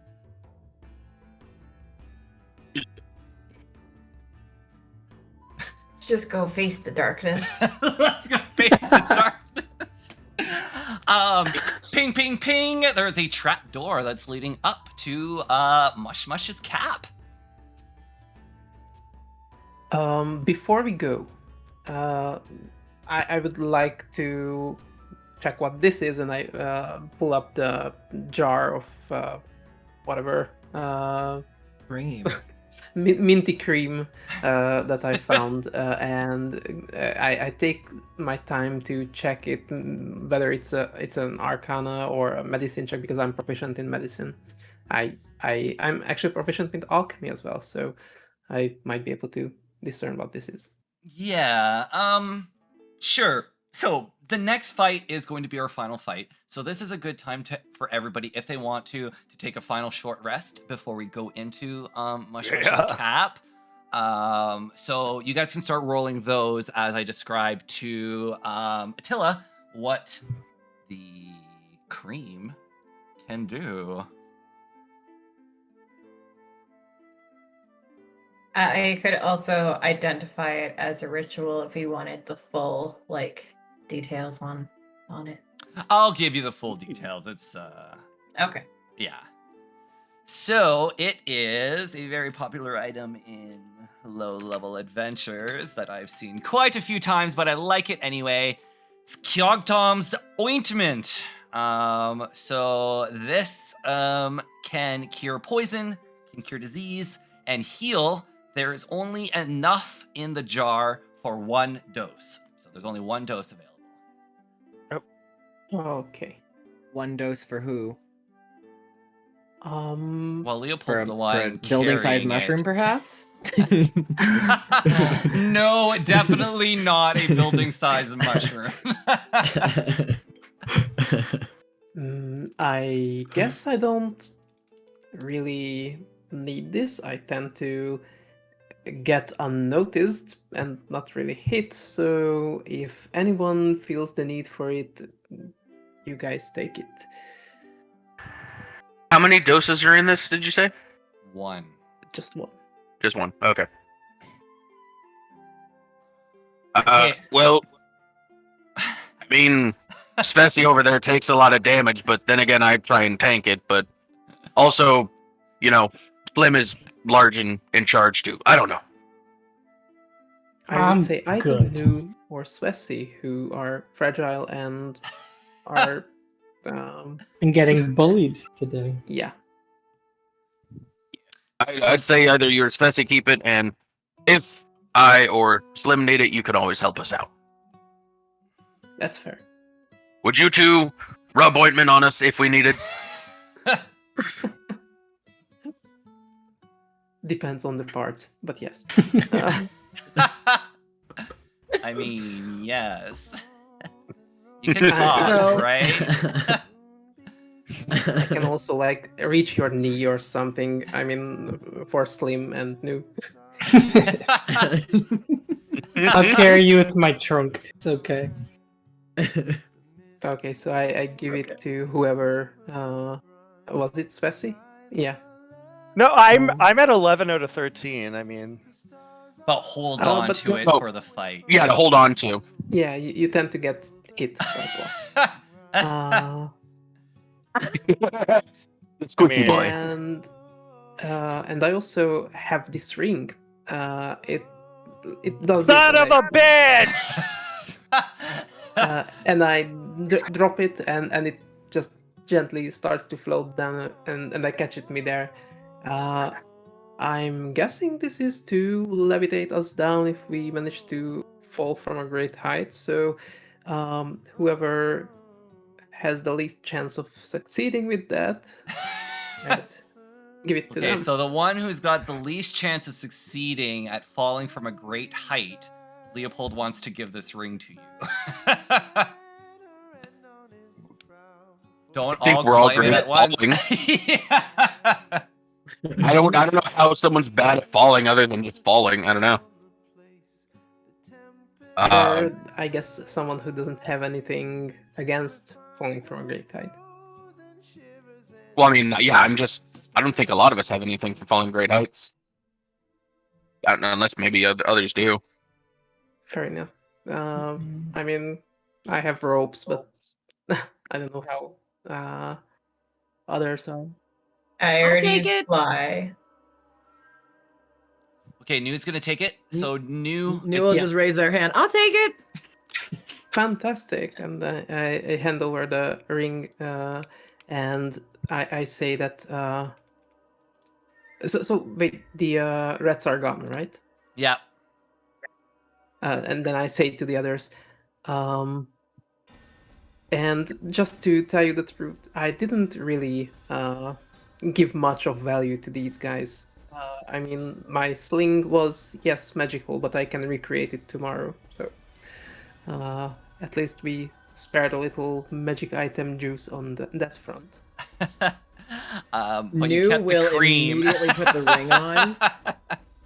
New will immediately put the ring on and try to jump up into the air as high as they can. And then come down slowly that 2 reach feet the ground that they again. jumped. Just do that over and over. Whee! Whee!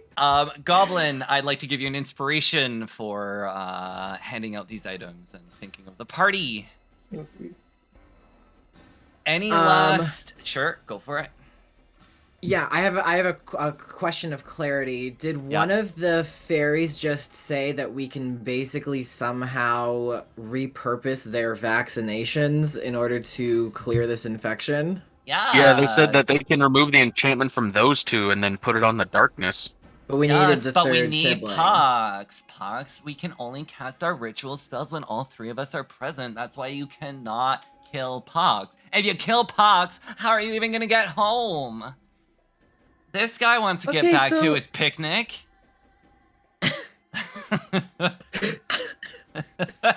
Wait, so where is Pox? I can sense him. You know, you just listen to the melancholy and the problematic voices. That's not what I want to say. He's up there with the darkness. He's right over there. I can sense him. He's so close. New will perk an ear for problematic voices. I don't know what you want to do with me, darkness, but I can promise you that I'm going to make sure that you fully understand why you are the way that you are and how I'm actually the victim here. Oh god. Oh, yeah, I can hear him. Oh Jesus. Can I use divine sense real quick just to see if I can tell anything from this darkness before we go up there? Yeah, so the darkness isn't one of those. It's not a fiend, demon, or what's the last one? Devil? Something like that? Celestial fiend, and then yeah. Yeah, it's undead. It's none of those. Yeah, undead. Yeah. Okay. Yeah. So are we ready Leopold is just going to prep? Sorry, I'm just going to prep. I can have 3 magical tinkering small items ready at the time, so I will create just 3 basic little pebbles that shed bright light in 5 feet radius and dim light in 5 more. So I have 3 little lantern pebbles ready. Perfect. Everybody is ready? Yeah, I'll switch out my greatsword for my maul. Ooh. 2 Just in malls. case. Let's go to the mall. Let's go to the mall. Good. Cancel this one. All right, my last encounter. Here we go. The 6 of you burst open the trapdoor and what is it, bellow? No, barrel your way into Mush-Mush's cap.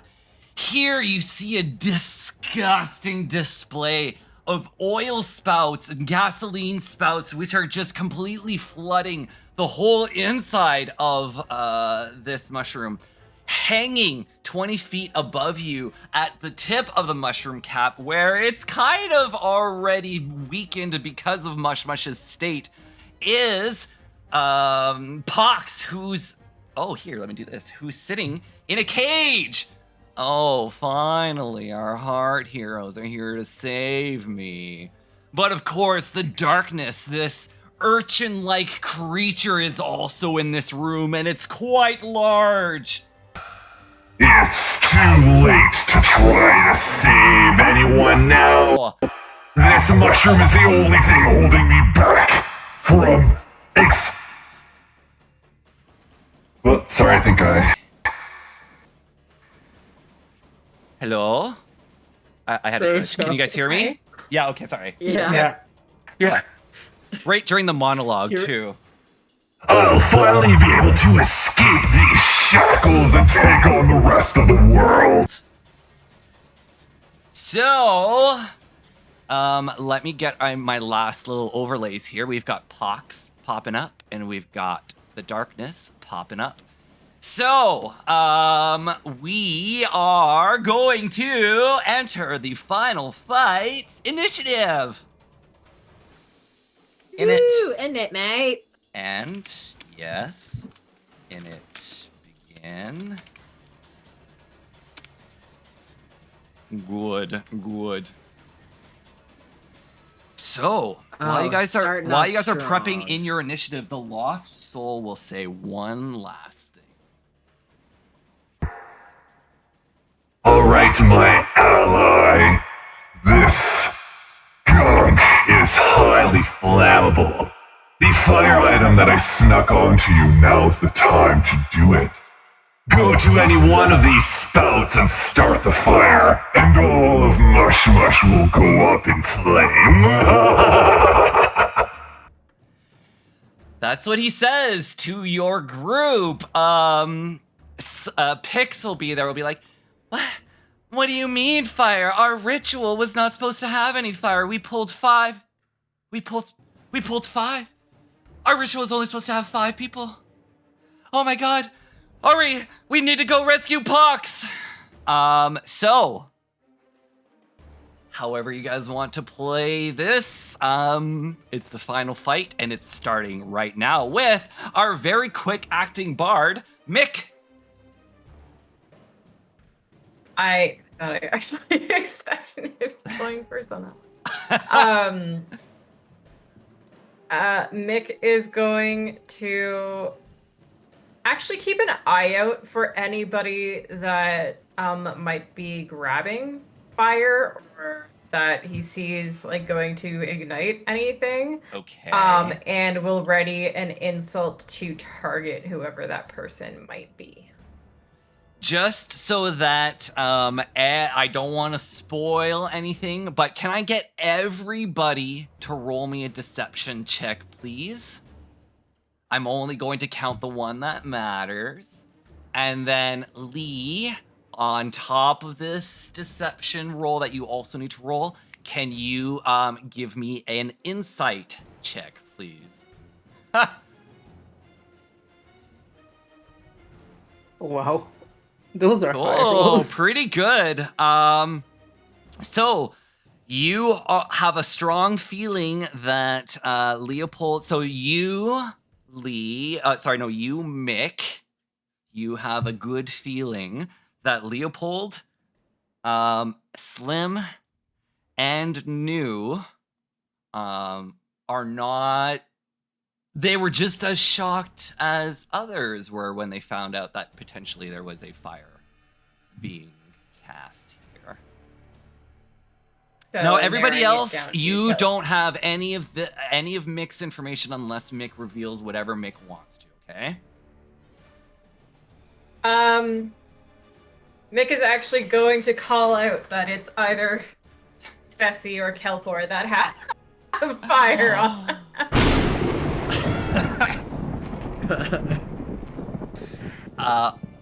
So Mick, you still have your action, your movement, your bonus, so what would you like to do? Maybe take a closer look at the map and figure out where Svesi and Kelpor are. And actually, Oh, they're right around you. Everyone's right around you. You're right in the middle. yeah. So Mick is basically just going to close the distance between himself and those two as much as possible, so that if there's any like flame throwiness that comes out, he might be able to. So you're putting yourself right in between these two, and your plan is to prep that if a flame would kind of be created, that you will then interfere with those two. That's your plan? Yes. Perfect. Yep. Cool. So that's it for your time. So, Slim, you're next. So, am I able to do anything with my weapons or anything to try to knock the cage down since it's 20 feet in the air? So we can try to have access to getting him out? Yeah, your javelin throw. I'll let you attack the cage with a javelin throw at disadvantage as you try to hit where the cage connects with Mush-Mush. It looks very weak because Mush-Mush is quite sick. So you're going to throw your javelin up there. So give me an attack roll with your javelin at disadvantage because you're trying to hit a very specific spot. So do I type disadvantage out, or what do I type for that? Yeah, so exclamation mark, attack, space, javelin, space, dis. So D-I-S. Dis. Okay. Yeah. Oh, fuck. Jeez. Oh. So the javelin goes wide. Okay. Is there anything else you Can like I to do, ask Slim? for future reference that I know I had the disadvantage there, but I had the thing that you gave me before. Would that cancel itself out, or What was that thing? you gave Motivation. me the motivation? Oh, or something like that? inspiration. Absolutely. yeah. That would cancel it out. Yeah, so that would have made it just a regular attack. Yep, absolutely. Okay. Anything else you want to do, Slim? You still have your movement if you want to move anywhere. I noticed how Mick positioned themselves, and I want to position myself with them so that I can protect them from the darkness. Okay, so you're gonna do this essentially, right? Oh, you can't see that.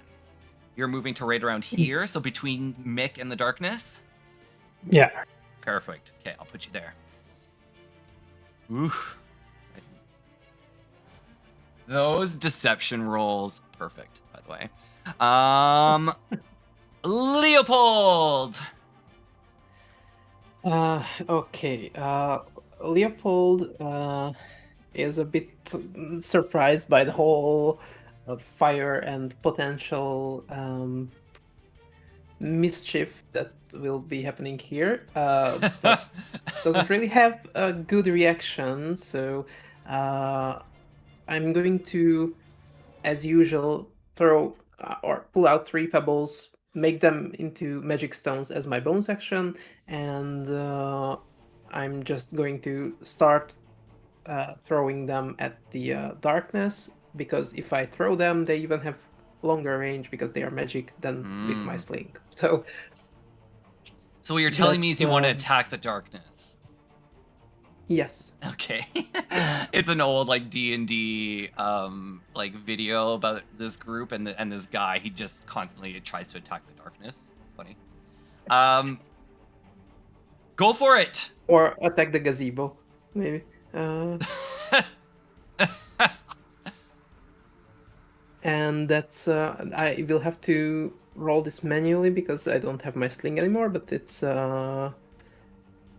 it is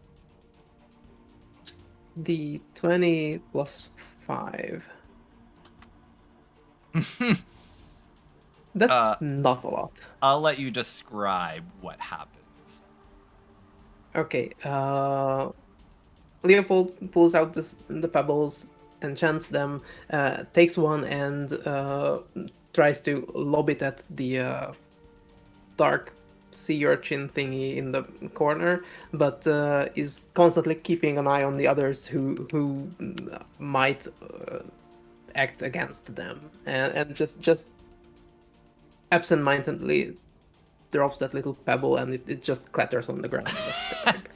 Probably not a clatter because this is meant to be like Mush-Mush's like spongy cap, but we get the idea. It bounces Yeah. to And nowhere the magic just specifically. rings out on it. Is there anywhere you would like to move, or any bonus, or any skill check you'd like to make before you end your turn?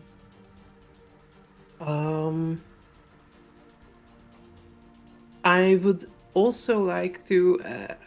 I kind of think that this counts as a free action, just to pull. Sorry, just flies in my face. So I would like to just take out my water skin just in case. Okay. So that's prepped. You're good? And yeah, position-wise, I'm good. Okay, perfect. Kelpor! Oh, this is not happy fun. Someone might betray us all. Why are you all looking at me like that? Can I insight check just to see how? Because Mick and who else? Slim are approaching me and Svesi now. Yeah. Can I insight check Svesi to see how they're reacting to this? Sure. Me and my such amazing insight. What's this crap? Yep. Spessy reacted the exact same way that everybody else reacted. Yeah, I'm just looking at everyone. Stop looking at me like that. Hey. I will hold my action and see if anyone starts to approach the wall, as the Earthman just said. And if they do, Okay. I will attack them. Okay. Actually, who am I around? Can I see the map again? Oh, please? yes, you can. Yeah, there you go. Okay, so I will get kind of on the other side of Svesi. So where I'm in between him. Oh, is that Svesi, the yellow one? Yeah. Yeah. Yeah. Okay, for some reason I thought you were the purple one. That's Mick. Okay. I will... Yeah, I'll basically stay right next to Svesi. Just so if anyone makes a move towards a wall, I'm just gonna attack them. Okay. And I mean anyone too. I'm just holding this for anyone, not even specifically Svesi. I'm just like, anyone moves towards the fucking wall, I'm hitting you. Right. So you're positioning yourself there, but you're not like specifically on Swessy. Yeah, not for anyone. Yeah, Right. exactly. Okay, perfect. Anything else you like to do? No, that's it. I mean, that's my check, and then yeah, I'm just holding my action to see if anyone approaches the wall. Okay, Svessy, you're next. I will shoot the darkness. Huh? With what? An Eldritch Blast. Okay, do it.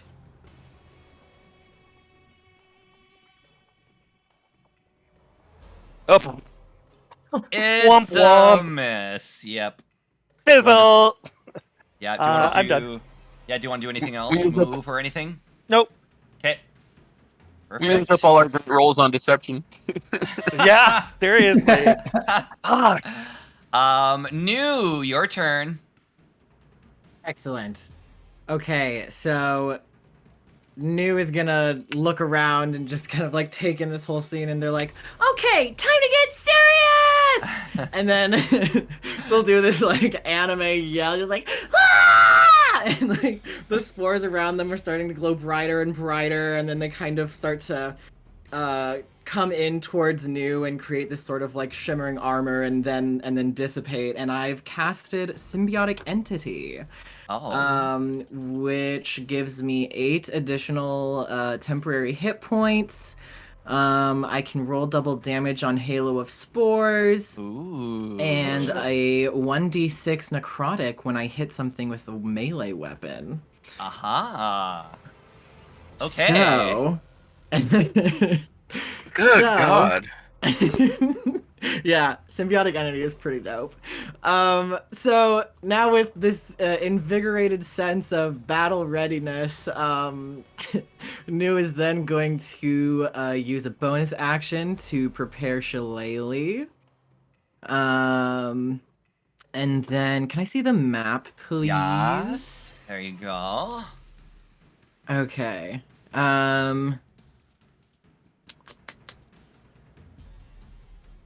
You know what? New is gonna stay where they are. Okay. And is just ready for anything. Ready Okay. to throw out a chill touch, ready to bop someone. Yeah. They're ready. All right. So, as you guys are positioning yourselves for the start of the combat, the darkness starts to roll around a little bit more, and then let me make sure I've got this proper. Sorry, I should have prepped this beforehand. But behind it, it's leaving a caustic trail. Oh, All that's a right. pretty brush, by the way. Yeah, thank you. It's actually not a brush, it's just erase. I have another layer behind it, so I'm just erasing. Oh, that's even smarter. Nice. Yeah. So we're back up to the start of initiative. Which is, I believe, Mick. Yes, Mick, your Yes. go. So Mick is going to yell at the darkness. When you grow up, you won't be famous, won't be a star, and won't be in movies. The fairies are all like, oh,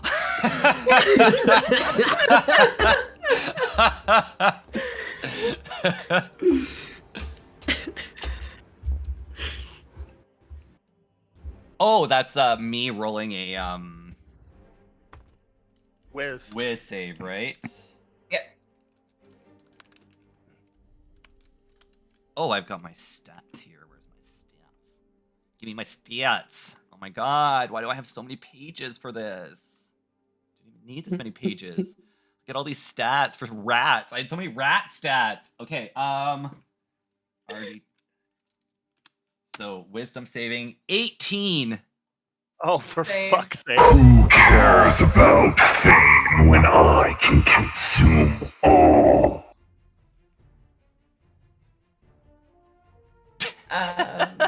Good point. Yep. Good point. Yeah. I mean, if I had to choose,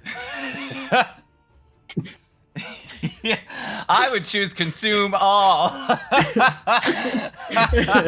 Mick, is there anything else you'd like to do? How close is the thing started? Mick's gonna back away a little bit since it moved that much closer to Sure. all of them. Where specifically? Backing away from it, right? Yeah, so closer to yellow. I Like don't. this, maybe? Yeah. Sure. Cool. Yeah. Sounds good. All right. All set, Mick? Yeah. Thank you. Okay. Next is Slim. All right, Slim. So- look where you're at. Look what's happening here. In my equipment thing, I have a water skin. Is that something that would be able to defend us if I see someone try to light something on fire? If something was on fire and had a small flame, like let's say like a match or a torch, that could work. If fire starts on this oil, a water skin is not going to do it. Okay. Then, and I'm guessing my javelin's just gone because I chucked it and completely missed. It's like somewhere else on the map, but I think you get like 5 javelins anyway, right? Something like that. Oh. Yeah, you have Oh, multiple. it says, yeah, I have 4. Oh, okay. Yeah, you get a bunch. So you could just try again if you wanted to. Sure, I'll try again, and I will do the advantage thing that you said to cancel it out. Yeah, so you're spending So your it's just a regular roll? inspiration. So now it's just a regular attack. Here we go. And I just do javelin, and that's it. You're not going to be winning any of the picnic games when you head back. No. I'm so exhausted. I'm so So tired. I'm so tired. Is there anywhere you would like to move to, Slim? I just want to get in front of my cousin right there, in between my cousin and the thing that's coming to kill us. Okay, so you're going to do this. Yeah. Perfect. Next is Leopold. Okay, I'm trying to see if the cage is locked really, so it's like if there's a way to easily open it without, thieves' tools or something like that. Right. Just looking at it, you don't need to do a check for that. Just looking at it, you can see that it's locked, and Pox has been constantly like shaking at the door. So you have a good indication that it's locked. Okay, so we need to take it down from there. That means I'm going to try the same thing what Slim did with my magic stone. Okay. And just try to hit the chain or whatever holding it to make it drop. So disadvantage because you're very specifically... I'm going to use my inspiration to cancel that out. Sounds good. That's how I play that game, by the way. Yeah. It's a hit! Not bad. Coming crashing down is Pox's cage. It's still locked, but it is no longer 20 feet up in the air. Actually, I can probably erase. Oh, that's not bad. That's Nope. What are you doing with smart objects in here? I don't know. I've self-taught myself everything so far in Photoshop. So this is all just on a whim. Hell yes. So yes, perfect. So oh no. Pox is currently still in the cage, but bouncing around on the ground, so on the floor level that you guys are on now. But Pox is still in the cage. Picks and pecks are fluttering around the cage. Pox, we can totally stop this. You know, when you said that you didn't, and Pox will just go, this is not my fault. This is everybody else's fault, but I'm willing to be the hero if you can get me out of this cage. Leopold, is there anywhere that you would like to go to finish up your turn? Definitely. Yeah. Leopold will use the 25 feet movement speed of his short, stubby, which legs. Okay. And position himself next to the cage, but as far away from on the opposite side of the darkness, and it's anticipated. So path. Like here-ish. So, yeah, somewhere there. Okay. And I'm going to take out my thieves' tools. Ooh. Nice. Okay. Here we go. Next is. I'm sorry, Leo. Was that everything? Yep, that was everything. Cool. Kelpor, it's your turn. I wasted my entire turn holding that. Looking at everyone like. Okay, I guess. So Leopold, I see Leopold with his thieves' tools over there, about to unlock the cage. Hopefully. I mean, sure. Can I just attack the cage and try and break it open without squishing Pox? Sure. Yeah, you can. I wouldn't say attacking it, but you can try using your strength, almost like what you did. Like you can use your maul maybe to like bend it, but I'm essentially going after a strength check here and not an attack roll. If you're okay, you're cool with that. Yep. Nope. Cool. That completely makes sense. Okay. Do it. And we'll move you. So, like you said, you're moving right to the cage, so I'm going to put you right next to it. And give me a strength check. Oh! Oh! Baba to the booty. Let me just pop. He's out. So Pox flies around gleefully, and the bros all manly hug each other, and then they start. So they fly up to where Pox was actually being held 20 feet up, and they begin casting their spell. Oh, okay. So this might take a little bit of time. Like, buy us as much time as you can, okay? We're starting the ritual. How long is that gonna take you? We're so fast, so fast, but try to stay alive during that time. I don't want, so if you guys want to, you can roll an Arcana to try to get information as to how long this ritual could take. I'm proficient in Arcana. Hey, oh, hey. Jeez. I'll take that at 20. I think so. Right. So New and Kelpor, you guys imagine that it will take probably in game terms, so it would be a little bit longer to do this ritual, but we don't want to go out this long, right? In game terms, those of you who succeeded, actually, I feel like I should PM it so that the others can't. Whatever, Meta. you guys won't meta it. You'll. It's fine. You can take my headphones off Essentially- if you want. No, it's fine. I could actually deafen the others, but that's cool. I'll remember that for next time. 3 rounds. You have to survive 3 rounds from this point forward. So, Kelpor. Oh, that was a little premature, but it still happened at the right time. Kelpor. So, you essentially will get 3 more rounds, and at the end of your next at the end of the 3rd round, the ritual will be cast. Okay? Okay.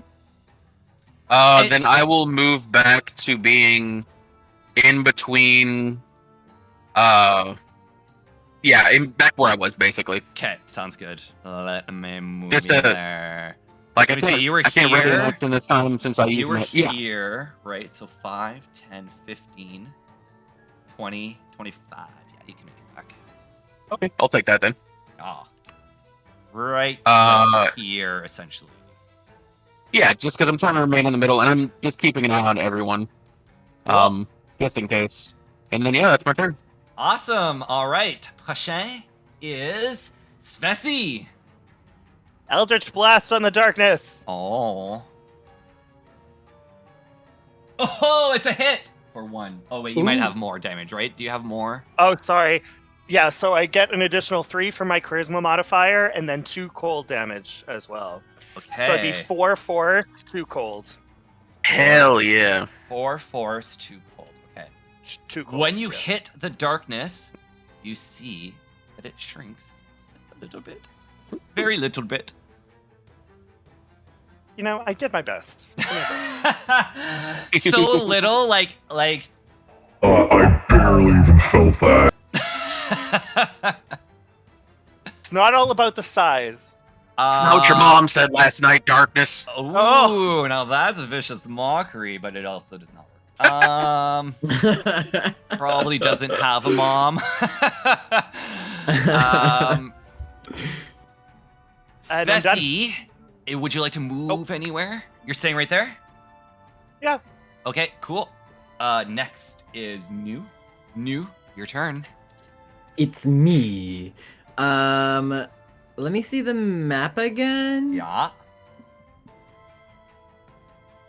Oh Lord. Yeah, I'll just I'm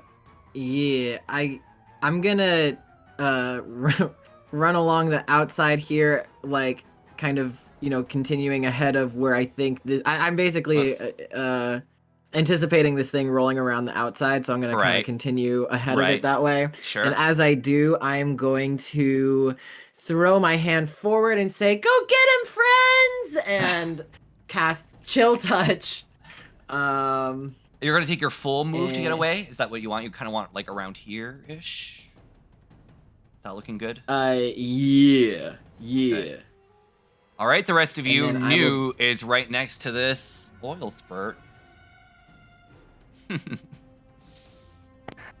Cast Chill Touch. That's a 14 to hit. It's a hit. It hit. And then I do 6 necrotic then. Ooh, okay. We have shifted. It blows up. this ball here. Let me show my face. This ball, this urchin, as it takes the couple hits from the casters and it kind of shrinks in on itself, it explodes out, and 2 urchins kind of pop out and land on the battlefield at different spots.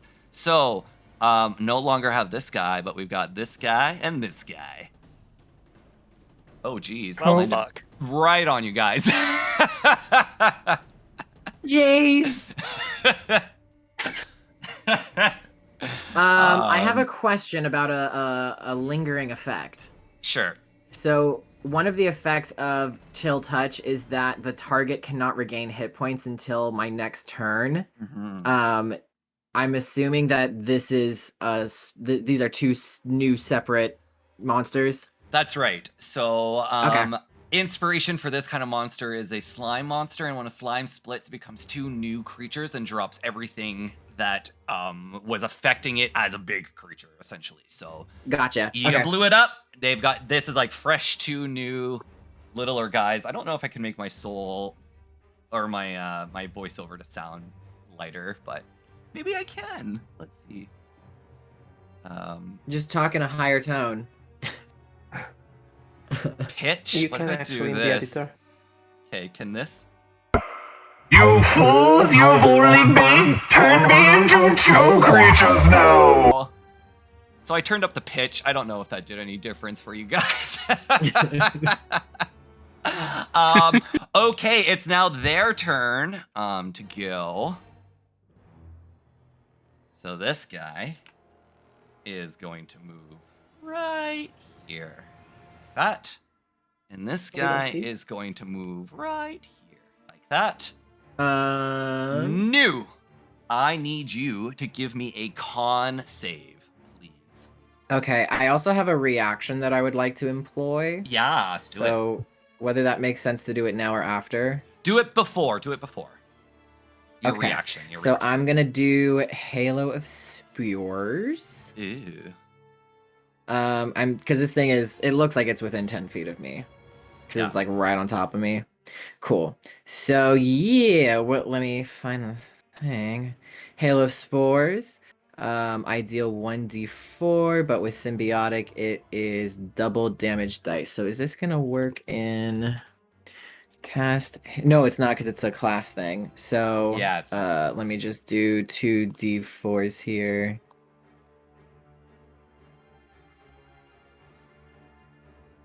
Oh, that's 8. 8 necrotic damage.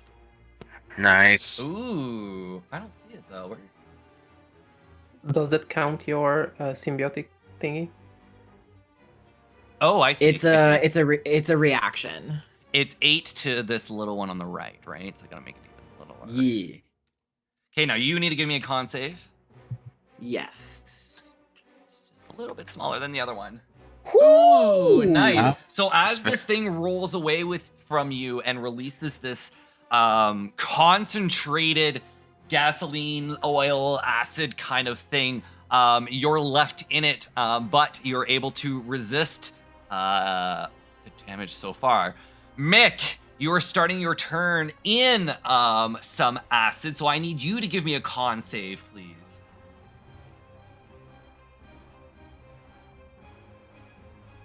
Oh, so sorry. Save space con. That's right, it's save. So you did a con check. It should have been a con save, which still would have worked, but yeah.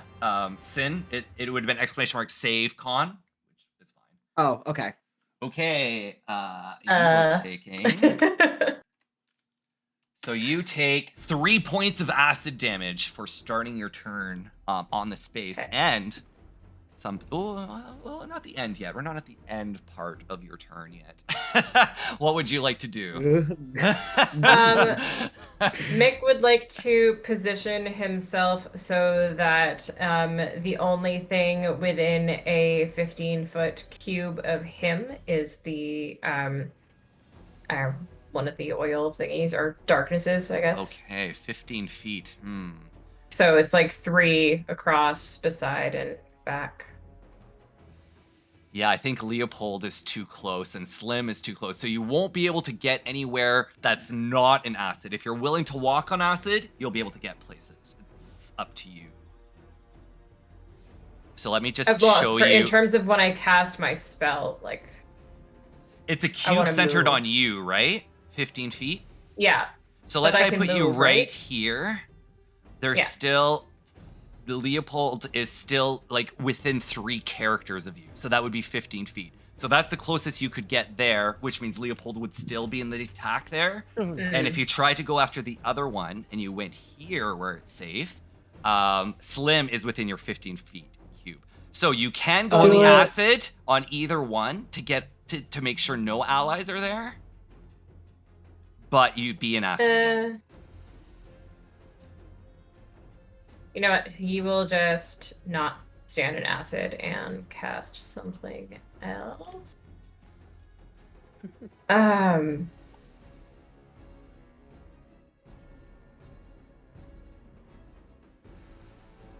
Let's just say dramatic music.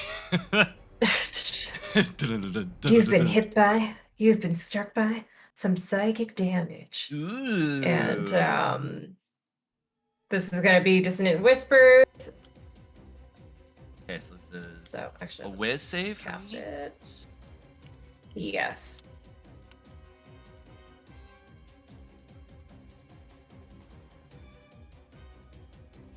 Ooh, this thing's not paying too close attention to your insults. Oh, they still take damage, right? They still do. So Cool. it's 5 psychic damage. Which one were you targeting? The more north one or the more south one? The more north one, yeah. This one here? Okay. That one. Took a little bit more damage, buddy. And I think that's gonna be Mick's Mike's already moved out of the acid, so he's just gonna stay there. Okay, so as Mick moves out of the acid that he was standing on, that section of the acid gives way once Mick has moved, and this part of Mush-Mush has completely dissolved away. Below is whoops, that was not the right button. Below is a storm. No, the rats were not friendly to you and have completely gotten rid of the landing right before this one. So Svesi and Leopold and even Mick, I would say probably knew as well. You can see that when you're looking down past where Mick had walked off the acid that had completely dissolved, that this is a straight shoot all the way down to the chasm that you first initially started, which is over 150 feet down.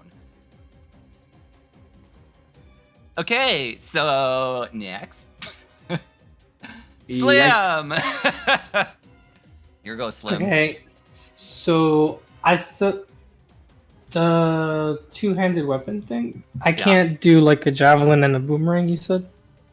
That's not the same thing? No, it's two-handed weapon. Yeah, it's two-handed weapon, not two weapons. No, I mean the two-weapon thing that fighting? I was talking about. Two-weapon fighting? Yeah. Yeah, you need two one-handed things. So what do you have? You have a javelin and a... So I have javelin and a boomerang? But yeah, it needs to be melee. You can only do it with... melee. So unless you're like okay. bonking him on the head with your boomerang. It's not I really... mean, You can do 2 javelins. Two javelins? You could two javelin it if you want. Oh, well, they're both still... The javelins are still thrown, right? They're No, ranged? you can They're both. jab with them as well. Oh, okay. They're versatile. So could versatile queens. Would I be able to throw one and hit one? Or do they both have to be hit melee? They both have to be melee. If you want to do 2 attacks, they both have to be melee, yeah. So if I'm going to do that, then I might as well just do my rage and attack the one with the maul next to me. Yes, let's do it. I'll move you closer. feel free. So yeah, !attack space small. And if you want to, you can recklessly attack, which will give you advantage as well. Might as well. Oh my god, why do I have so many layers? That's a crit, baby! Oh, Hell it's yeah! crit! Hey. Nice! Yes! Okay. Baba Booey. That is straight up. This thing is going to shrink and explode as well. Fuck. And reveal. Fuck. Nope. Not this one. Oh, sorry. This one and this one.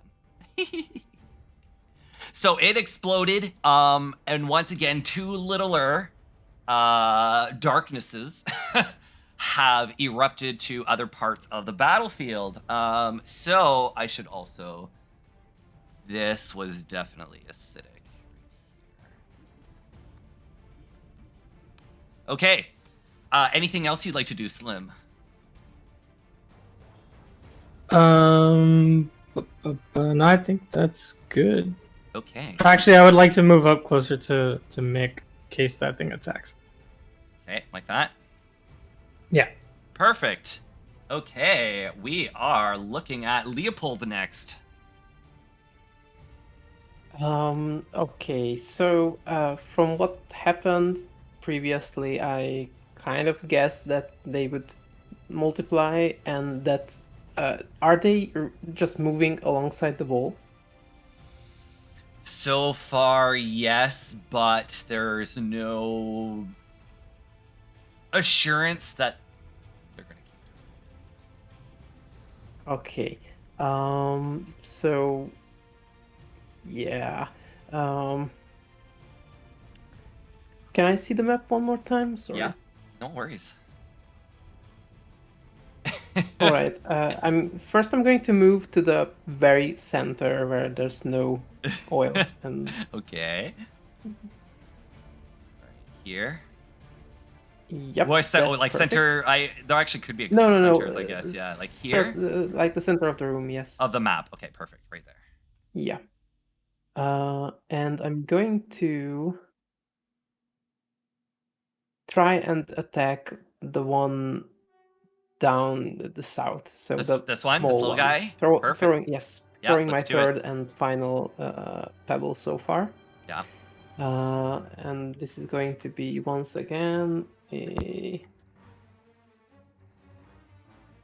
d20 plus 5, Ooh, it's a hit. which is a 16. And Ah. it does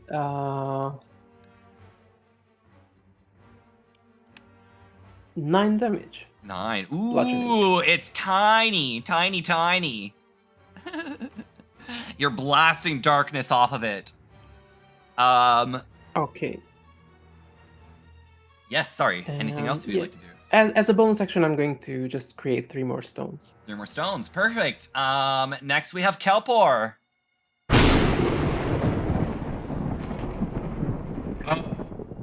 Okay. So not this turn, but next turn is when it takes effect. The ritual you said. This is the one brothers? full round. One full round has gone by now, and there's 3 rounds. Okay. Yeah. Okay. Can you show me the map again? Yes, I can. There you go. Because I want to move to attack these things, but I don't want someone to sneak up and light fire to the wall and then screw shit up. Oh, you- indeed. Would I know if water could not put out the fire? I don't know if whoever learned that showed You that in would that. know. You would know that once fire touches this, there's no turning back. There's no putting it out. I feel so Sorry, that's useless, not but I true. That's kind of not true. That's not exactly true. You would know that the fire would run along the ring up until it would hit other gasoline and then spread. So almost like those old cartoons where they have like the TNT and they light kind of a trail.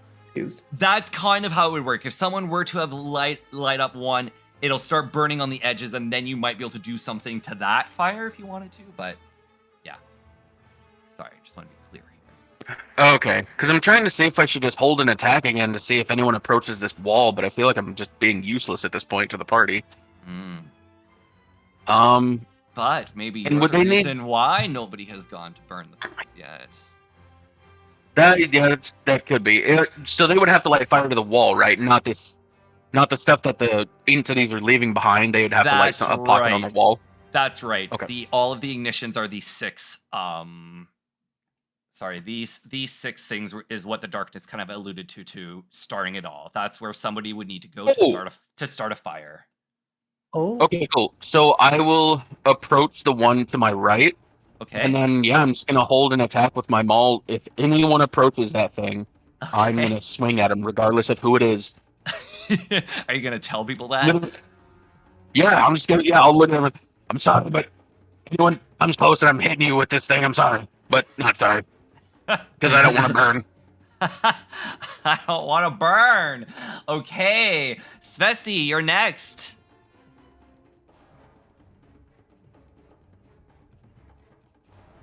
You're muted, Tim. Svesi. Yeah, you're muted. Can't hear you.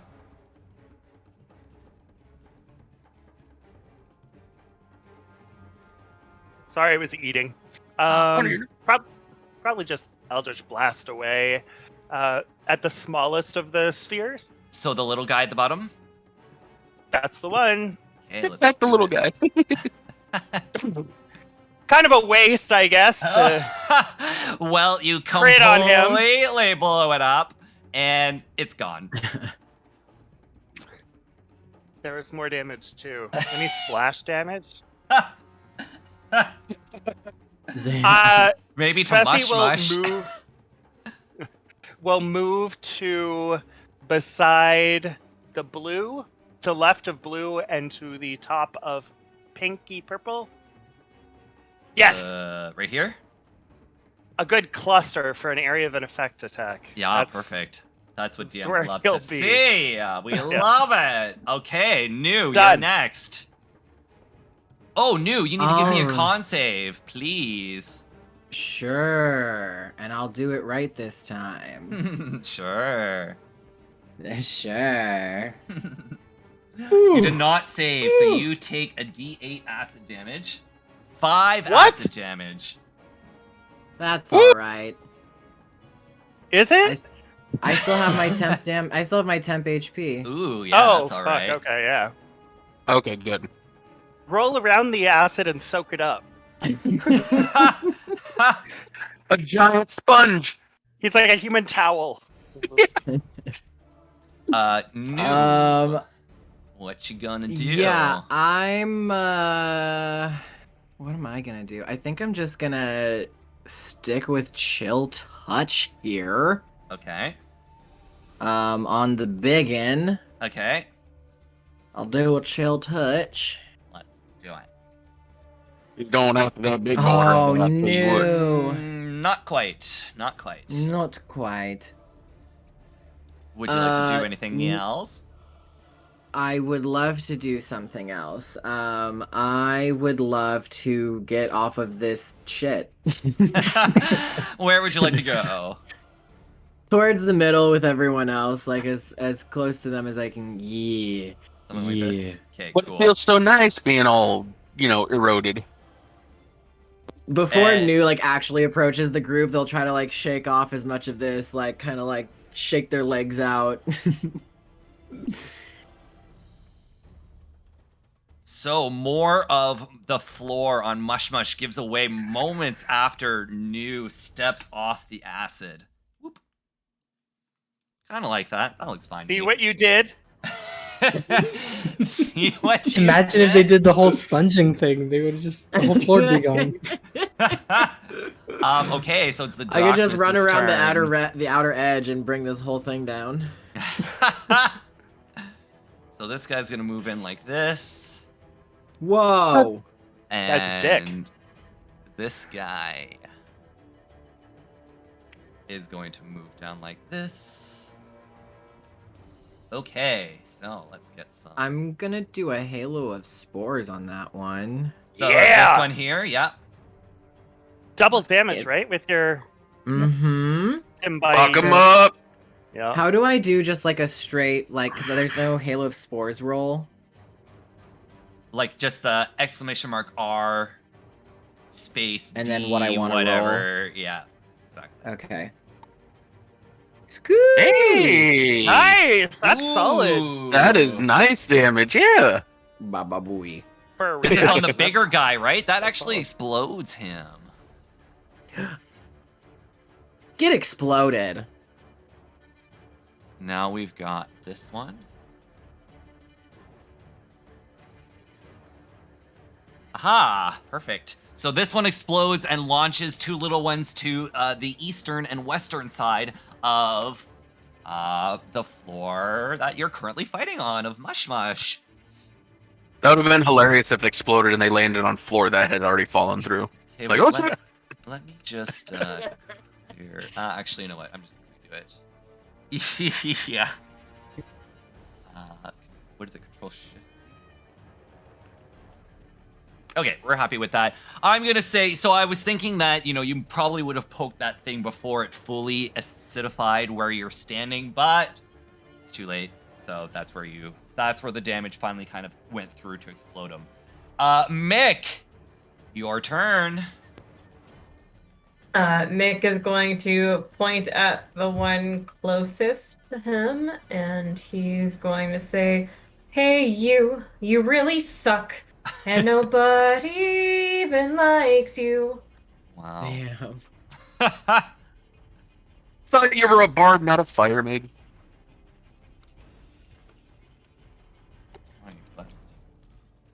Oh, it hit! And it This little failed. guy feels it now. He's starting to feel subconscious being so little. Oh. So, sorry, was It this has one just that a- you were targeting? This one here? That I am hovering over? Yeah. Can you see? Yeah, perfect. Yeah. So it's a Do 4 these ones psychic no longer damage. speak? Oh, I guess I could raise their pitch even more. Let's see how they'll Yes, yes. sound. It's like they just inhaled a bunch of helium. Show me your UI. Yes, yes. Oh yes, the hamsters.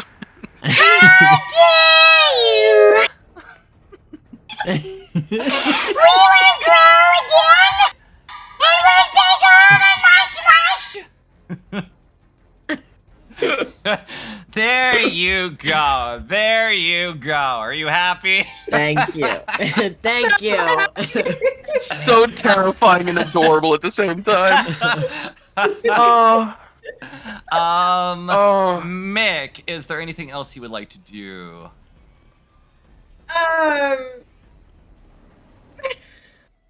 Okay. Okay. Slim, Dying you're laughter. next. Let me see.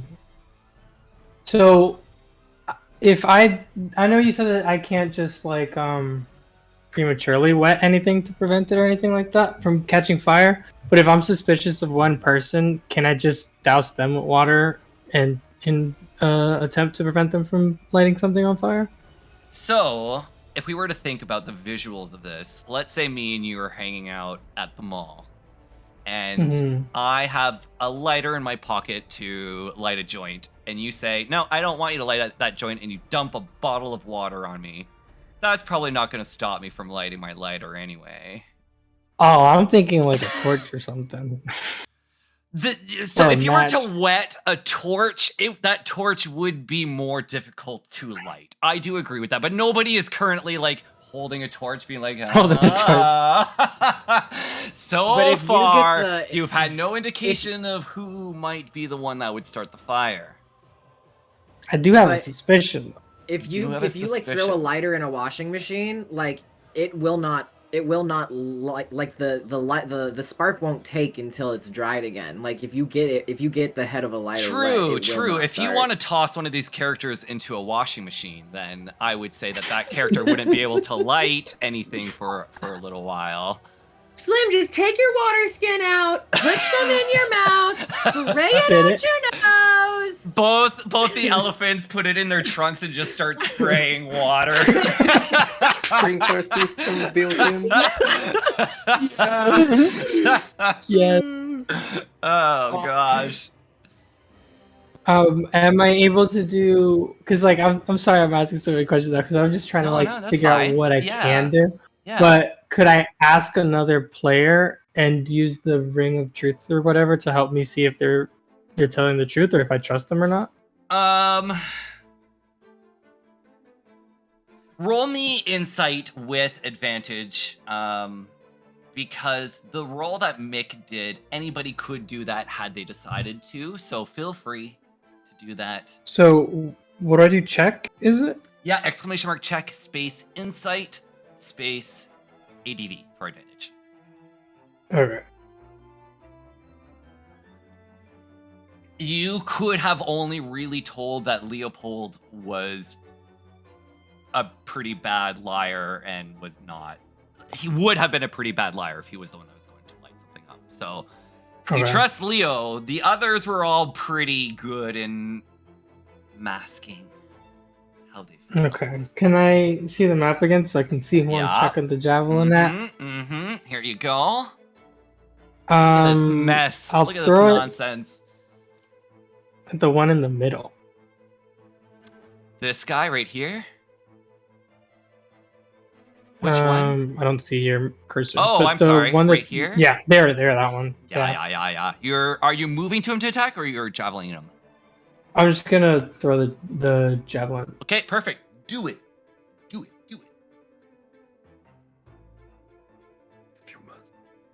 And I don't have to do like a advantage or disadvantage or anything like that. No. Right? Unfortunately, this javelin's going right down into this mush mush-mush hole. So that one's going to be I need lost. to put my javelins away. Really just throwing them all away. They're warning shots. They're just warning shots. Yeah, I feel like at the picnic when you guys were planning the javelin toss, you grabbed all of them because you were going to practice. Then you got pulled into this ritual. Now you're tossing them all. You're going to come back to this picnic and there'll just be no javelins for the event. It's just that gravity's very different on this dimension or wherever we are. So I'm just still gauging it. Yeah. Still gauging it. Is there anywhere you'd like to move to, Slim? I want to get as close as possible to the pit to where Kelpor.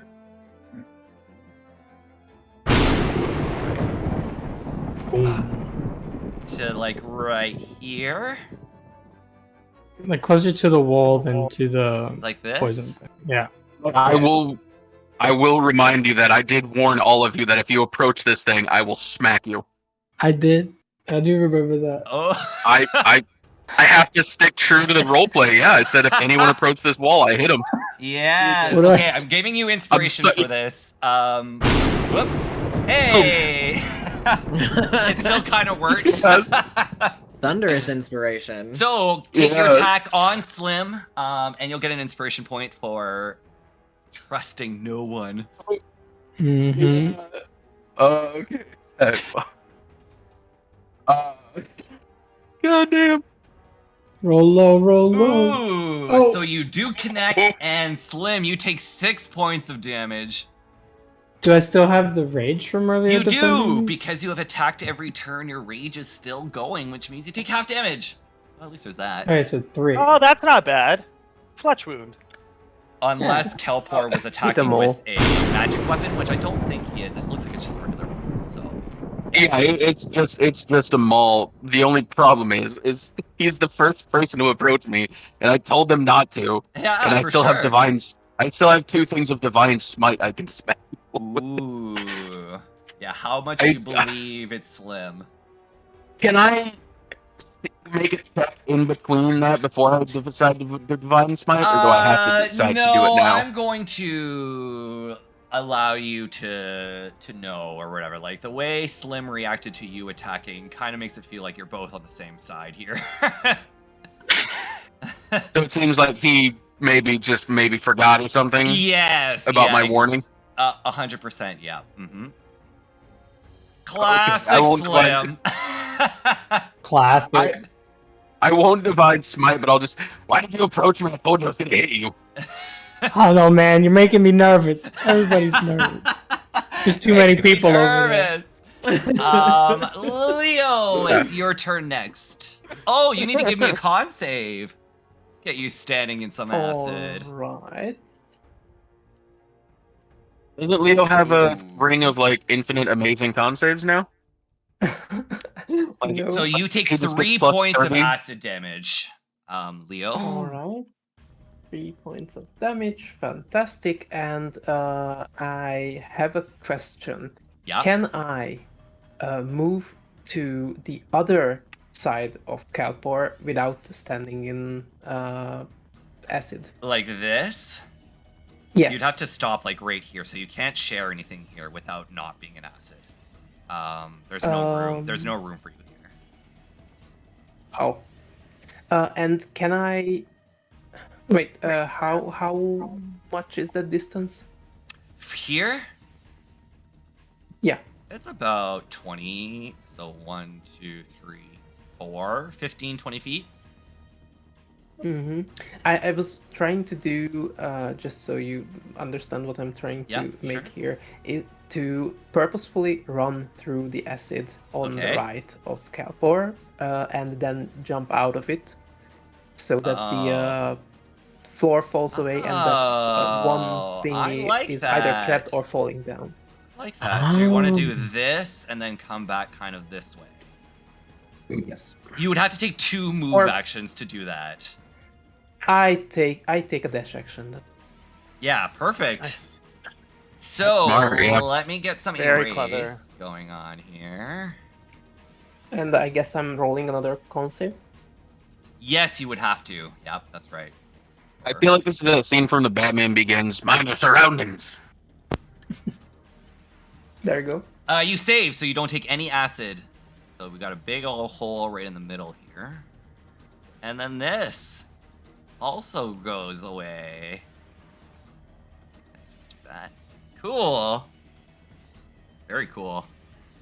Leo, anything else you'd like to do on your turn?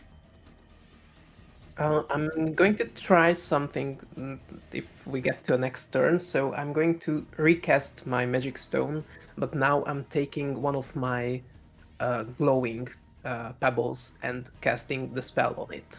Okay, cool. So you're casting on it again? It's the same magic pebble, but it sheds light. Oh, I see. Cool. So, next we've got Svesi. Let me show you the map again. You can decide what you want to do. I don't think so. That's me next, and then Svesi. Oh, sorry. Kelpor! You're next. So, is there any way I could plug this hole up with something so I can just stop defending it, maybe, or? No. Because, so you mean like this? Yeah, is there any way I So could, like, this- put something this- in there? Yeah, so this is Maybe an this oily is rag or pouring something. out of the top of Mush-Mush's cap. So this is like Yeah. like 20 feet high, and it's gushing oil down. Oh, wait a minute. This thing is 20 feet high up on the wall? This thing is this right at this part. So where they connect, this is going upwards. So this is just to show that it's pouring down straight up, kind of thing. But this is But coming the thing down the at the wall. light is still, like, normal height for us, though. Sorry, can you say that again? The thing that they have to, whoever the trainer is, they have to light, it's on normal, like it's on our height, but right it's... here, right here on your level. That's right. That's where they need to light. see. Yep. I see, okay. And this is only the second, so my next round is when this would take effect. Yeah. Wow, that's a really cool GIF. What the fuck are they doing though? I don't know. Like burning off the oil from the well? Like I don't get it. Maybe it's gas. But yes, it looks cool. Yeah, I don't know. Natural yeah, gas? something like impurities, maybe? I don't know, that's interesting. Yeah. I don't... Does anyone just want to admit who the trainer is, who's trying to, like, kill Mush-Mush? Anyone? Who's And turn? just, like, trying to... My theory right now is that a big evil guy that we have no reason to trust told us, his enemies, that one of us is a traitor. Well, the fairies then said, oh crap, yeah, we only pulled 5 people and there's 6 of us. Yeah, those fairies are idiots. That is also fair. They are very dumb. Anyway, that's just like me, sort of. No, that makes sense. Yeah, can I see the map again there, DM? Yeah. Okay, well that guy's off on his own little platform, basically, to the right.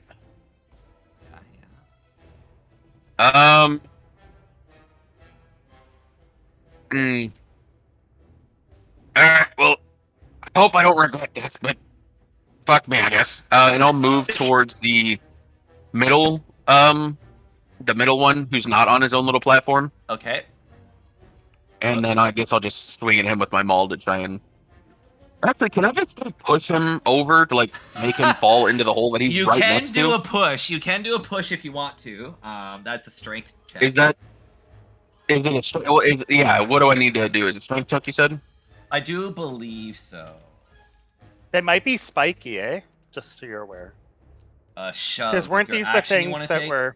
Using the attack action to make a special melee attack to shove a creature, either to knock it prone or push it away from you. The target must be no blah blah blah. So you do athletics, and it will contest against athletics or dex. So, yeah, you do that. And it's going to contest. And you said... The way inspiration works, you said I have to decide to use it beforehand? That's right, yep. Yeah. So I would just roll this with advantage then if I use my inspiration? Yep. Okay. Ooh. Oh my god! Nice. It is That's shoved cool. off, but you need to give me a con save, please, for touching this acidy beast. So, this thing... Where is it? This one? Oh, this one? Plummet 16? That's good enough to not take any damage. Beauty. This guy's... Wah! And then... I guess I'll just try and get back to where I can. And it... and I'll just kick it off the side. Yeah, so that's gone, but doing so, not that it'll have much effect, but I want to be consistent anyway. This push will just knock this off. Oh, yeah. You're right on the edge. You're right on the edge there. Anything else you'd like to do, Kelpor? Yeah, as I yell for my mother and like kick it off the edge, I'll just try and get back to the hole as close as I can. Okay. Did I only move 10 feet, or how far did I move to kick this thing? 3. You moved 15 feet. Okay, so I'll be like 5 feet away from the hole then. Okay, let's do that. Yeah, I can only run so far with my little dwarf legs. They're just kicking. Okay, now we have Svesi. Yes. The map is gone, but it doesn't matter to me. I want to shoot the little... Yeah, the one on the left, I assume? This one that's right. The one that's not... Do it. Kind of do it. Oh, it's a hit, and you're going to kill it. And there's additional damage if you need. There's another 5, but... if that's enough, that's enough. That's what I needed was the extra 5. I knew that, though. I knew. Oh, okay, yeah. 2 cold and 3 more force. Yeah. For a total of... Oh, not that one. Hell yeah. Describe it. Inspired by one of the remaining orbs being tossed down to its demise, Svesi gathers all of his mystical energy, swirls it in his hands, and launches out a geyser of blue energy at this remaining urchin, and it explodes in droplets of acid. Yes. Great. Okay. New, your turn. You have to give me another con save. You're starting in some acid. Oh, that's okay. God damn it, New. Get out of the acid. Oh, you saved your Screw! You are no acid fine. here today. No New pressure, is but fine.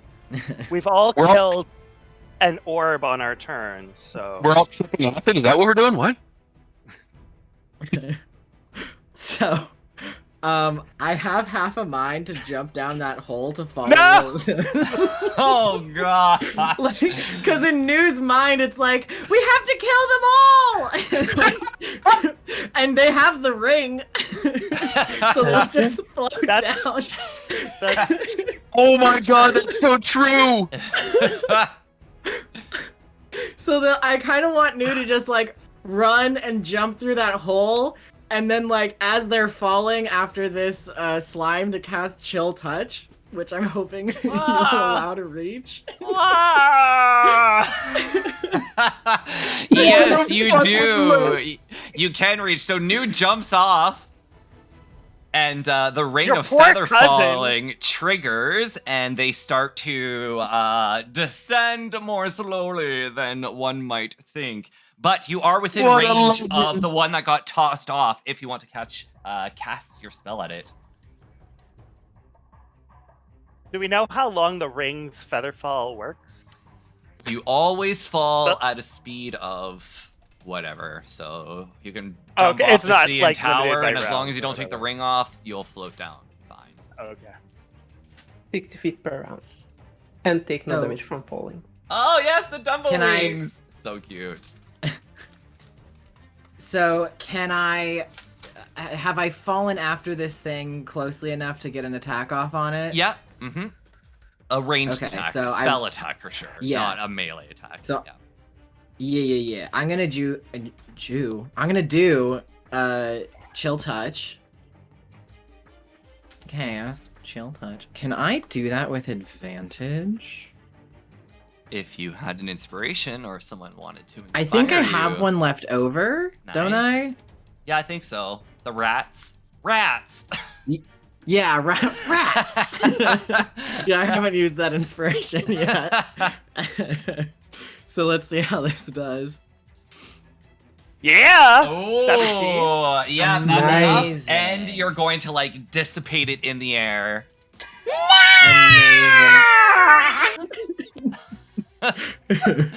New will let out a triumphant trumpet from their tusk as they continue to slowly descend. Just kind of like hanging out, just like pulling poses. All right, so this last little darkness that is left is stuck kind of moving left and right, left and right, left and right until the acid itself causes it to fall down the hole. And, you know, New is falling so slowly that when this extra little bit starts falling, they'll have a couple attacks and will be able to completely Nice! extinguish and dissipate and completely rid the world of the existence of this darkness. Congratulations, team. Yay! Oh my god, yes! Oh, What was the point of the fairies? So the fairies are going to. Oh, hey, Heroes of Heart. We knew you were gonna do it the whole time. This was just, you know, in case you didn't. There were some tales that the rats were talking about on how you dealt with, you know, the things in the pit, but it's all past us. You're the heroes. You're Mush-Mush's saviors. Yes. There was never any ritual. Are you three dumb because you said there was a turn because you only pulled 5, but was there actually a turn or did you just not know how to count? Yeah, I mean, our previous rituals only pulled 5 people, but we actually don't know how the spell really works. We kind of just found an old book and wanted to play with it. So we don't. It was just a Fucking happy fairies. circumstance, I guess. It just really worked out, didn't it? You guys are idiots. Then I'm just gonna walk towards. I'm just gonna walk towards this thing to leave. Yeah, so as you guys are like contemplating how you're gonna get back down, Pex, with his mighty lifting ability, will cast another elevator and take you all safely down to the bottom of Mush-Mush's stipe. When the darkness had fully been dissipated, thanks to New, all of the oil in the darkness slowly started to disappear. It's not fully gone yet, but it is starting to. Whatever was summoning this icky black tar is no longer doing so, and as such, the rest that is still in here is slowly just leaking into the earth, causing some sort of environmental disaster. But Mush-Mush seems to be fine, or at least better. Already, when you guys are leaving, let me play some. This is good music. While you guys are leaving, I wrote this out.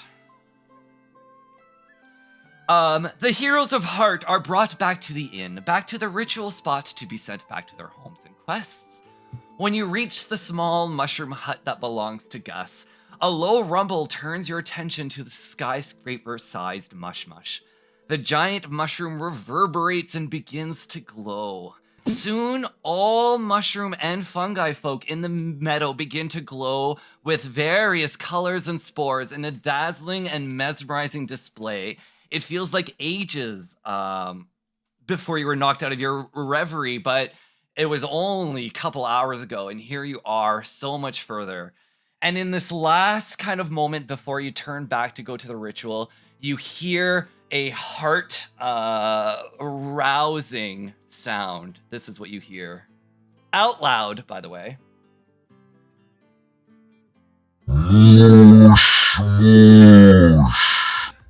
And with that, there are very many squeaks of excitement as the fungi folk are celebrating the life of their monarch and the saviors that brought them.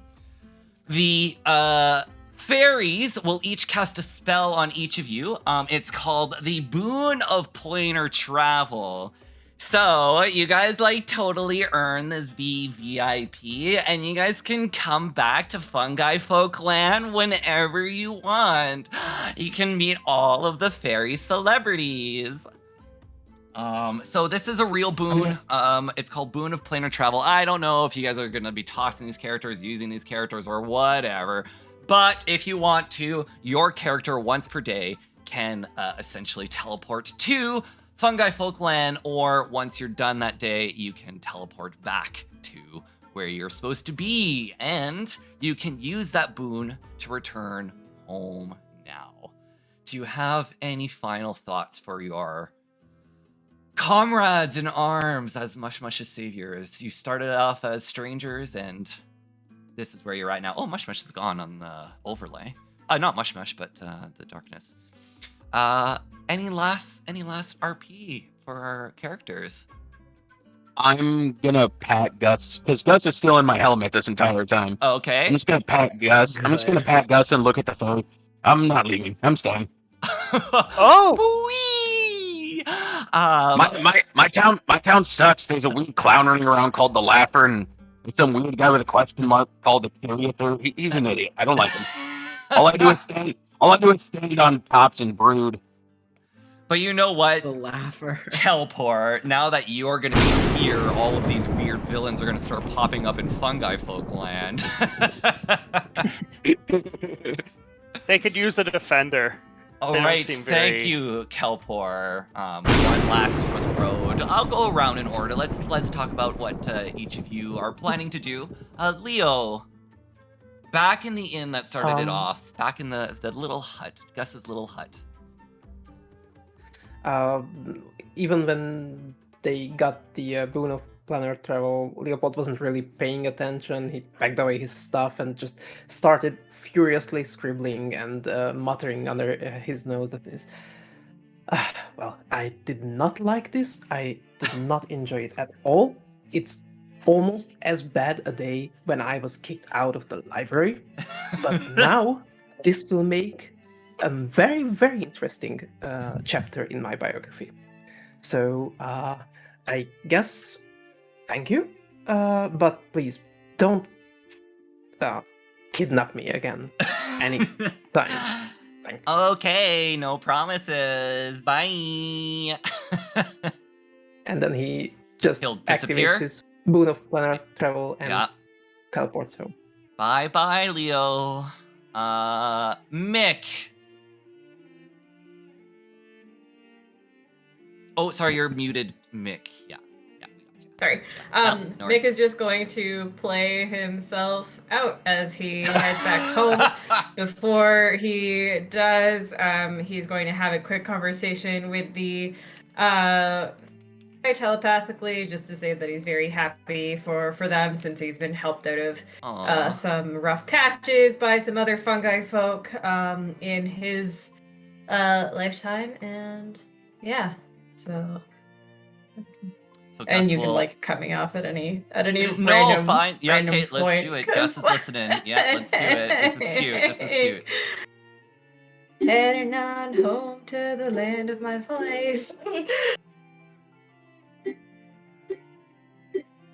Cute. Stand at the road and pray that I see headlights. And he's just gonna keep on just randomly strumming chords and like Moon walks out of the hut and then activates like, player travel. Basically. Yeah. Cute. Okay, Spessy. Oh, that's me. God damn it. Sure is. Spessy will bow to the mushroom and say, if you ever have need of Iblis's assistance, you know how to fetch us. And he will dissolve into smoke, disappear into the stopper that he wears around his neck, and then that stopper will blink out of existence. Ooh. All right, Slim and New, you two are the only two left with, Kelpor. I guess Kelpor's staying, but, is letting you two do your own thing.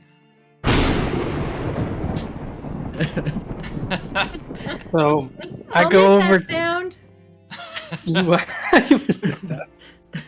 So I head over to New, and I kind of hang my head a little bit disappointed.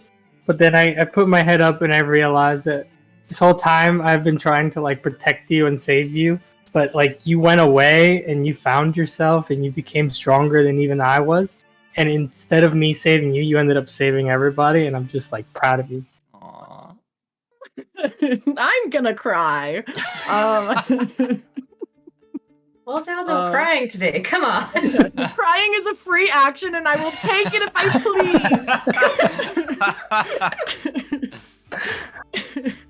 please. So New is very touched by these words, and it's just, tears are gathering at the corners of their eyes. They're like, Slim, I haven't seen anyone in so long. Do you think they'll still remember me?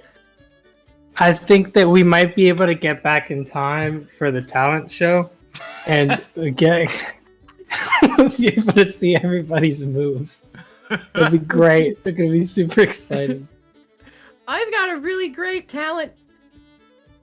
I'll show you at the talent show.